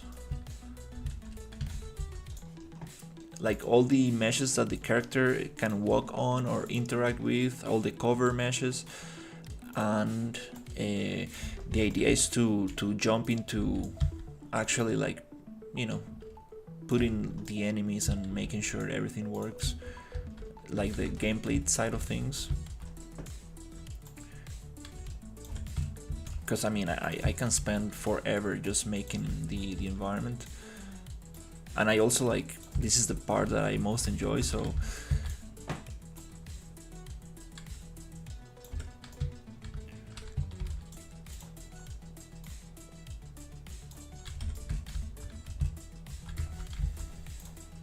I need to, I think I gave myself until Friday to get this environment as nice as possible, and then just focus on actually adding enemies and seeing like how can I implement the different mechanics that I have in the template, and see if I can come up with something interesting. Copy all properties, paste all properties. Yeah, it's it's a lot. It's a lot of stuff. I wanna see if I can make an environment that looks as detailed as the Forever Winter environments.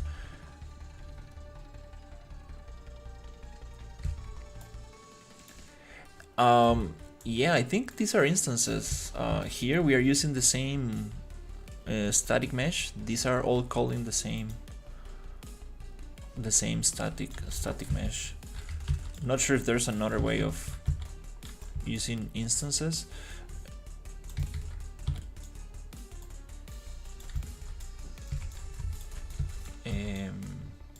There's this plugin called BDM tools, something like that, and it helps making instances as well, but I'm not sure how much that helps. One friend was talking about that one.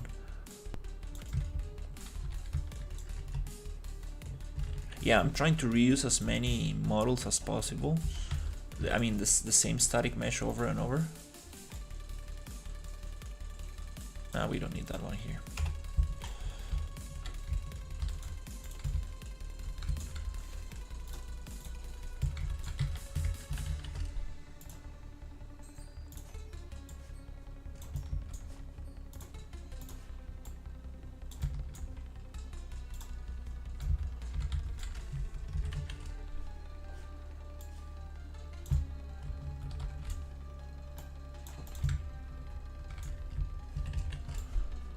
So nice. Pipes are always super cool.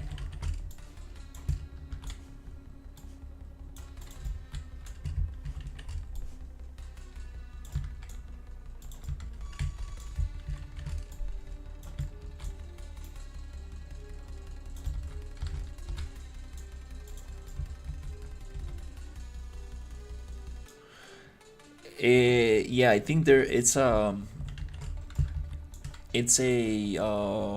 trim sheet for all the pipes.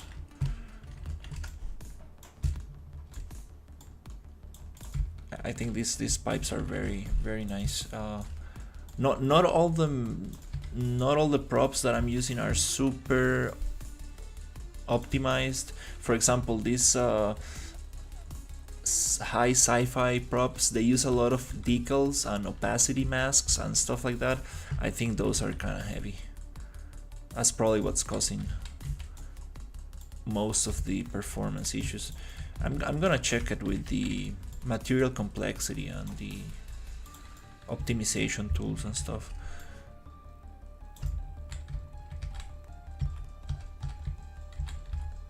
Oh, what?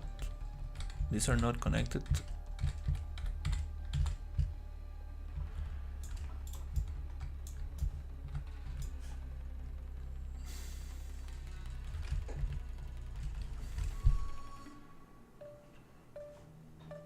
I think this is a pipe that I made.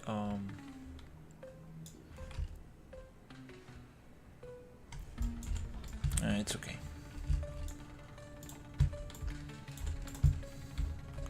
It's it's a little bit too long compared to the other ones.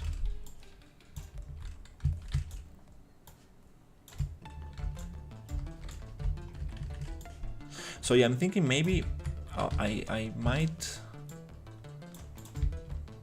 kind of want to like add these trigger boxes where you're walking and, you know, creatures fall from the ceiling or appear from nowhere, instead of just roaming around. I think it will be cool to make them like just spawn.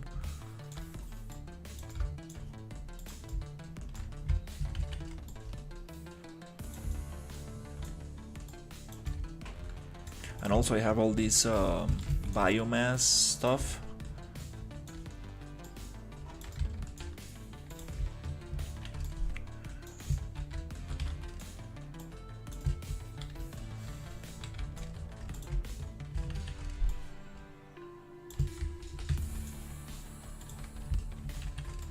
So here's where like the breakout start. Like these creatures came out of the cryo chambers. And I want to add this kind of like alien stuff in the walls. A little bit what I've been doing in the previous rooms.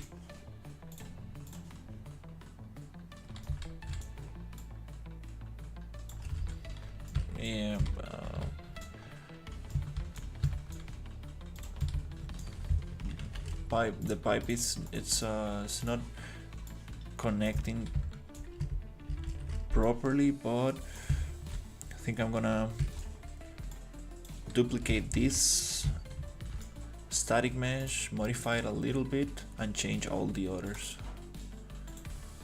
so it matches a little better. This might be a custom piece I made for another part. Also here the connection.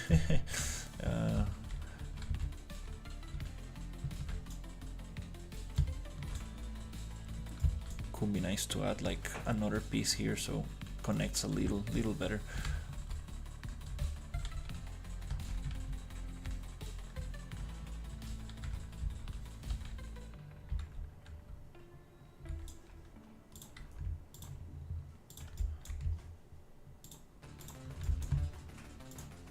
Can probably make a group of these.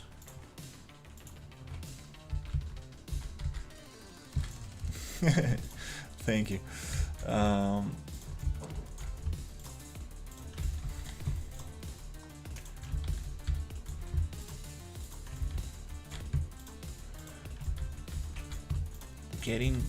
Getting super hungry. It's 2 p.m. I think it's time to go get some food.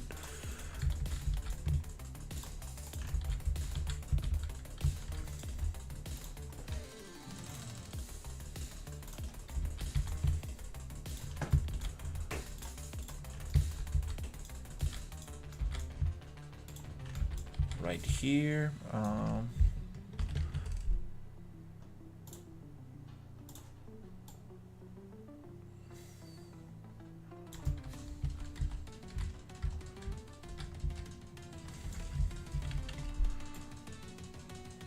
We can get the connection better because that's just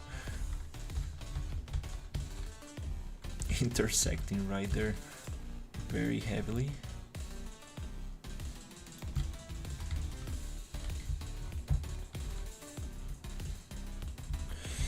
Quality. Yeah, quality. Quantity doesn't matter at all. At all. Like you can get a job with one single portfolio piece. It's not about quantity. Quantity doesn't really matter if there's no quality. It's better to have one single piece. Okay, that's not intersecting. Yeah, it's all about quality. And also about this is probably the biggest problem that I've seen with 3D artists when they apply for a job. You need to have a specific portfolio, like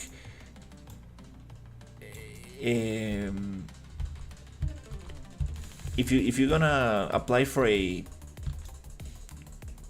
character, I mean for a prop, like how do you say, prop artist, you need to have props in there, and you need to show the process, how you made it, how you model it, the topology, how you texture it. Like, you know, the more open you can be with the process and show like step by step how you got there, is the best. And it needs to be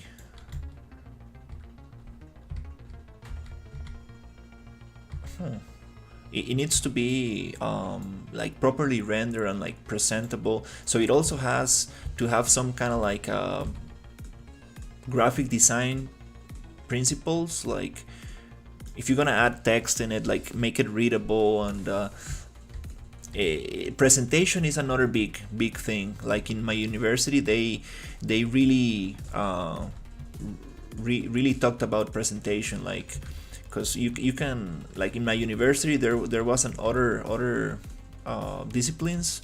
There was fashion design, there was photography, there was architecture, and the way they presented their projects was very impressive. Maybe the project is not the strongest and stuff, but the way they presented it just made it look so much nicer.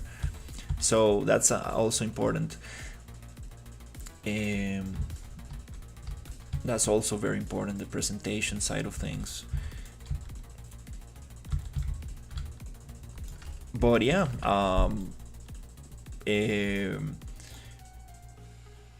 for example, yeah, character art is one of probably the toughest things to get into. There's like too much competition, and the quality bar for character artists is very high. Like it is tough. It is tough.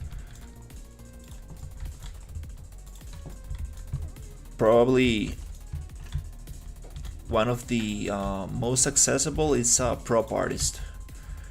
You need to basically model correctly and texture and light. You know, the principle, the basics, which is not easy by any means, right? To like model stuff properly. And if it's always very important to show reference, like what reference are you using, what's your process, how are you gathering the reference, what are you making with the reference. And again, like your portfolio needs to be very specific. Like if you're applying for a realistic studio, you need to have like realistic props, and don't show them anything that is not that. You need to show them exactly what you're going to be making in the job. The same goes with stylized things, right? Like if you're gonna apply for a stylized 3D modeling job, you need to show them stylized 3D models. It's very common for artists to just like put everything they've done in one portfolio, kind of like poop, and send it, and it is not very, it's not a very good idea to do that.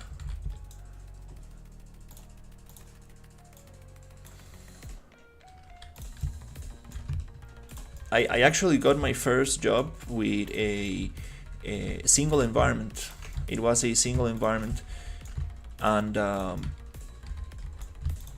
now that I look at it, I was like, well, that's actually not that great. But it was exactly the style and exactly the thing that I was going to be hired for. So it kind of just matched like a ring in a finger, just matched perfectly. So I was very lucky because I was like, I like what this indie studio is doing. Like I want to show them what I did for my graduation project, and it worked out.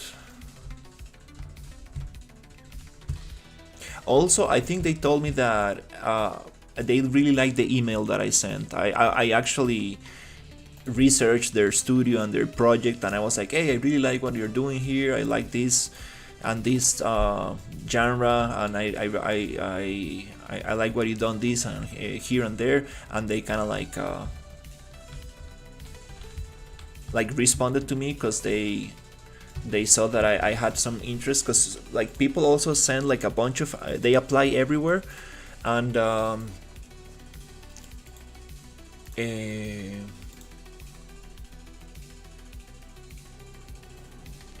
it's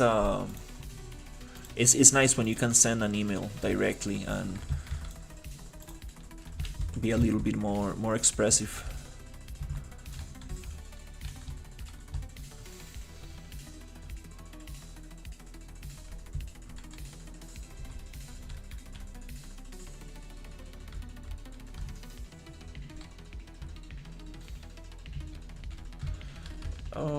This is too symmetrical. I'm not really liking these pipes on both sides.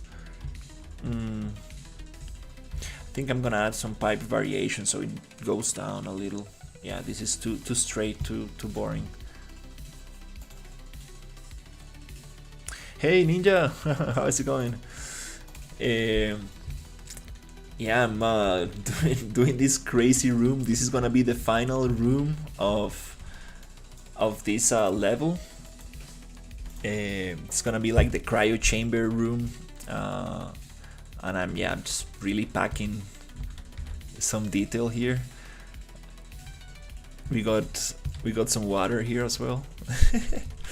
Yeah, it's gonna be crazy. Not sure if this is gonna run properly, so I'm gonna have this in its own data layer. But yeah, we are getting close to the final room. I'm gonna give myself until Friday, I think, just to try to push this environment, and then I will just work on the enemies and try to, implement as I appreciate it. I will implement as much as possible, as many mechanics from the template that I got as possible, and see if I can come up with something interesting. Yeah, here I want to break this straight line because it's getting a little bit too repetitive.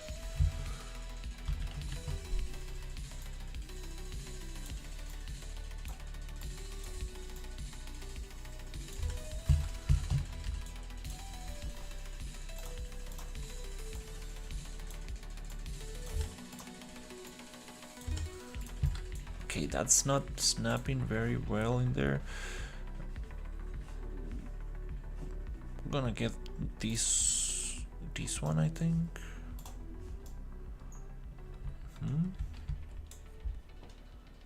We have till Friday at 3 p.m. to for our game to. We are getting very close though. Nice. So I was going to ask you that that Steam code you sent me. It's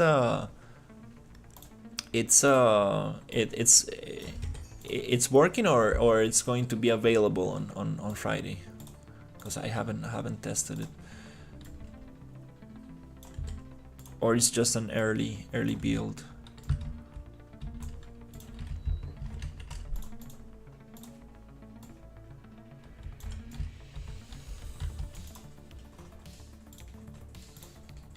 Game jams are super cool. Very nice way to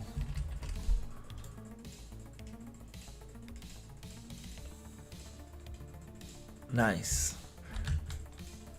But I bet like there's you're still working on it, so like yeah, probably I will check it on Friday to see like the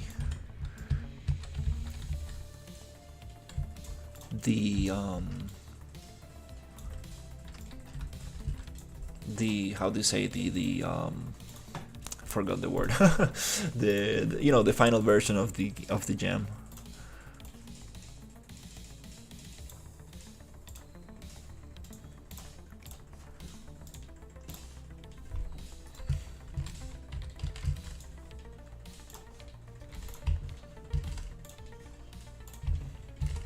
Yeah, I've been following this YouTuber who makes like a scary game videos.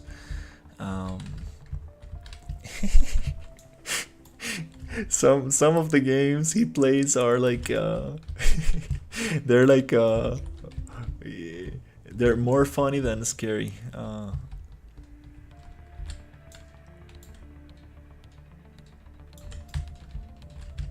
Oh, this pipe is a little bit off. What? Are you serious?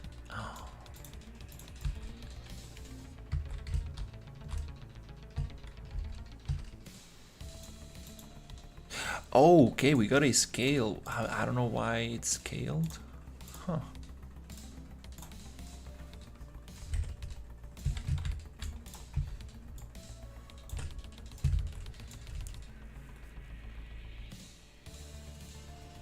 Nice. That's awesome.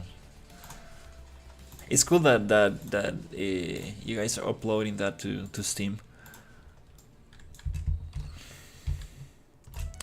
In this case, I'm going to just modify this one. Yeah, I think let's get this pipe going, and I'm gonna go have some food. Pretty hungry.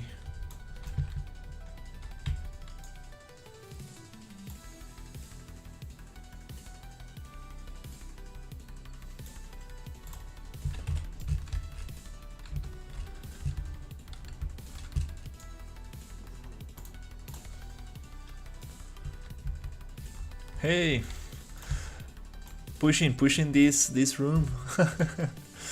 It's been too much. Been adding too much detail lately.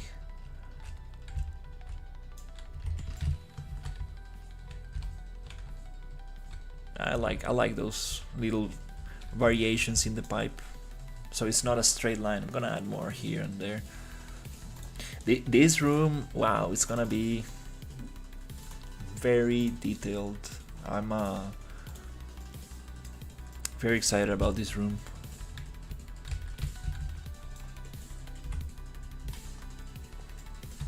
I mean, it's just gonna be a optimization challenge, a lighting challenge.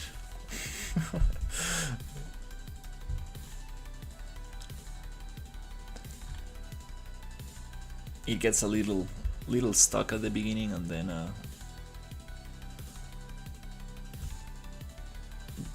it runs a little better, like at 30.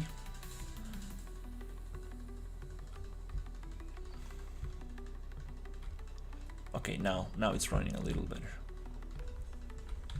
Collisions here need to be a little smoother, so we don't get that stir thing. Oh, what is this pipe doing there?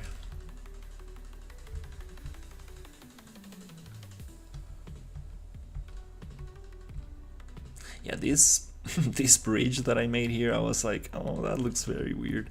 But then I started adding a couple more things, and kind of like starts to make more sense now.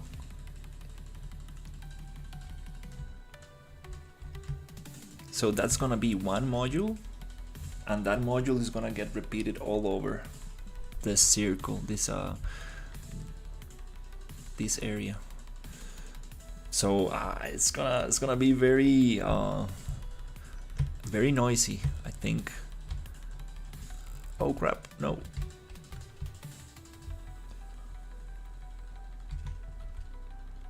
I think that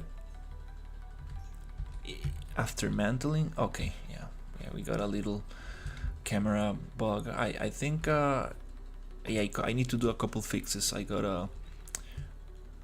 I already got the instructions for that, how to get this mantling to, when you mantle over an angle that is not straight, the camera kind of freaks out. So, but there's a fix for that.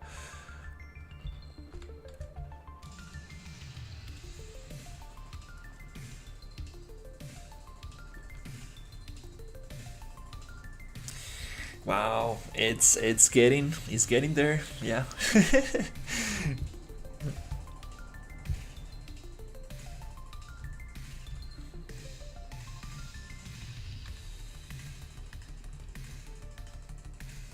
Yeah, now that I think about it, I don't know. Yeah, I don't think I'm gonna have the creatures, the enemies just patrolling around. I think I'm gonna just have trigger boxes. I think random trigger boxes placed around the level, so when you walk in those trigger boxes, the creatures just spawn from the ceiling. They come out of like the corner or something. I think that since I'm trying to make like a, oh my god, we got some crazy drop.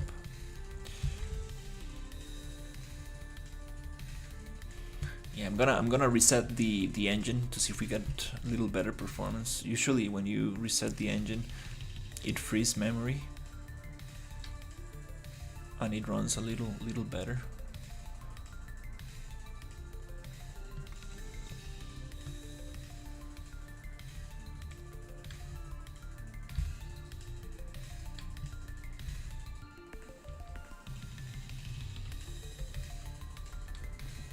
gonna have a bunch of cables like everywhere. That's gonna be so nice.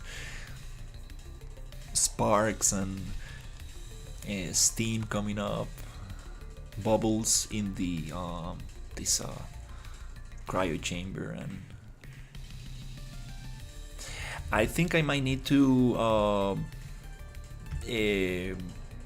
make this skeletal mesh a static mesh and just animate it with vertex animation, so we don't have a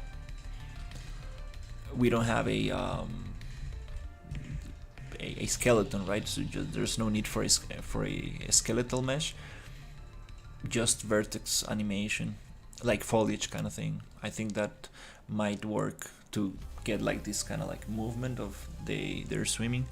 Maybe, yeah, maybe it's gonna look a little funky. Yeah, worst case scenario, I think I might just animate very simple animation of like an idle kind of like underwater.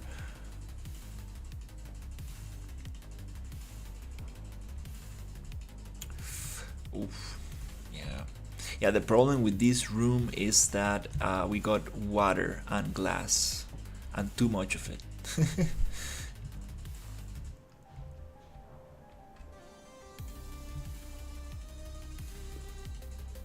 And toxic bubbles and stuff like that. It is too much stuff.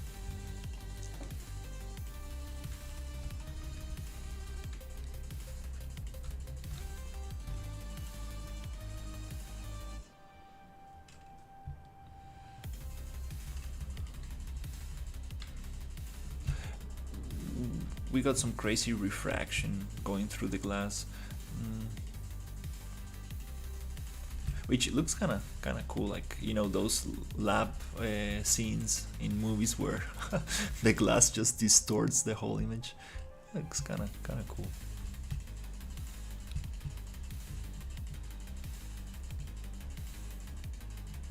Wow, this room is going to be crazy. Like, wow, this is the most probably detailed room in the whole level.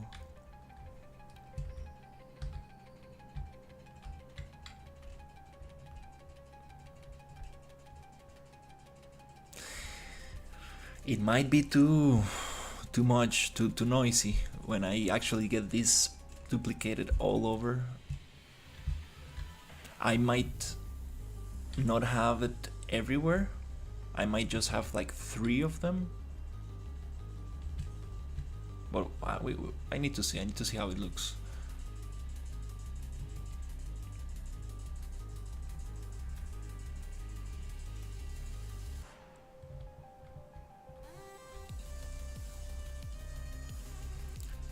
There is some intersection here.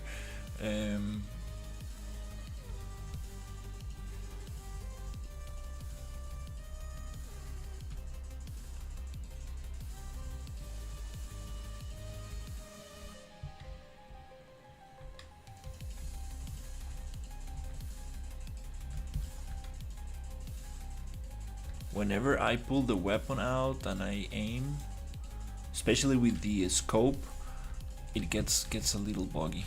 It drops frames. I'm wondering if that scope works with a post-process material, because I was working on the material of the scope and I couldn't get like the milkiness. It looks very milky instead of transparent, and I believe it goes through a post-process. I made it totally transparent and I still was getting like a whitish look.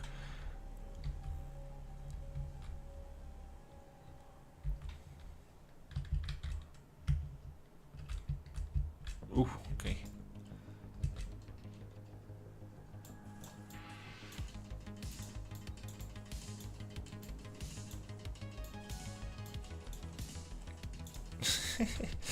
He's like, what's going on?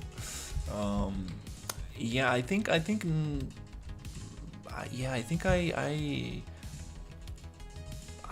don't want to have the enemies patrolling. I mean, the guards in the entrance make sense to have them patrolling, but these creatures, kind kind of want to make them just spawn.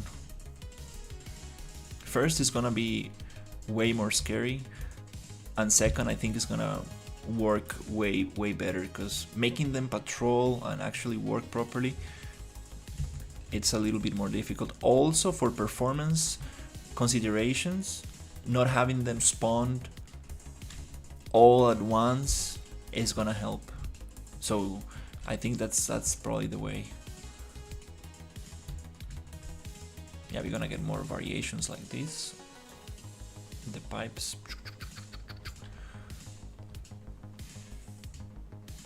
Maybe the yellow is too much. Maybe I will make them rusted. So this room is kind of cool, because I'm mixing like these super high-tech sci-fi props, like this like space futuristic, with like more industrial props. So it's a nice mix. Need to find that nice balance.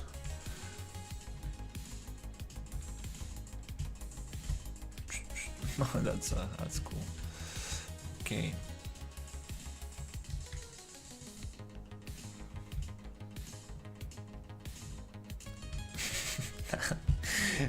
I mean,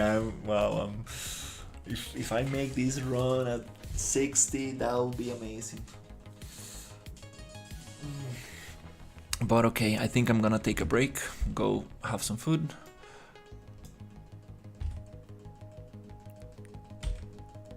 Continue with this.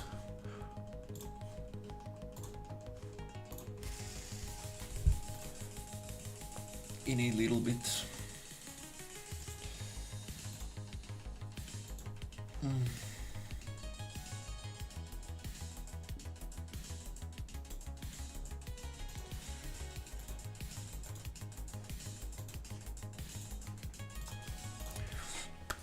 Alright, thank you so much for watching, and I will see you on the next one. Take care, everybody.